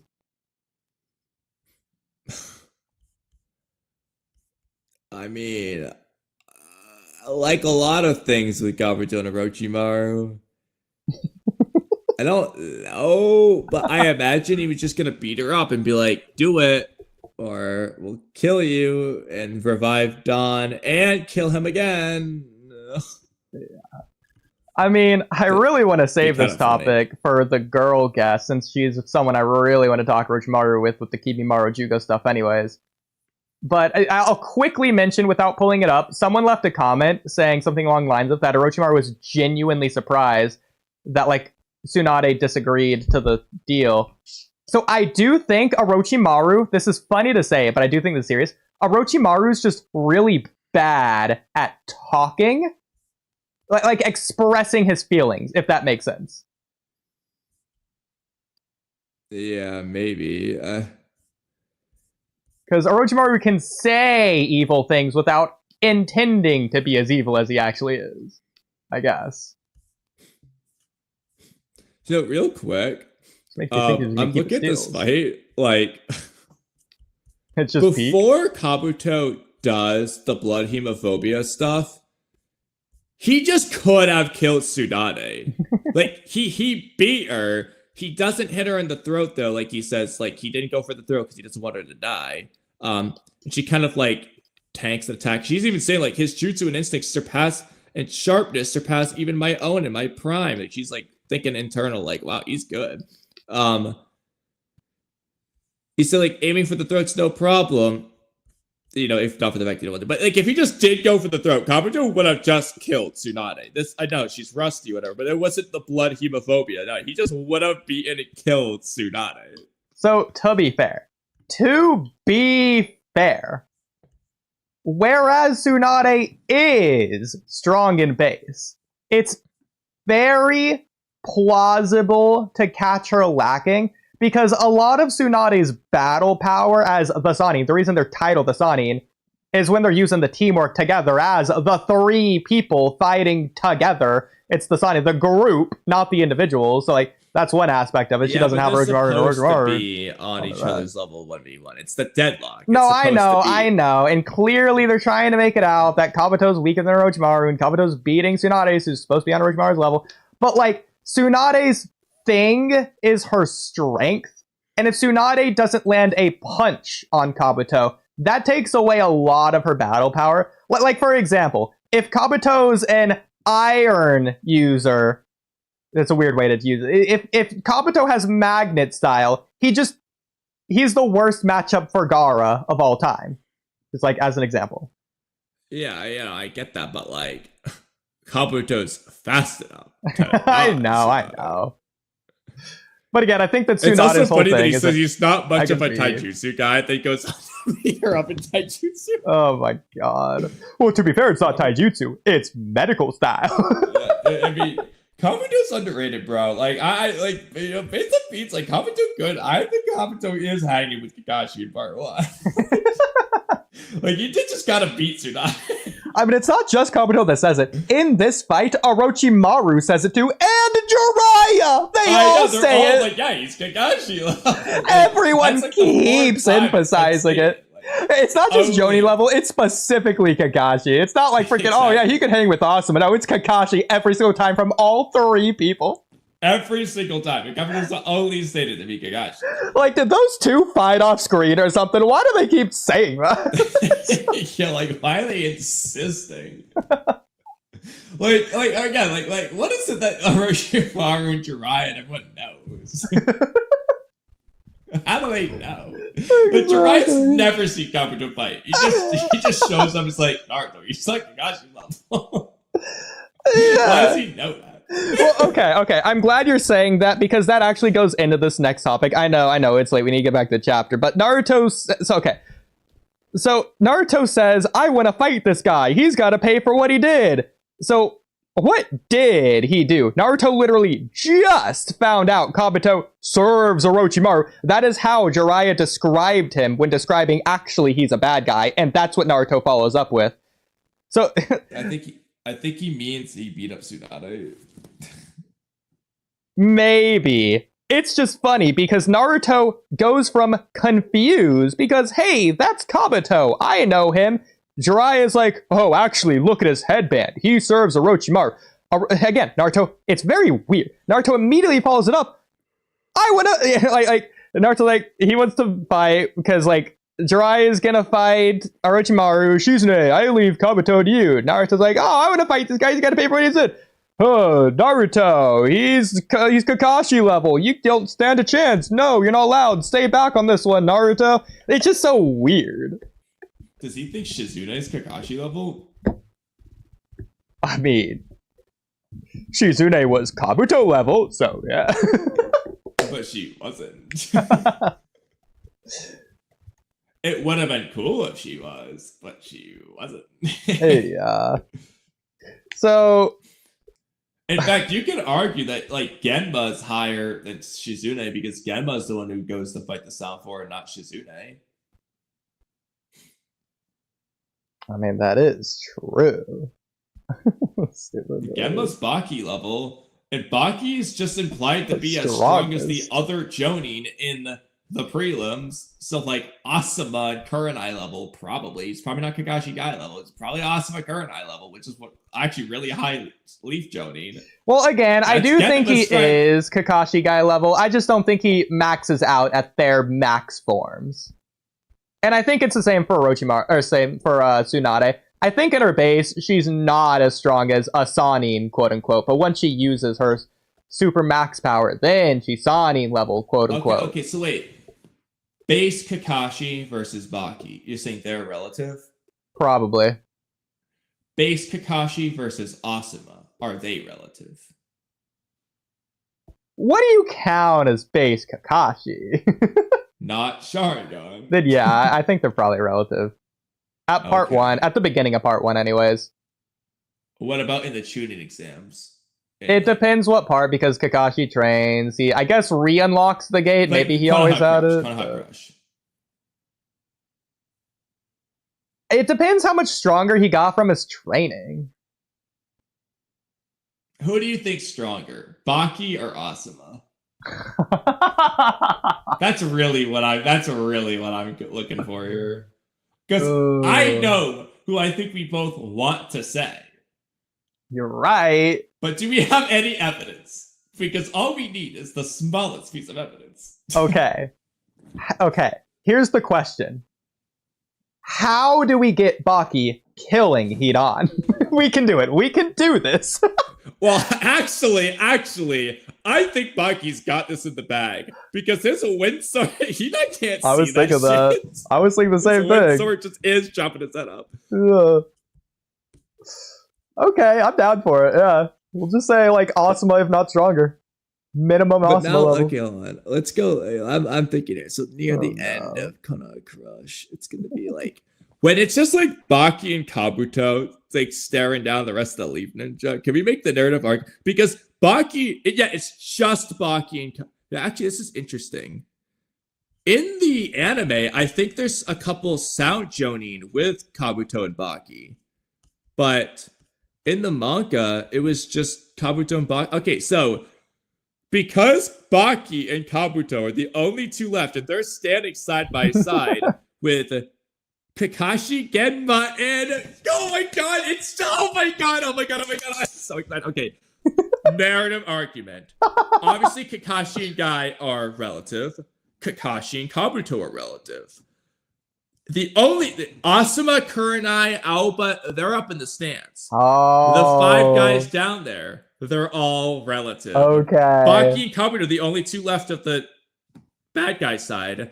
They're relative. They're standing side by side. Kakashi and Guy, who's in between them? I'm Genma. down. Genma is the top three Jonin.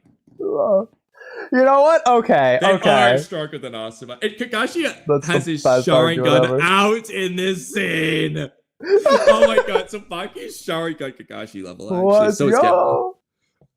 I love that. The best argument of all time. Okay, can we just say, of all the wasted fights in Naruto, that's gotta be one of them. Why didn't they fight?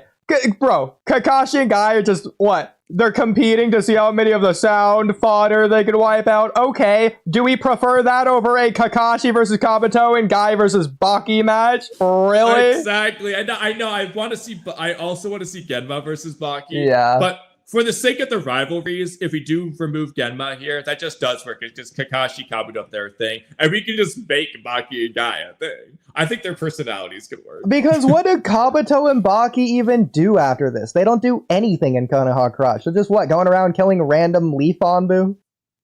They retreat after this. Yeah, to do what? Because they don't save Orochimaru after the Hiruzen thing. It's the Sound 4. They just leave. Yeah! In the middle of the invasion that they're doing, that they're leading. Sorry, let me correct myself. The leaders of the invasion leave. At this point, like Orochimaru's already left when this scene happens. So they run away. Guys, we should go after them. Kakashi says, no, wait. And then Kabuto's like, let's not be hasty. If we rush in, we'll only get snared in the enemy's traps. And the guy's like, oh yeah, blah, blah, blah. And then Kakashi's like, oh, this is different in the English dub. Kakashi says, so, all you ended up doing was watching Kabuto. Why? That's so weird. Yeah, that's Kabuto so didn't sus. do anything to invasion. That's so... You could add this to the Kabuto sus, whatever. That's so implying. Absolutely, you can add it to that. Exactly. Why was he doing nothing? There's a lot to. Yeah, I mean, he did the Genjutsu technically, but after that, yeah, he does just stand there. And again, I don't know if this is anime only, but I remembered when I was watching it, there is just a scene to where before Orochimaru meets up with Tsunade for the final time, Orochimaru and Kabuto have a scene of like, oh, I'm going to Tsunade. What are you going to go do? You know, Kabuto, this is your final chance to go kill Sasuke to stop me. And then Kabuto's like, hey, you're right. Well, I wonder if I'm going to go do that. And then they just leave. And then Kabuto's seen like the next episode stalking Naruto randomly. It's like, they're just revealing that, I guess. I was like, why are they doing that? It's so weird. I know, like, I think... We need to come up with a rewrite where the Kabuto sus thing just actually comes true. We've probably tried it before, but we need to do an actual, like, fully thought out one. Like because in part 1? it just seems like they just are implying this over and over again until the Sasuke retrieval arc goes away. I think the best way to do it would be through Kimimaro. And we'd have to change Kimimaro blatantly. Like, we'd have to just throw away Kimimaro's entire narrative and just make him Kabuto's brainwash tool to do whatever Kabuto sus thing would do. It's probably the best way to do it. If we have it in part 1, that is. Because, like, we have all bunch ones for Shippuden. That could be interesting. I'd be curious to think about that. But real quick, story I remember the English dub, though. They just changed what Kakashi says. It's not so all you did was watch Kabuto. It was, so you propose we do nothing, eh, Kabuto? Because the point is that Kabuto's saying, no, don't go after Orochimaru. But he's being an Anbu. And then Kakashi's like, all right, so you think we should do nothing, huh? Like, that's completely different meaning. And Baki's like, hey, what's the plan? And then Kabuto's like, we should retreat. Yeah. So, okay. Also, yeah, running away from me again? For now, yes. I no longer wish to show you my jutsu so you can just copy it. Although it does seem like you haven't mastered that as completely smart with the Chiyoda, blah, blah, blah, blah. In the anime, he was like, that would be too easy. Why show my hand when I can just keep you in the dark? Like, it's again a different interpretation. Oh, that's so much cooler too. I know. Screw the manga version of this. I like the way that this goes in the anime. Yes, bro. Oh, I can't believe how much better that is. It's so funny. But okay, sure. Kabuto's doing nothing. We can do some cool rewrite headcanon shenanigans there. Baki, I guess, just is doing nothing, or he's just off screen once again, just fighting random Anbu. Fights Genma because they get battle marks on their faces and clothes. They had to have fought. Sure, yeah. Either we should have seen that, or Baki should have actually fought someone. I know, like, it should have at least a couple of panels. Like, I understand he was waiting for Gaara, but, like, the invasion was on at that point, so... And even then, what was he going to do with Gaara? Like, I know Gaara's going to become Shukaku, and then what? It's like Baki can't do anything. It's just Shukaku. Baki Shukaku level. I guess. He's gonna restrain Shukaku after. Well, what was the plan? Okay, so Shukaku destroys the Leaf Village, and then I guess Baki's expecting Rasa to subdue Shukaku before Shukaku kills all the sand shinobi that are surviving. Well, see, there's the problem. Well, two things. One is, so Rasa didn't know that Orochimaru killed Rasa. You mean Baki? But yeah. Yeah, sorry. Baki didn't know that Orochimaru killed Rasa. Because Rasa did know that. However, it feels like Baki knew that Orochimaru was pretending to be Rasa. Because they all just see Orochimaru as the Kazekage capture heroes and go to the rooftop and it's Orochimaru fighting them. They seem to just all be aware of that plan. So was Rasa ever supposed to be there at all? Or is he just going to be in the Sand Village the whole time? Sounds crazy to not have your Kage participate, but like, was that actually the plan? Like, Rasa wasn't going to actually participate himself. I mean, the funniest thing to me, the fact that Orochimaru transformed into Rasa for like a month. And he didn't, yeah, okay, first of all, the fact that he can just do that. But second of all, he did not look like Rasa at all. I'm sorry. I don't care how many years it's been. You go back, he does not look like anywhere that we see Rasa. Ever. That's because with the mask and hat on, they just don't show enough of his face. You just see his eyes, and he clearly retconned the Kazekage design. Like, I know, but his eyes don't look like Rasa either. Come on, it's not Rasa. He's not transformed as Rasa underneath there. It looks like freaking Kabuto, or like not Kabuto. It looks like Sasori, the like Hiriko shell, if anything. Yeah, that would be probably cool where he got the design from. Yeah.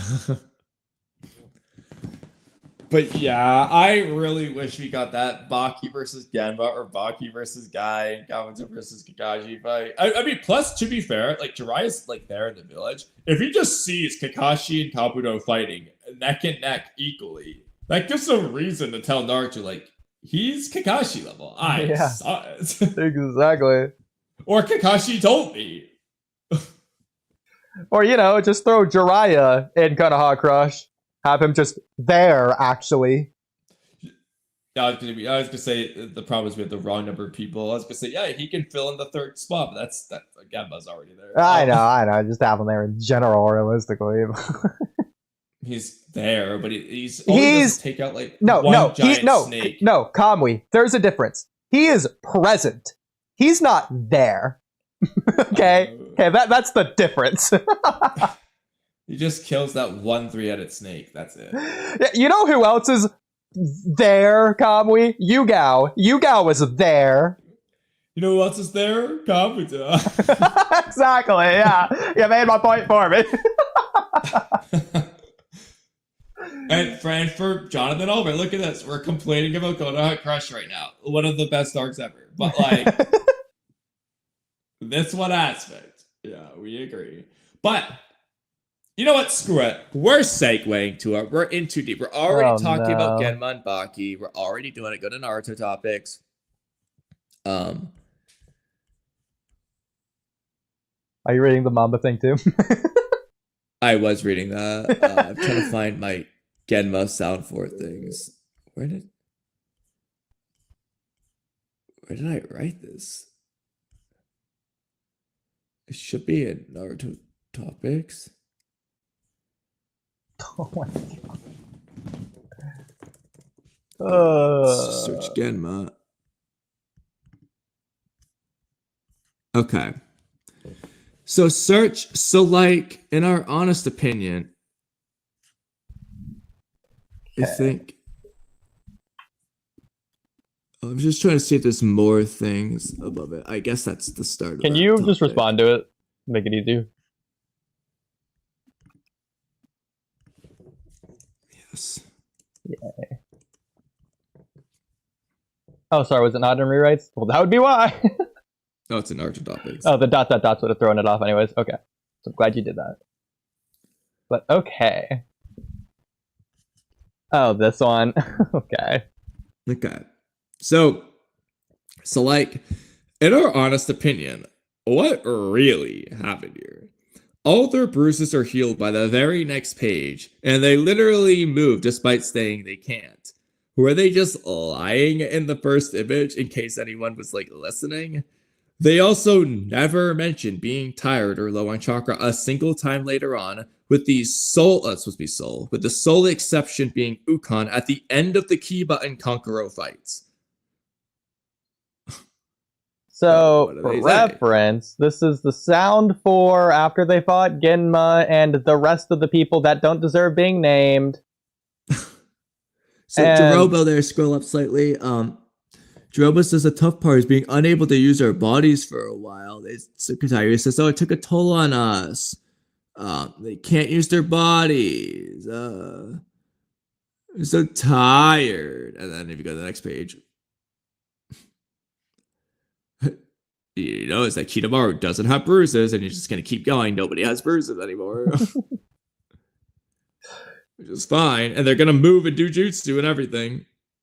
So, couple things here. And you're not going to like this. I'm going to preface it with that. Also, there's 4 pages here? Oh, I didn't realize. I'm just showing you all the scenes of everyone not having bruises and being able to move. Yeah, that's fine.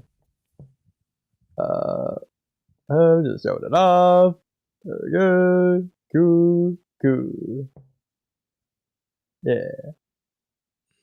Okay.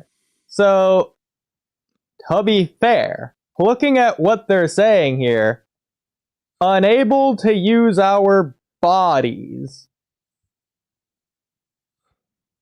To be fair, Kamui, that is not saying literally move, despite saying they can't.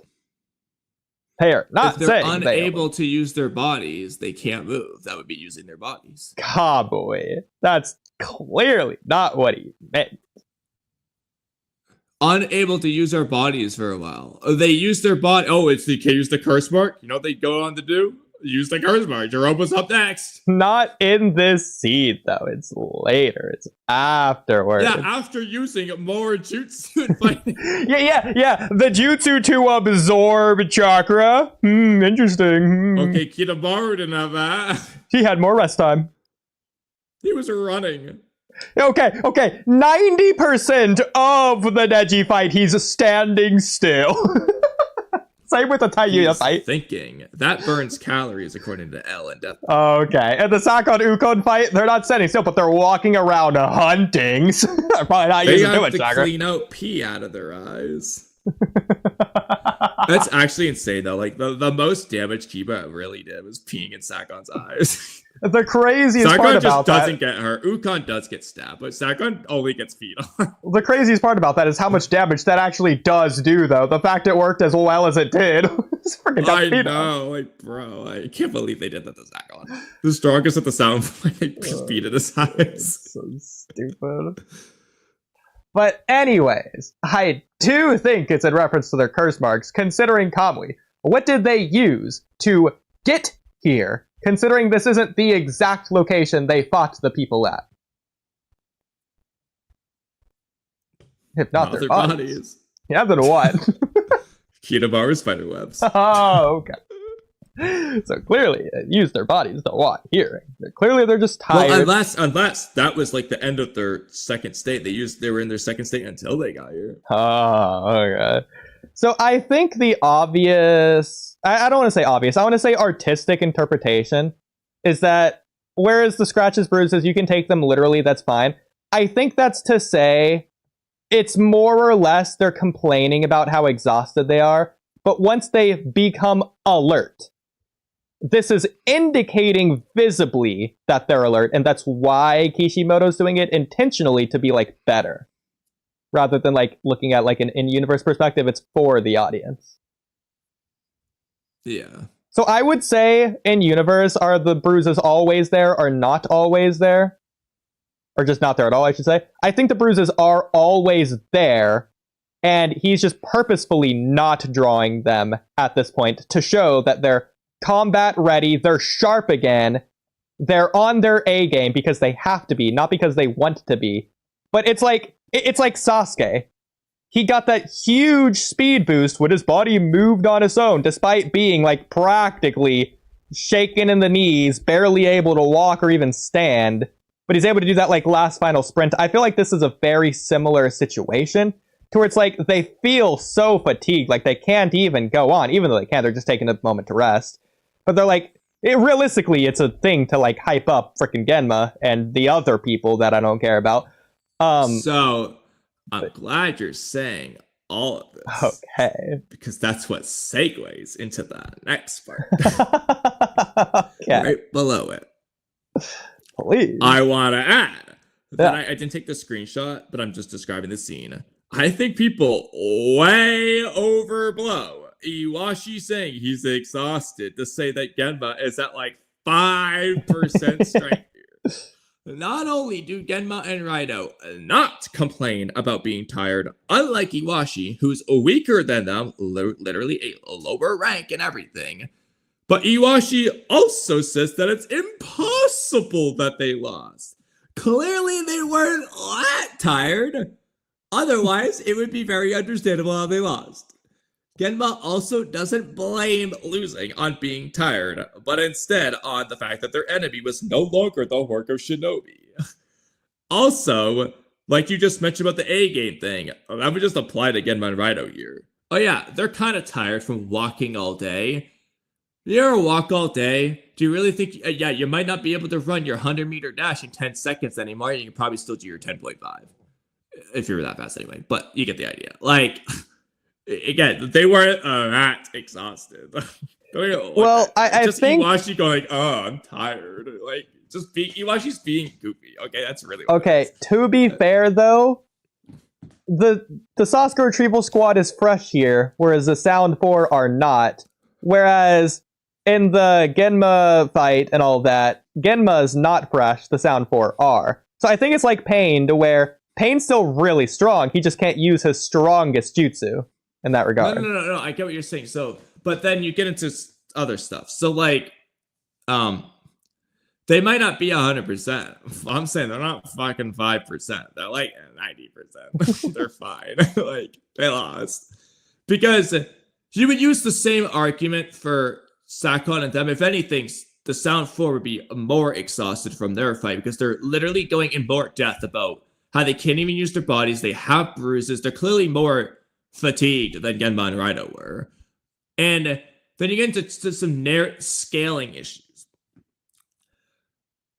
The Sasuke Retrieval Squad basically are all tuning level. Like, Shikamaru is a tuning. Neji, like Sasuke and Lee and Naruto and Gaara and Chino, just were tuning level. Same with Kankuro and Tamari. Like, everyone who made it to the finals was tuning level already. Just as it was in the final exams.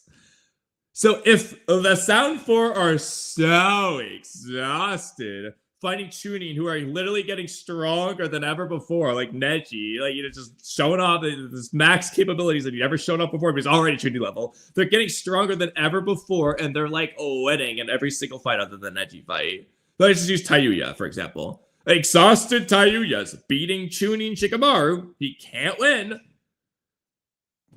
So you have exhausted Tayuya, stronger than a tuning. But apparently, two of them, like, you gotta fight a tired special Jonin. Does that make sense? Genma just is, as we just explained, Genma is Baki level, who is Kakashi level. They fought Kakashi and Guy and won. I don't care if they're tired. They beat Kakashi and Guy. But okay. But I feel like you shouldn't like that, because whereas that's a Genma upscale, that's also at the same time a Genma downscale, because that means the Sound 4 are stronger than Kakashi and Guy.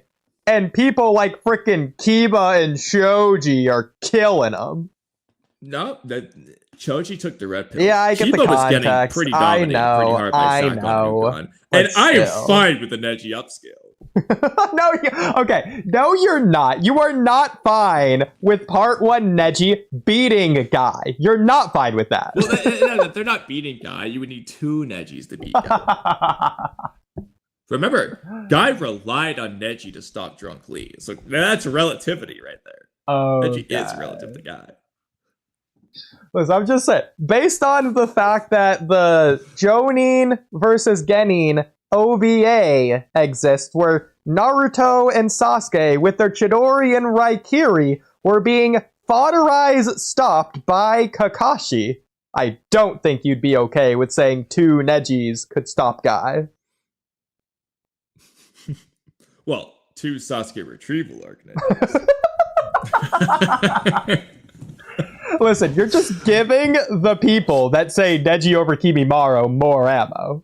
Well, no, because Kimimaro. Okay, you're mentioning Kimimaro. We're segueing to that. No, okay. Kamui, we can't. We have to do it. I've wanted to do this. Okay, so, oh my god.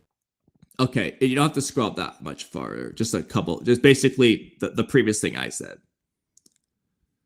Above, so it's above yours, but okay. So I just thought about this. Given that Kimimaro walked out of sand coffin previously, and now Gaara is trying the 200-meter sand burial, we can confidently assume the pressure is higher than that of sand coffin, among all the other obvious reasons why this jutsu is stronger. But just getting that out of the way. Now, Kimimaro's bracket dance broke through that, and he can phase through the bones as we saw. However, here's the crazy part. Given that Kimimaro was 200 meters underground, over 600 feet underground. This means one of three crazy possibilities. It can be any of these three. Okay. Option 1. Kimimaru's bracket dance bones are over 200 meters tall. Meaning, if he did this on the surface, they would be 200 meters in the air. And Gaara and Lee probably aren't dodging that. Because that would work, is it's sprouting from Kimimaru himself. So it's from all the way down there, all the way to the top. They would be over 200 meters tall. That's literally like they're piercing through top to bottom of Biju. one-shot killing Gamabunta. Option 2. The Bracken Dance bones are like 10 feet tall or whatever. They just start sprouting from the surface. And Kimimaru just instantly climbed through those 200 meters of sand to reach the bones so we can merge with them and face through them from there. So it's like Naruto versus Neji with the underground thing, but 200 meters and faster. So that's just Kimimaru pressure upscale. Or option 3.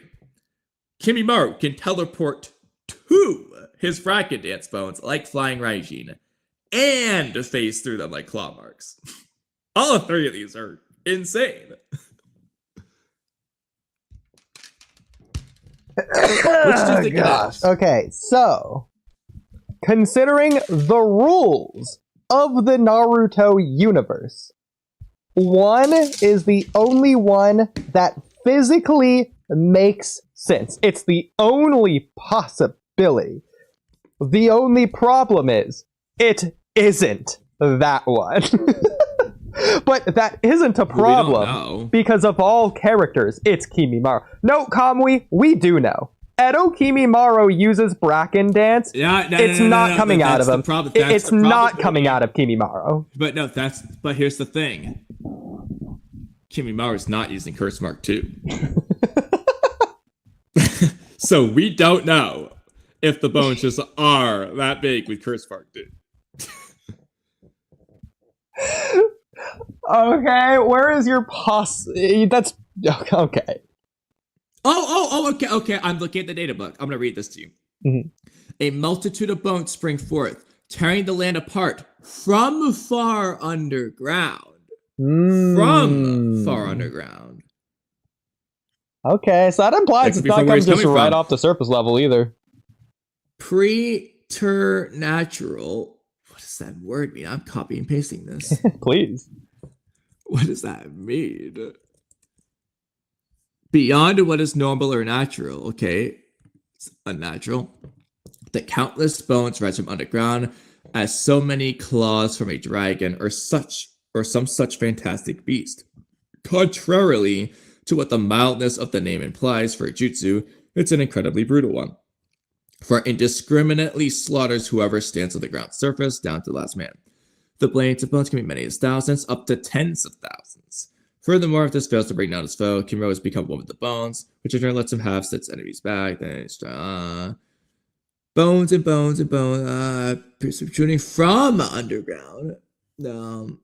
A counterattack prompted as Kimimaru was lured beneath the earth. Okay, that's intelligent. I mean, it doesn't specify exactly, but from far underground. Okay. So I have the scene pulled up here. Am I sharing this tab? I think, yeah. Okay. Yes. So the way I remember this, sorry that I'm going to break your heart on this one. I don't think it's any of these 3, at least not in the anime. From memory. Haven't seen this, so I'm going to have to reconfirm. I think Kimimaru just does like rise upwards, almost like Zetsu traveling through the land. Not like teleporting to the bone. He just is going upwards on his own. Just screw the pressure. He's moving out of it. He just is going up on his own. But let's see what he does. Well, what you're saying is he did the Naruto versus Neji tactic. Yes. But let's see exactly what he does here. So this is right before he does the Gaara thing. You sad little pawn. So he's underground right now. You're wrong. You don't understand. Does he do anything at all? Okay. Thanks about Orochimaru. Can we go back to the Kibarpa? Or maybe he doesn't. Oh, okay. Here's something. I will see the truth of this world. This is what I remember. Yeah. Okay. Okay. He's not in a bone yet. He's going up. Well, that isn't okay. Well, that scene doesn't make sense. You're not wrong. Like, he's not swimming. He's just there's not a hole in the opening. That's clearly metaphorical light, not literally there, because that doesn't make sense. I know, but like, what's happening? He's rising somehow. Well, I thought you were just looking up, but there shouldn't be sunlight. I mean, it is possible. Gaara just every jutsu has a weakness. I mean, in the manga, he just says dance, Bracken dance, and the bones just come out of the ground and then he just appears later. Yeah. Okay, so what happens immediately after this? So then we just get up here. I think we need to go Gara back to when he behind him. says dance, bracken dance, because that's he in the anime. It Sure. really breaks it up So with the flashbacks in between. yeah, it's way back here. Okay. Yeah, so here. Okay. I think he just says that. I don't think they show him. Also. Well, then again, actually, we see in the anime, he's still underground Dance. after this. So he didn't rise until later. So he teleported to the bones. So I'm sorry. These bones are like as tall as Gara here. Why does he make them so short and then grow them all like 5 times higher than this? I know, we're gonna go look and see in the next scene at the end, like Ridiculous. Like they're as tall as Lee sitting down. Also, either Lee just isn't reacting here, or these bones are moving way faster than they're being depicted in the anime. yeah. Okay, and then next is just that. I mean, they're like floating way in the air. These bones got taller. Yeah. Now let's see the part when he phases through the bone, because I feel like the bones looked bigger then. Yeah, it's just cutting to him already in the bone behind him. I know, but I feel like the bone behind him looked bigger. No, yeah, no, absolutely. So yeah, okay, so that also implies, that's actually a good point. That implies he's not phasing through a bone that was already there, he's making a new bone, essentially. Which also, I think that does go along with his narrative, more or less, of his, like, flower blooming thing.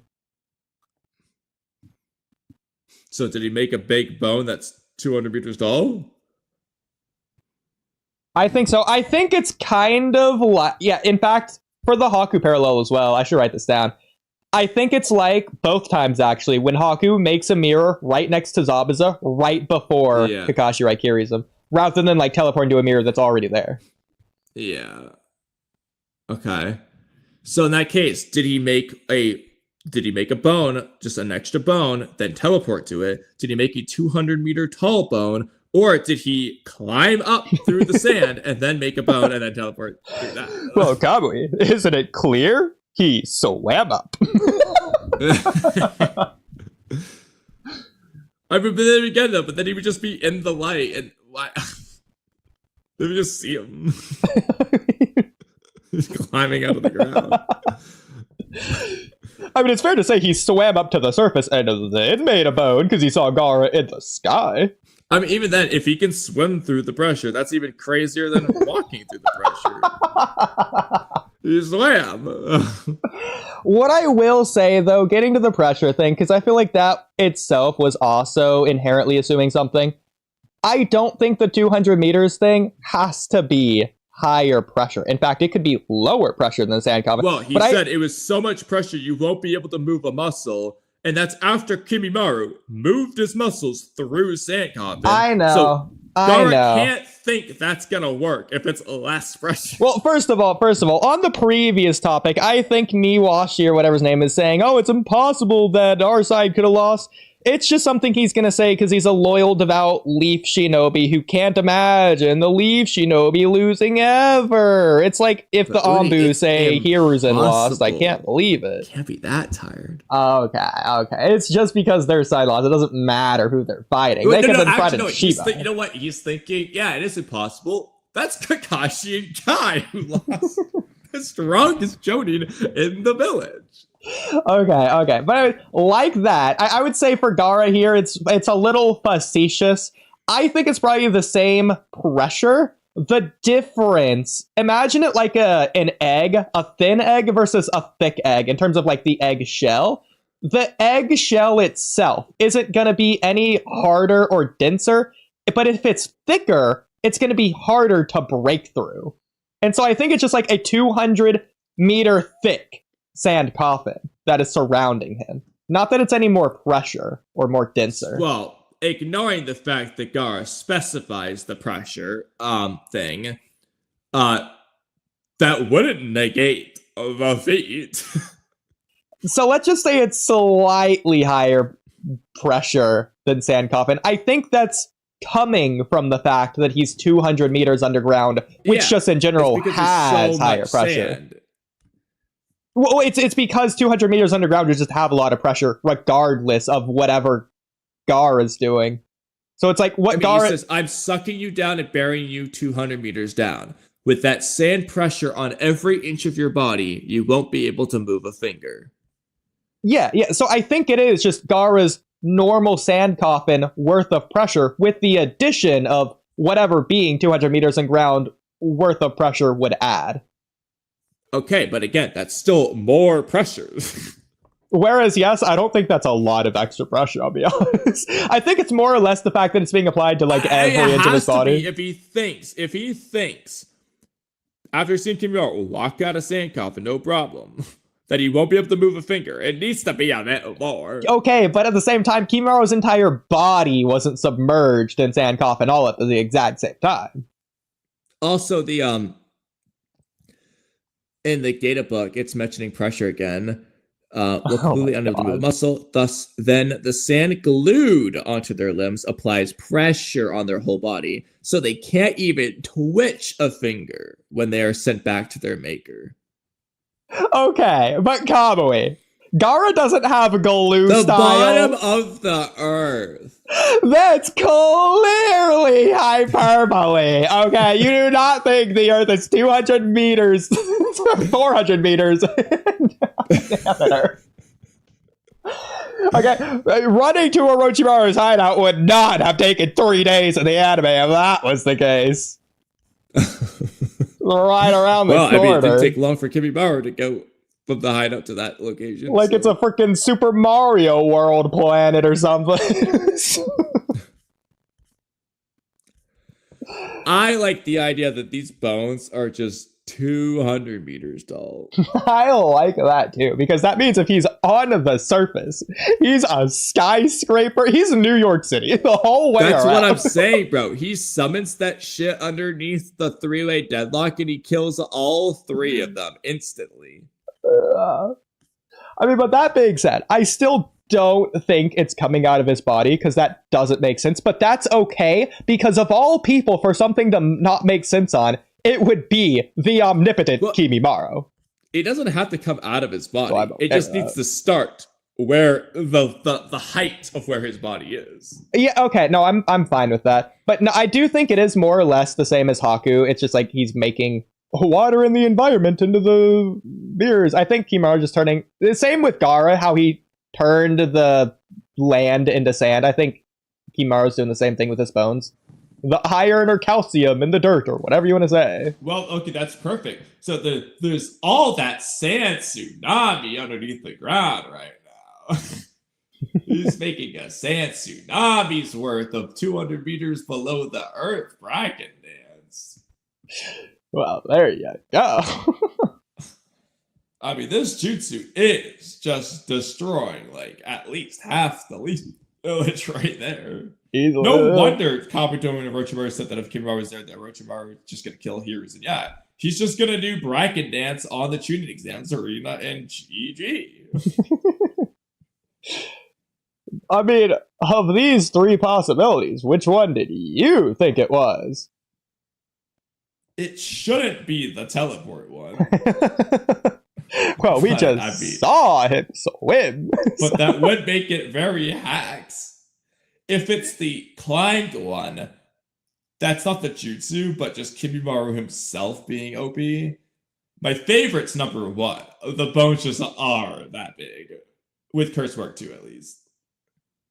And think about it.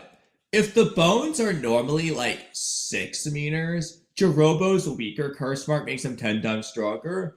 I mean, if Kimimaro's stronger curse mark makes it like 30 times stronger, there you go. That's 180 meters. That's 200 meters. That maths. Sure. I like it. Oh, by the way, I thought his deathbed, by the way, when he did that. So when he's healthy, they might be like 1,000. I got something better. I got something better. Casey of Naruto. I got something better. It wasn't just on his deathbed. He didn't even complete the jutsu. He died before he could finish it. It's gonna be even better. Oh, by the way, actually, if it is option 2, keep in mind, paralyzed Kimimaro, moving on willpower alone, climbed through 200 meters of sand. 200 meters of dead sand. Of sand so caught, living. paralyzed, handicapped, vegetable Kimimaro did that. But with that being said, though, I don't think that his 200-meter sand was the most dense sand of all time. If you want to say it's stronger than Sand Coffin, I don't really care. That's fine, technically speaking. But I don't think it was stronger than Gaara's shield thing. That was one of the questions. I couldn't find it on here, but I wrote that somewhere. Okay. Oh, it's at the bottom of this. Yeah. If you want to say that the Bracken Dance Bones are stronger, then fine. But I'm not. I'd be fine with saying that's the it could question. go with the shield. Because depending on which sand was stronger, the question is, would the Bracken Dance Bones just destroy that Shukaku shield? I mean, we don't know. I'd be fine with saying it could, though. At the very least, with how many there are. Yeah. Well, if anything, the more there are, the more surface area there technically could be, so that only makes it more impressive if it does destroy it, but it makes it harder to destroy. Which makes it less likely. If it's like an eggshell. Just using my analogy. To be fair, the boats are coming out one at a time, just really fast, but one at a time. So, like, that's just like getting, like, instead of Gaara being hit by one Chidori, if Sasuke just did it again and again and again and again. Okay, whereas they were coming out one at a time, they were coming out one at a time at like Mach 100, considering Lee, of all characters, couldn't react.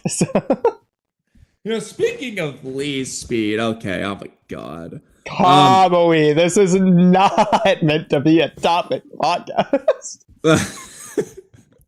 Well, this chapter sucks. We're not done with it, though. Where is the freaking speed thing, really? 4:30, just as a reminder, it's 4:35. Oh my god, it's so long. Oh no. We can wait. Okay. I'm gonna go grab some more water. Oh, I wanted to grab water too, but that's okay. Hopefully we're not. Go play it. Okay, go play a previous. No, go for you. Lined our stream when we were reading the chapter like an hour ago for like 5 minutes. Screw it, fine. All right. Back to the Yeah, like I genuinely covering her. I'm also gonna mute on the StreamYard so that it's not making noise while that's happening. Okay. Sorry, stream, but you're rewatching stream. Or whatever that is supposed to be. Yeah, like I genuinely don't understand what this is. So what are these two circles here? Do a different color. Her eyes. There's no way these are her eyes, Kamui. No, the other eye, the other circle is her eye. That's what, her mouth. It's like, that's her mouth. Yeah. so that's her face right there. Top, the one messed up the. Yeah, okay, so a little bit. You can see the outline. So like, it's not quite as circular, but right below the red there, it's right below that red corner, like that. I wish I could describe it for you. All right, so you had the mouth and the other eye, right? No, to the left of that. They're close enough.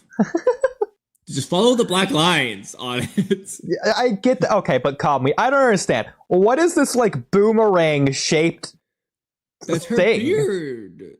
It's her banana phase. I'm so confused. This is like bug. This bug freed from his tree. What is this? Is this all her ear? Like all of this? Seal. It's like, what is this? Is she wearing a like a cell phone on her ear? Like, what is that?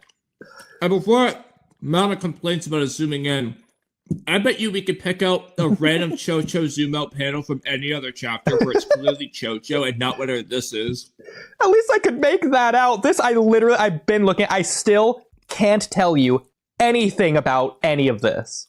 This is unrecognizable to me. What is this part? Is this her mouth? Is this the nose, the bottom of her face? I genuinely, I'm not making this up. I cannot tell. This isn't me saying this is bad. This is me saying this is indecipherable. Okay.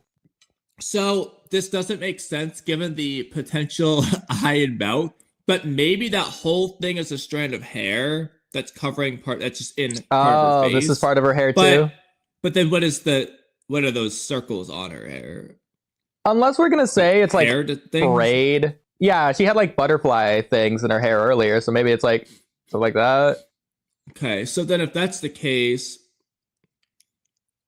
not fully sure what's going on in the rest of the head and those other parts. Like, what is she like? Naughty cut crying, like the black eyes and the black tears running down her face. I cannot tell anything here. So weird. I'm gonna guess this is a piece of hair too. This little strand there. Or that's part of her jacket, I think. Oh yeah, it could be. That's fine. That's fine. But this is messed up. So he did her dirty there. Oh my god. It looks so bad. But either way. Oh, sorry, Steve. That was also bad. Okay. There's nothing wrong. Okay, I thought this was saying this. There's nothing wrong with your eyes. He's talking to like Jojo.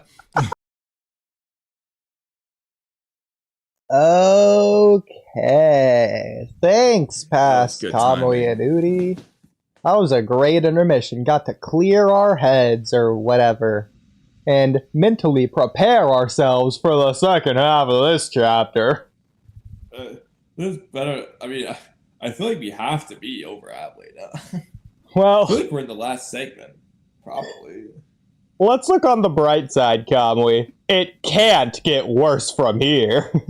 Yeah, I mean, the Himawari scene and the Moegi scenes were shorter than I expected, so the starter scene took a while, so I feel like this has to be like that. I mean, this Momoshiki scene's already taken longer than I expected. If anything, I expect this to be like the final page cliffhanger. Yeah, just a cliffhanger of just seeing him.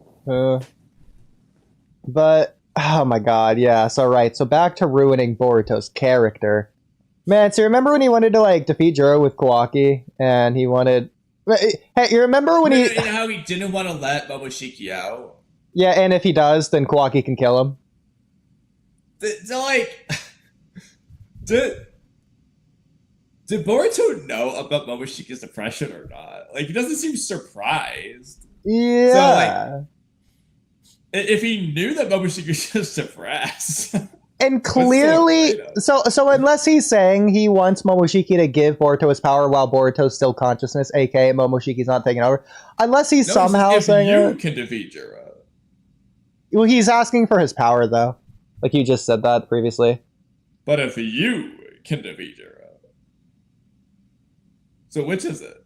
Would you mind lending me your power? So clearly I think it's in reference to that, and since this was spoken first, I think that's more along the lines of what he means. Well, I mean, to be fair, I Love Kawaki came before Ada talking about her feelings, so Okay. Either way, But you're right though, because but then again, he says at that time is when he'll give him control of the body. So if he's gonna if Boruto's gonna be in control of the power, it's not at that time that he's gonna give the control. So, well, no, but exactly, I do think that's. Well, you could interpret "lend me your power" as "take over for me." That could work. For "lend me your power." You could, but I don't think it can mean that given this. Well, I think it can. I mean, look at the flash forward. I do think it's just the karma. Let me use karma. Oh, the flash forward scene, Boruto's, that's not Momoshiki saying he's still a shinobi. No, Kamui. I'm saying that Boruto's using Momoshiki's powers. Possibly. I know. Okay, I was agreeing with you. I was just really saying it's definitely not Momoshiki. Okay, yeah. So I think it's just Boruto's asking Momoshiki to let him use his powers in base through whatever mechanisms of karma shenanigans. Remember, though, that could just be different context, too. It's not necessarily in this moment. Yeah, because if he's saying to go Borushiki versus Jura, then if he does that, and if Kawaki isn't aware, then Kawaki's going to kill him before Borushiki defeats Juro, so that plan doesn't make sense. Wait, hold on. Why is he like Kawaki? If I lose control of Borushiki, please kill me. Didn't need to do that. Momoshiki's going to do it before Kawaki ever gets a chance. Why does Kawaki... You know, honestly, this ruins Kawaki too. The moment Kawaki finds out about this, there's no reason to kill Boruto before she's going to kill himself. Like, this just removes Kawaki's ideology. The Otsutsuki aren't evil. They're depressed. They're suicidal.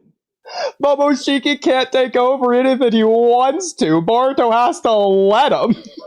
Does Kawaki not kill himself?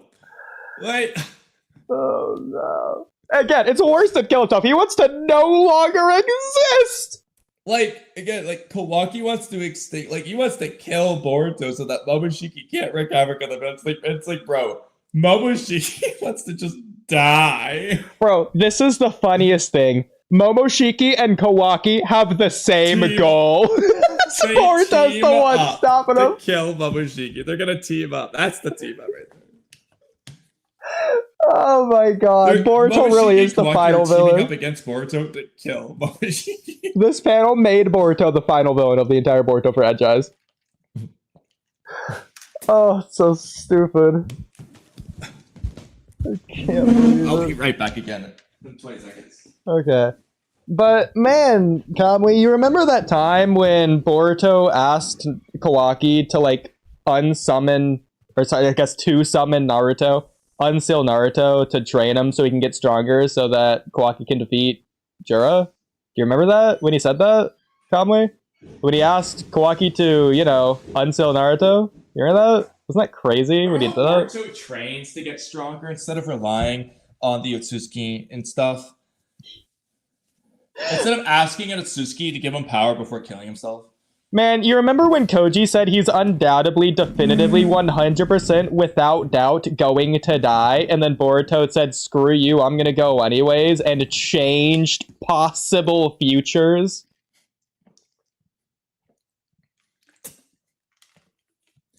Remember how Boruto he just wasn't gonna just do this?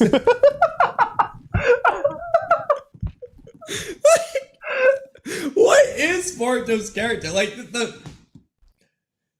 you know, okay, and the code arc, it's okay, I you know, if Momoshiki takes over, please kill me. The same with the Kawaki arc. Then it happens, and then it's, God forbid, no, don't kill me no matter what. Momoshiki is the most evil guy of all time. Please, Kawaki, what? You're crazy. Why would you ever do that?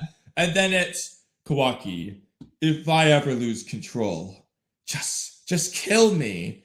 Despite the fact what I said last 3 years ago. And now it's, wow, Momoshiki, you're really suicidal. I'll tell you what, buddy. Just help me beat Juro and you kill yourself after. Like, what? So, Kamui, I can't Oh my god, my headphones. Okay. I keep talking off the switch, but keep talking. Okay, bye. I can't wait to see how Troy spins this. I can only imagine what the title of his next video is going to be. Like, what's he going to say?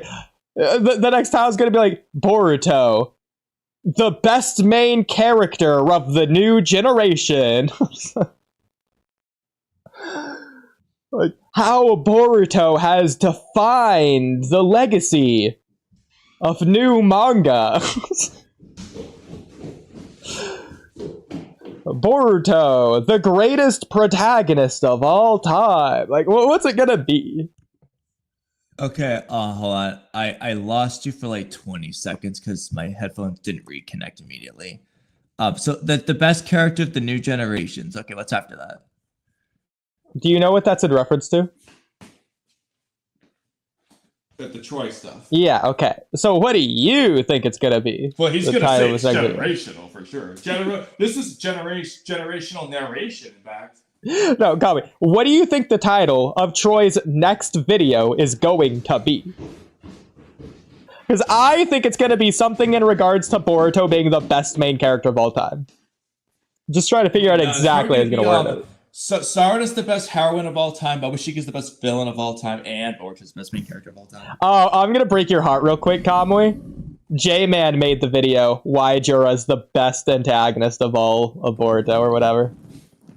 I mean, it doesn't break my heart because I like Jura. He's definitely beating Momoshiki at this rate.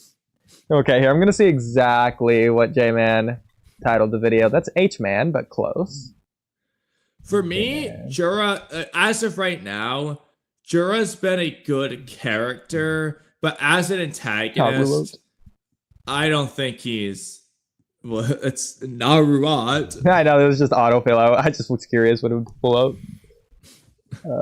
Man, it really doesn't want me to find J-Man. Okay, what is this side thing? Is this not? Can I go to my subscribers?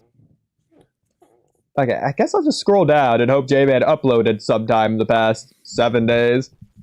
J-Man.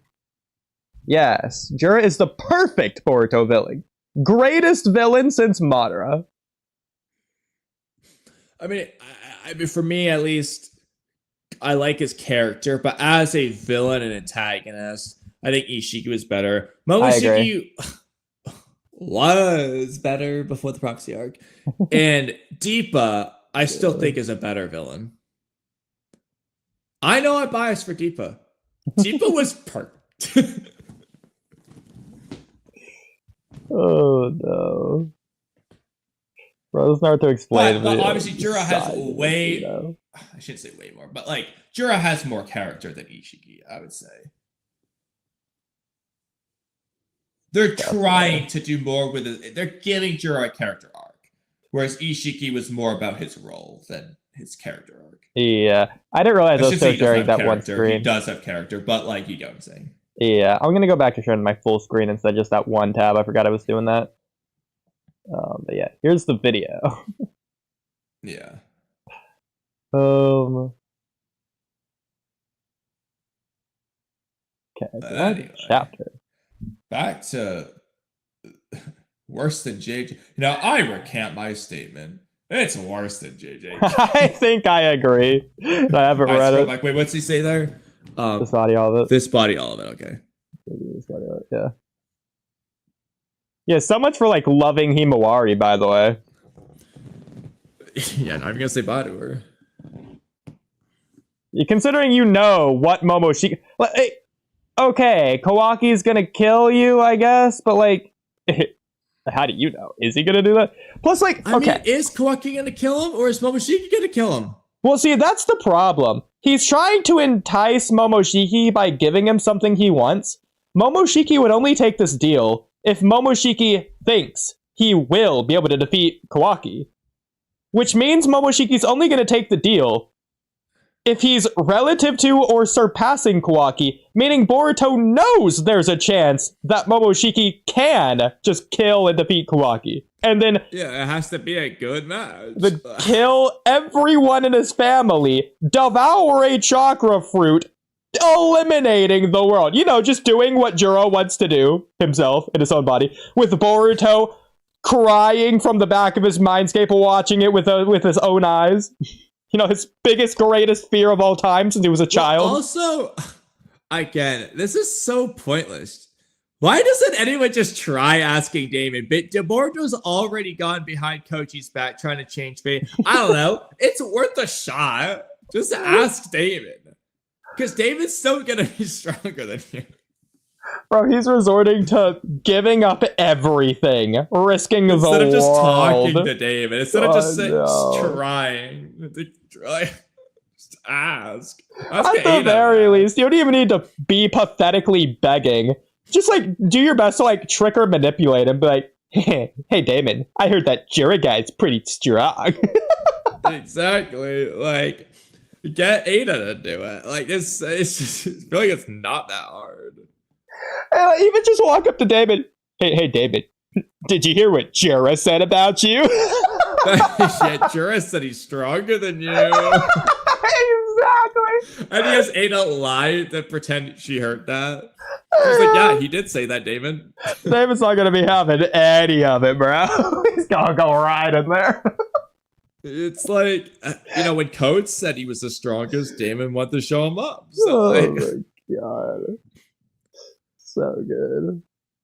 Momoshiki siding. I'm worried they're not going to cut back. Yeah, it's going to the last page. It's going to be this. Okay. So obviously Momoshiki's gonna take the deal.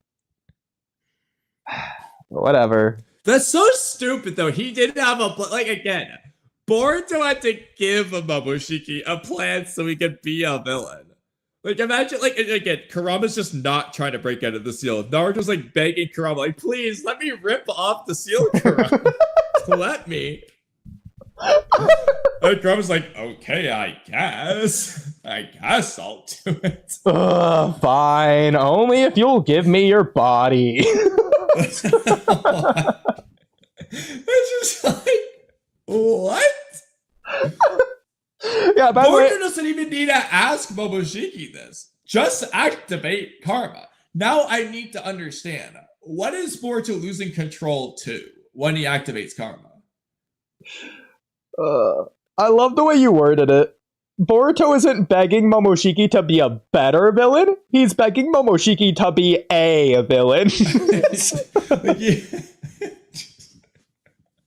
Which is one at all. I have never seen a main character have to convince the villain, the primary antagonist, to be a bad guy. Okay, I'm sorry. Right now, I just have to lower Two Blue Vortex on my anime ranking list. It just has to go down. Platinum End. Metro Parliament is objectively better. At this point, is it? Do I dare put it below Platinum End? Unironically. And I'm going to be honest. As much as I did not like the second half of JJK, nothing with Sukuna is as bad as this. And so at least Sukuna was being a villain. Even if it's was being a villain. Okay, even if it's laughably bad, I will just say, Here Down, or realistically Here Down, this was pretty entertaining. Here Down was just boring. Overlord I didn't watch a lot of, but I think Tuba Bartek should go at the very bottom. It's the worst.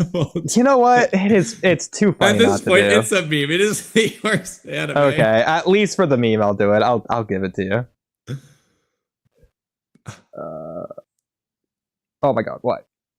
Okay, I want to delete the 115. Get out of there, 115. There we go. Okay. Did it. Okay, worst anime I've ever seen. Whatever you had above it, though. I don't know how you think. No, it automatically works. Okay. Yeah, what? It's actually really cool. If I just randomly make a new 95th spot, it just makes one, and this goes down to 115 now. It's really cool. Okay. I just want to make sure it's doing that for you. Yeah, I like the way that it just automatically does it in this. That's why I'm using this instead of phone notes or whatever. Yeah. Let's see 114 again.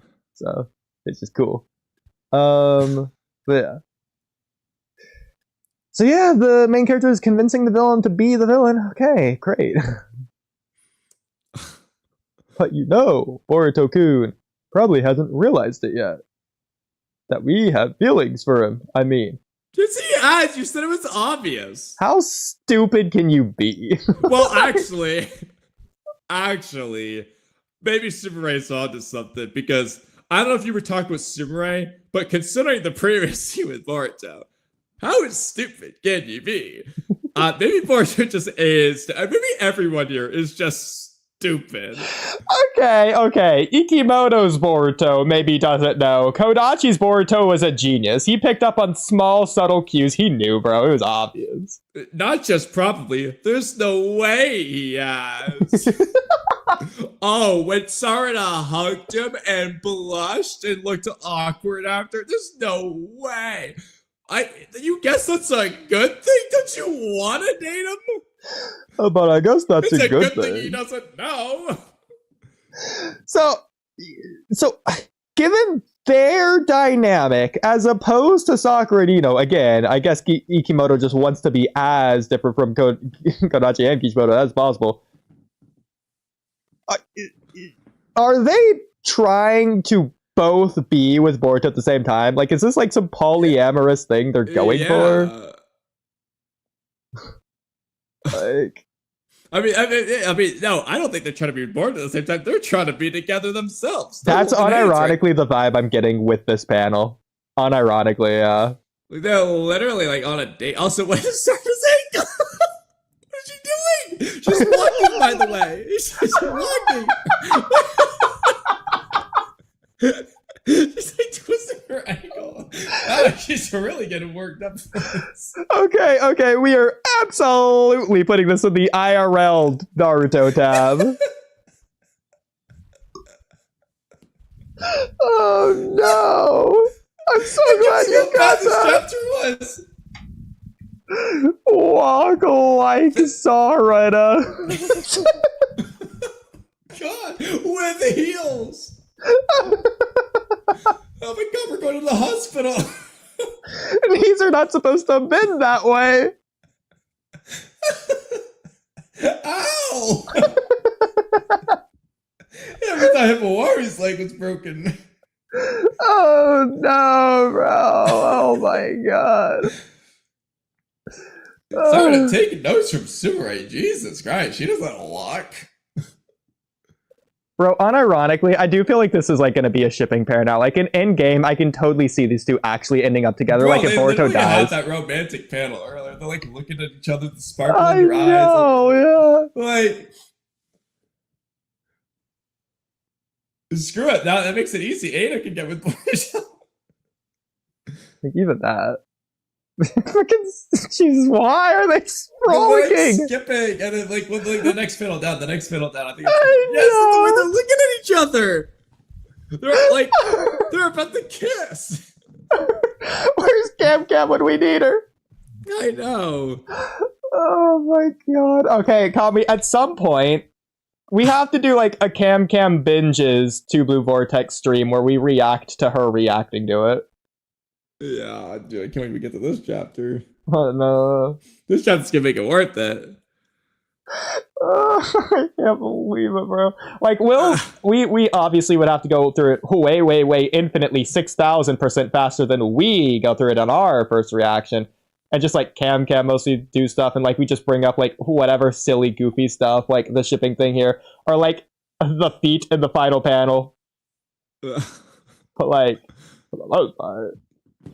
For the sake of his mission, he sets out on a perilous path. I was trying to see some word here that this R was going to be a C, like peculiar, precarious, or something. There was just no C, so my brain didn't work there.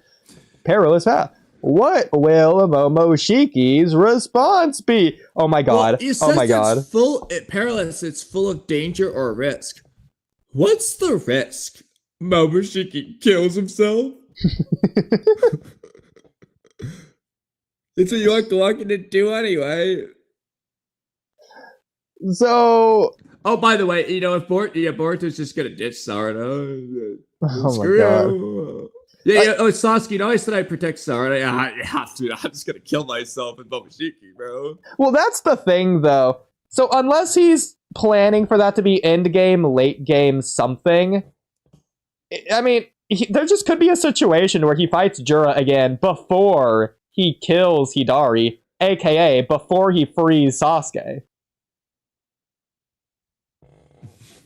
I think Boruto would jump to the opportunity. If he just sees Jura again, it's like, all right, Momoshiki, your time to shine. Screw all of Boruto's hopes, dreams, and goals, I guess. Just doesn't care. He's like Sarada, he doesn't care. Nobody cares. He also, bro, does not want to listen to Koji's plans whatsoever. Like, he's just like, yeah, dude.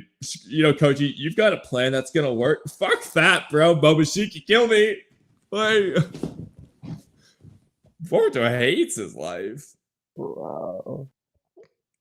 I do think there's some possibly kind of cool writing sequence here to where Boruto's making his negative decision immediately followed up by Sarada and Sumire having like a happy quote unquote not decision, but like there's like some sort of dramatic irony to where the audience knows that they're happy with Boruto, but Boruto, it's not that Boruto's not happy with them, but that he's making a bad decision. But like, it's like the dramatic art. If Boruto saw what we saw, Boruto might not have done what he did. Yeah. So I do think there's at least something there. Well, yeah, I agree. There are the Kishimoto's 3%, but you know, this chapter is the worst chapter. It just beats 67. I think this what's worse, this or chapter 80? Oh. I think this was worse. I don't know. I mean, chapter 80 definitely was bad for Momoshiki, and it did some nonsense character-wising, but I don't think it bastardized any characters. You can say it did for Momoshiki as a villain. It didn't ruin... This chapter cemented that. So it didn't... Chapter 80 didn't put a nail in Momoshiki's coffin, even if it ruined his character, but it didn't really, because there was still the cope that we could cling on to. He's gonna bounce back. Try something else. This chapter confirmed that's not the case. So yeah, chapter 80 ruined part 1. There is no... The prophecy's not over yet. No, it is. There's no getting around it. The prophecy doesn't make sense, by the way. It's official. Yeah, because for as bad as chapter 80 was, it's bad because of the surrounding story of the prophecy arc. Chapter 80, isolated on its own, it's not good, but it's not the worst chapter of all time, even if it has some really bad stuff in it. This chapter is just bad on its own. There's no other context. Way. Exactly. Well, not every way. That's being too mean. Right. But yeah. 99 out of 100 ways. Like, yeah, I think there's... We mentioned, like, I don't know, 10 things that we liked about this chapter. They're not big things, but... What were they? We liked the Moegi stuff, Sumire? the Ada stuff, Sumire. The thing I just mentioned about the dramatic irony, that's 4. Okay, 3. No, that's 4. What was the 4? Moegi, Ada, Sumire, and this. The dramatic irony. Can I even count Moegi's neutral? They didn't do anything with Moegi. Like counting Konohamaru's reaction I liked. So if you're not going to give me Moegi, you got to give me that. I'll give you Konohamaru. Okay. That's 4. Okay, I'm struggling to come up with 10, but let me work here. So, okay. You're not going to let me count this. I really liked this. Well, yeah, that made us die laughing, but yeah, you can't count that. For the wrong reason. Oh, I know what I can count. The design of the mindscape. I like that they're doing this background. Okay, I'll let you count design stuff. Are you going to let me count... I like how I'm asking you if this even counts, if you're going to let me count it. This panel. Side eye here. Yeah, it's a cool side eye. I agree. And we're going to count it considering we are grasping at straws to come up with 10 things. And 3 of these are like the way this was drawn. Okay, so I was going to say this the way that this was drawn as well. For 7 or 6 or whatever. No, honestly, it's the panel above it. The one where you barely see Boruto. Well, yeah, but that's because we don't think it's Boruto. We hope it's not Boruto. Exactly. But okay. That being said, regardless of the way it's drawn, I do like the fact that Boruto's watching this from afar. Yeah. That is still cool. Oh, Himori's shirt. I guess I like that as well. Again, that's the way it's drawn, technically, but... Was that 6? I think that's 7. I could be wrong. Okay. Again, the way it's drawn. I guess the cover. Wait. I like the tails being extra long. I do like that. I did say I like that. Before we start. So, you know, actually, how big do they look when they're sparring later? Oh, yeah, that's a good question. I think they're pretty long. Like right here. Yeah, I'd say they're like pretty long. Okay. It's a little bit weird depth thing going on, but... Oh, here, they're like 5 times longer. What the heck? Also, what's Kurama's hind legs? They're so stubby. Like a freaking baby. You have to beat you leg, considering Jura. I get he is a baby, but still. Also, Well, is he a baby or is he an old man? by the way, does Himawari just not have shoes on? She just doesn't. Why is she barefoot here? Because she's not wearing shoes in her house. She seems to be in her house. True, yeah. She's just the funny thing. She's literally doing the meditate hand thing. Oh my god, she is. Not Nobody even does that in Naruto does this when he does his sage mode. The stupid concentration. the- But Okay, this doesn't make any sense, but it'd be really cool if she was doing the Shikamaru hand pose. Okay, that would be something I would like about the chapter. I mean, Shikanizer Sensei now. I mean,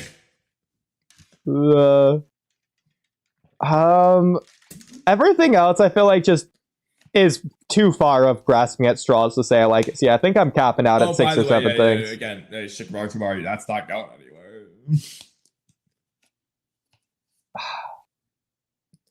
Still don't even have confirmation if Yodo's actually dead or not. Like, I mean, we quote unquote do, but like, we don't. The Japanese Ras didn't specify. Are you gonna let me count the Yodo flashback as something I like about this chapter because I liked Yodo more than you? No, because you get exactly. You just said you liked Yoda more than me, but you didn't say you liked Yoda. Well, yeah, because I intentionally didn't say that. You're right. I know I didn't say that. So I want to point out something here that is hilarious. Oh, you liked this? Well, no. Okay, so I'm gonna do something very specific here. Take a screenshot of this. I'm gonna draw a great parallel for you. So just post this one really quick, and let me scroll back down here. So I just mentioned this. So Kamui, what's similar about these two panels?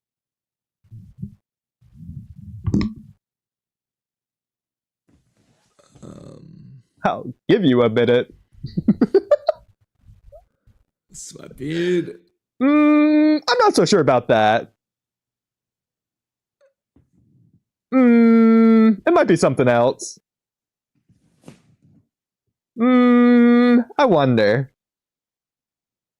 Oh, What could it be? I didn't even notice I was in the Himawari one the first time.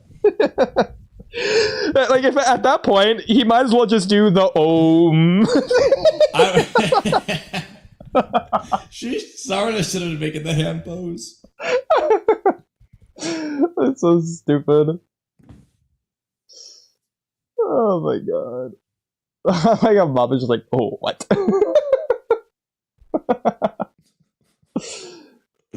Oh my god.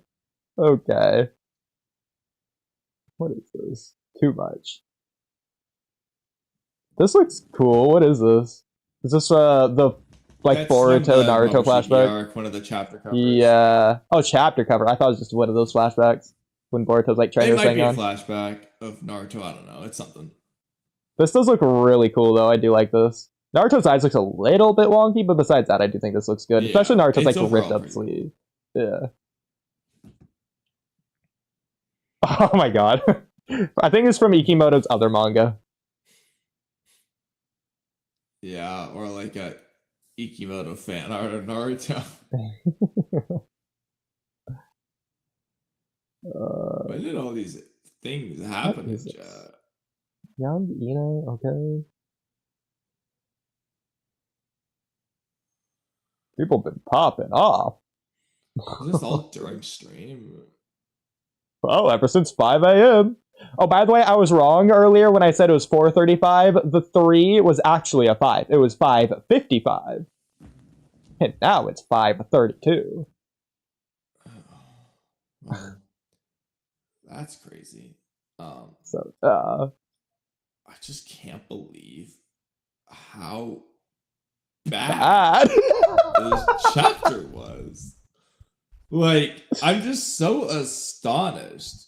This is just, it's not even like it's a little bit worse. No, this is just so awful. Oh my god. Ikimoto 2004. This is 2025. Ikimoto 2025. Oh my god, what happened? Oh my god. And he picked not even bad Boruto images. I know. Wait till you see monsters running on eyes. David does look a little bit goofy there. Hey, he looks like Himawari that one time. His hair does look like he's wearing a bowl on his head. Not hair. That's so stupid. Okay, well, that was our reaction to Boruto to the Vortex Chapter 25. Oh, Pro's reading the drama. LOL. Okay. Now, I'm curious what other people thought of this chapter. Is Mamba defending it? What does Mello think? Bro, he's gonna say Boruto's the coolest character of all time now. Look at his fashion. Oh my gosh. And he's gonna be so feminist friendly to the Sora to Sumire stuff. I don't know what buzzword political stuff to use. And I think Troy is gonna spin it a similar way to somehow make it very poetically meaningful of oh, look at Boruto's decision. He's overcome his greatest fear of childhood. Look at his shinobi conviction. That shows how meaningful it is to him that he's willing to give up everything. Troy's gonna say that in his very poetic way. Are you looking With at lots of typos Twitter? in his Twitter thread? Need to filter ASAP soon. I like that roommate who lost their will to live and now just do nothing, listening to death. The worst shonen villain downgrade I've seen. I think so. I don't even think it's close. What else can be in the running? Are you mute on Discord? Because Discord doesn't work. Discord's broke. Yeah, we don't know what's going on. I'm just so baffled. I'm gonna see what the people on my Discord were saying about the chapter because I left. You left the conversation or you left your Discord? Sorry, what? I left the conversation in my Discord. I mean, okay, because you just blatantly said I left. You just left it off there. It's is that the end of the sentence? I'm just gonna say, wow, this is the worst chapter I have ever read in this franchise. And just see what they say. By far. Let's see what War Chief Mozone last said. So the plan altogether is for Boruto and Momo and Kawaki to kill Jura, Kawaki to kill Borushiki, and Boruto to kill Code by reviving into his body. Wow, that was a lot. AKA the useful idiot, thus saving the world. Once the threat of Momoshiki is gone, Kawaki... What do you mean, once? It's gone right now. He thinks that... He's trying to bring it back. He really wants Code to save the world for one thing, and he wants Boruto to place a karma on Code. He really wants this to happen. But... Boruto's trying to bring Momoshiki as a threat back to do the same thing Jura's doing. To be even worse than Jura. Lily wants him to be a threat beyond Jura.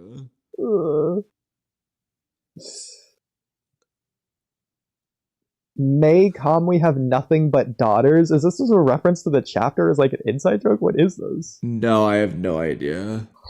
Well, Kamui? I think maybe that's just a saying.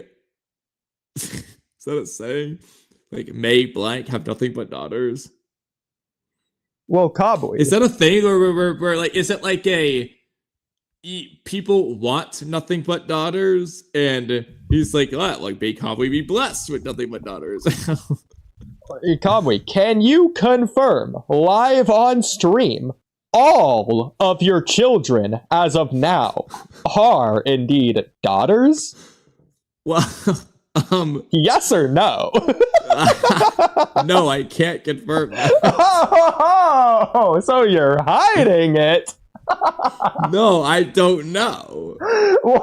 Why would you make something like that a secret, Kamui? Well, it's not a secret. I just don't know. Nobody told me. I don't know. This has to be some weird, like, Hindu proverb or something. I don't know. Yeah, I think it's just some saying, like, just not an American thing to say, but... You know what? Okay, we're gonna copy paste that, and you know exactly where I'm putting it. Oh my god, yes, I know exactly what you're doing.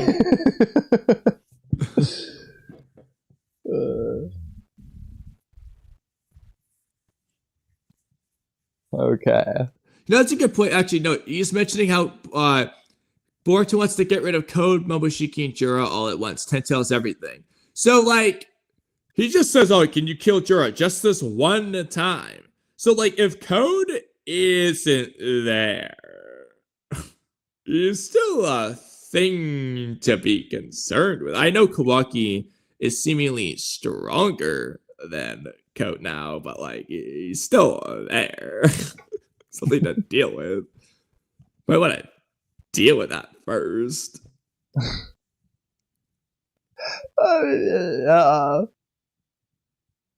Do you guys think Otsutsuki clan has other rival clans on the same power level fighting for chakra fruits? I like how on the same night as the chapter release, nobody has any questions about the actual chapter itself other than like theories for what can happen in the future. Questions for like, what are they talking about? What's our live chat saying? Oh, I've already caught up. Nothing. Oh, I want to join. Where are you going to go? Yeah. Sorry, Paradox. Ha, I would let you if I could, but I physically cannot.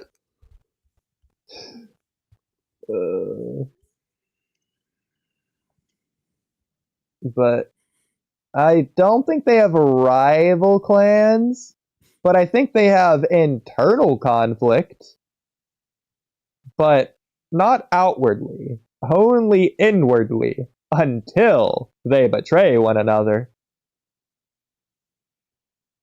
I think it's just like the Akatsuki. Sometimes the Akatsuki hate each other and kill each other, but like, for the most part, they're on the same page. Kind of like Itachi and Kisame for the most part for a lot of them.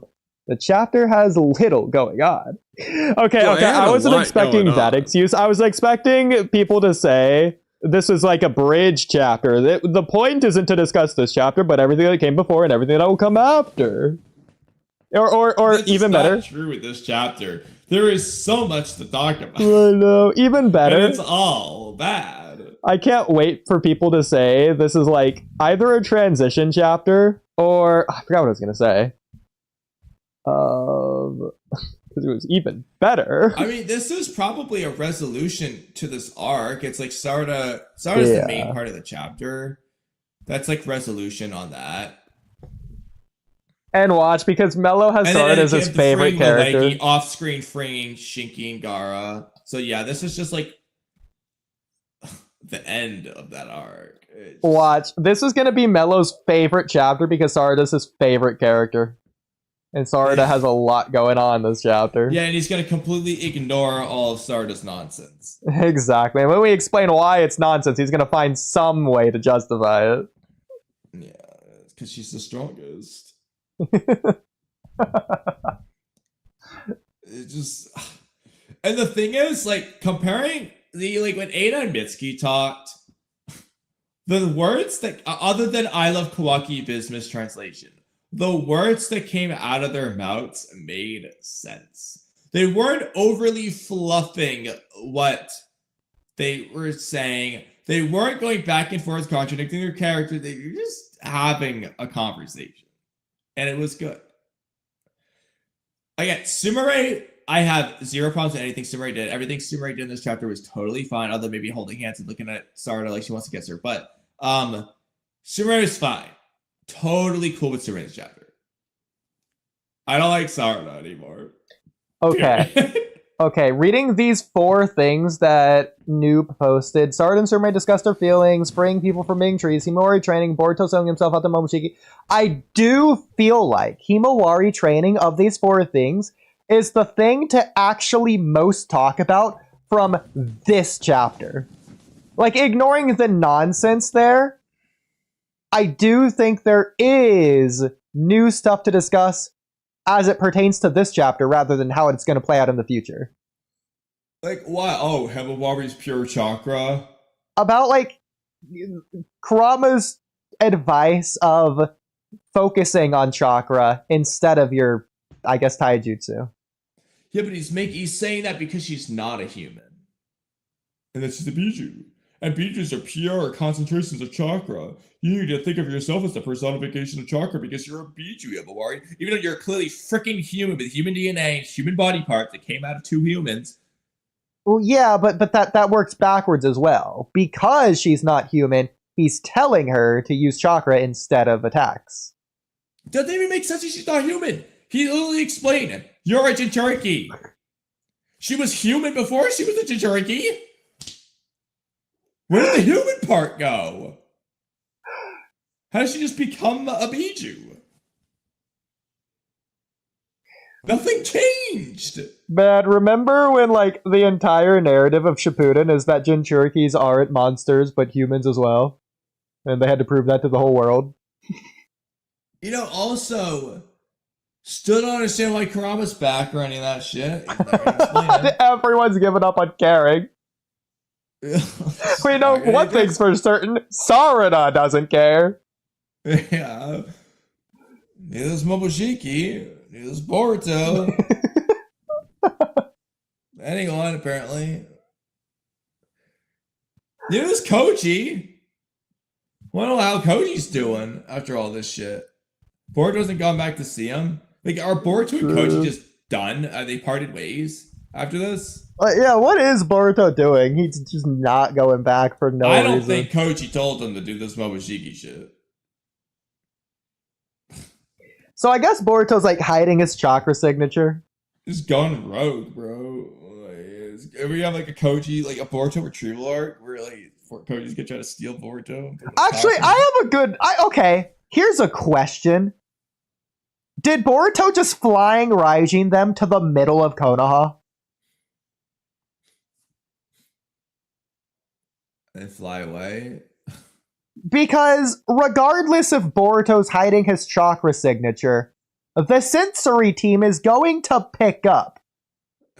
All of them immediately vanished out of thin air in the middle of the village, unexpectedly out of nowhere. Oh, well, hey guys, how'd ya do that? Since Konohamaru with Team 10 and Himawari and Sarada was elsewhere, it's possible that he just put them at the front entrance. They walked in. He was just flying around in the air, apparently. You know, I would have liked to see, like, Kawaki's opinion on, like, literally anything. Or Mitsuki. Like, what was Mitsuki doing this whole chapter? He didn't check on whoever was in the hospital bed in that scene. Yeah. I already forgot who it was.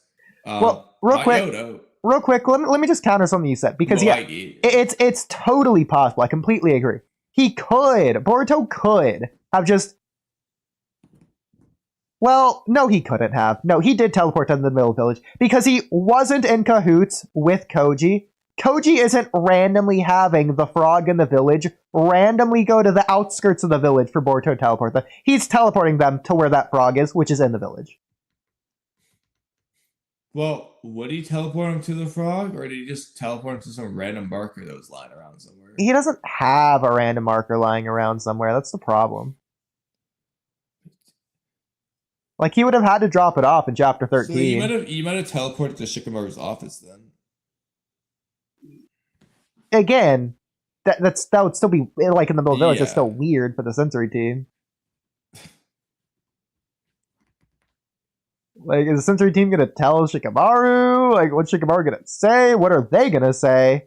Like, how'd you get here? How'd the mission go? Well, what happened? Especially at the end.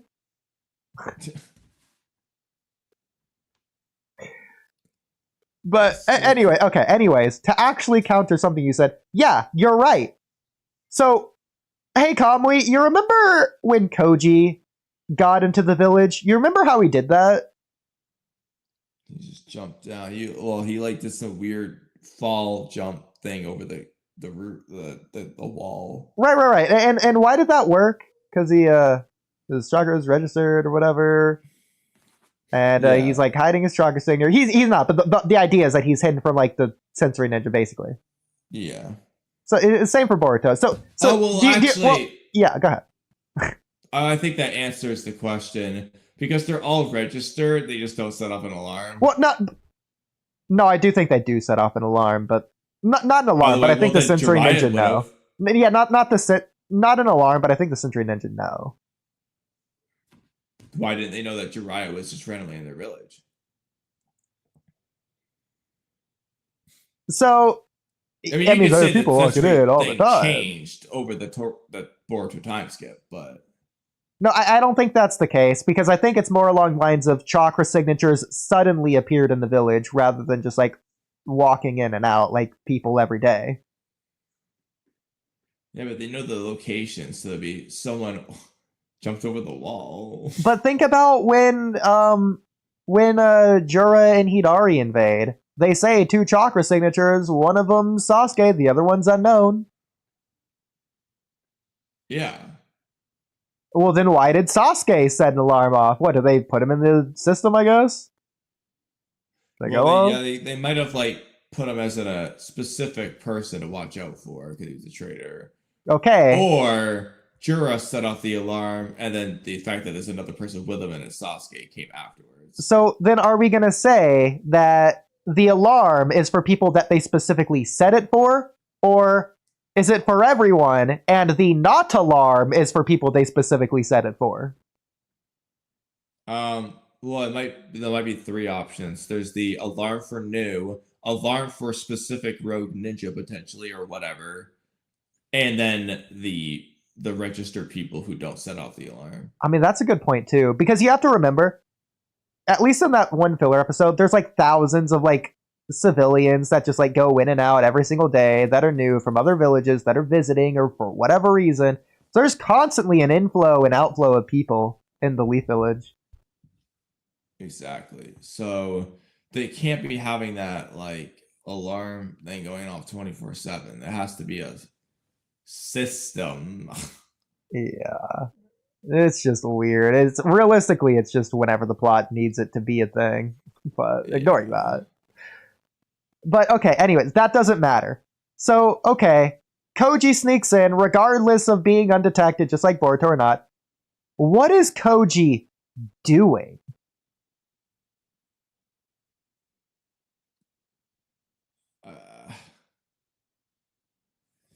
He's just there. Well, when you say just there, what do you mean by that?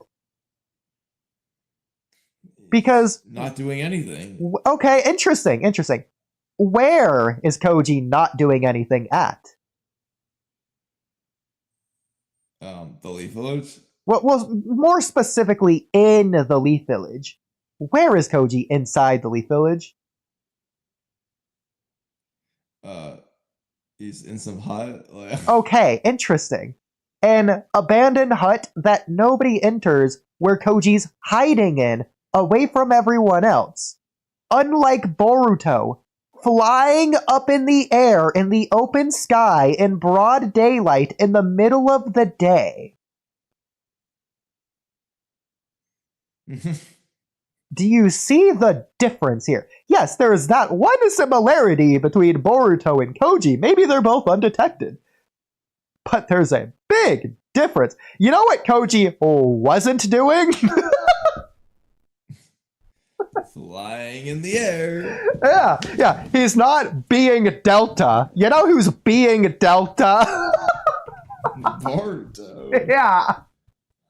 I mean, the other question though is, can Boruto even use Flying Raijin with his mass chakra signature anyway? Like, or is he just registering that he's in the village? Because Shikamaru hasn't said, "Hey, we're allies yet." Ino's not on his side, so like. Shikamaru's not allowed to be on Boruto's side anymore. If Boruto's in the village, which he is, and everybody should know it, and everybody should be telling Shikamaru it, Ino, Shikamaru at the very needs least, should to be be ordered. like, trying to tell everyone. Yeah, Shikamaru has to actively be hunting Boruto down when he's in the village. And Boruto's not hiding, and Boruto's not running. Where are the people trying to capture Boruto right now? Because I'll tell you where they're not. Around Himawari's house trying to catch him. Wasn't Himawari supposed to be guarded too? I don't know, bro.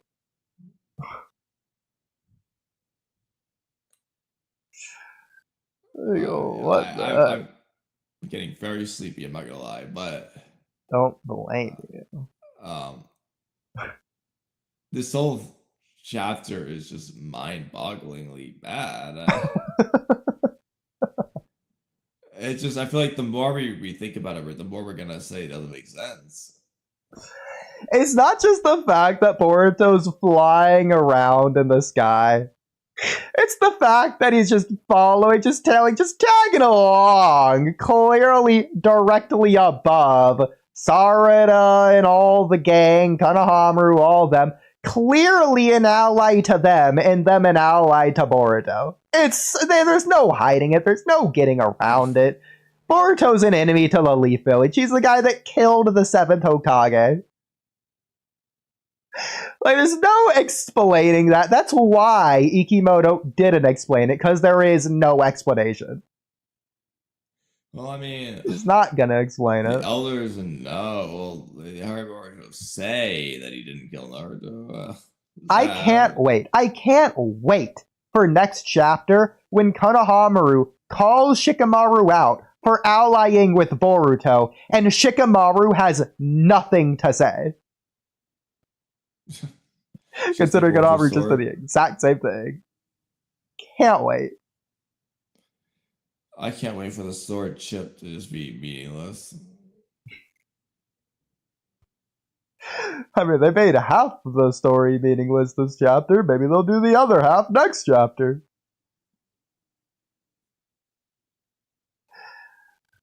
But yes, we can go to bed. Let's read these. Yeah, I feel like of all streams, this is the one to do that most recent. Here, all humans are failures, but Ikimoto's the biggest failure.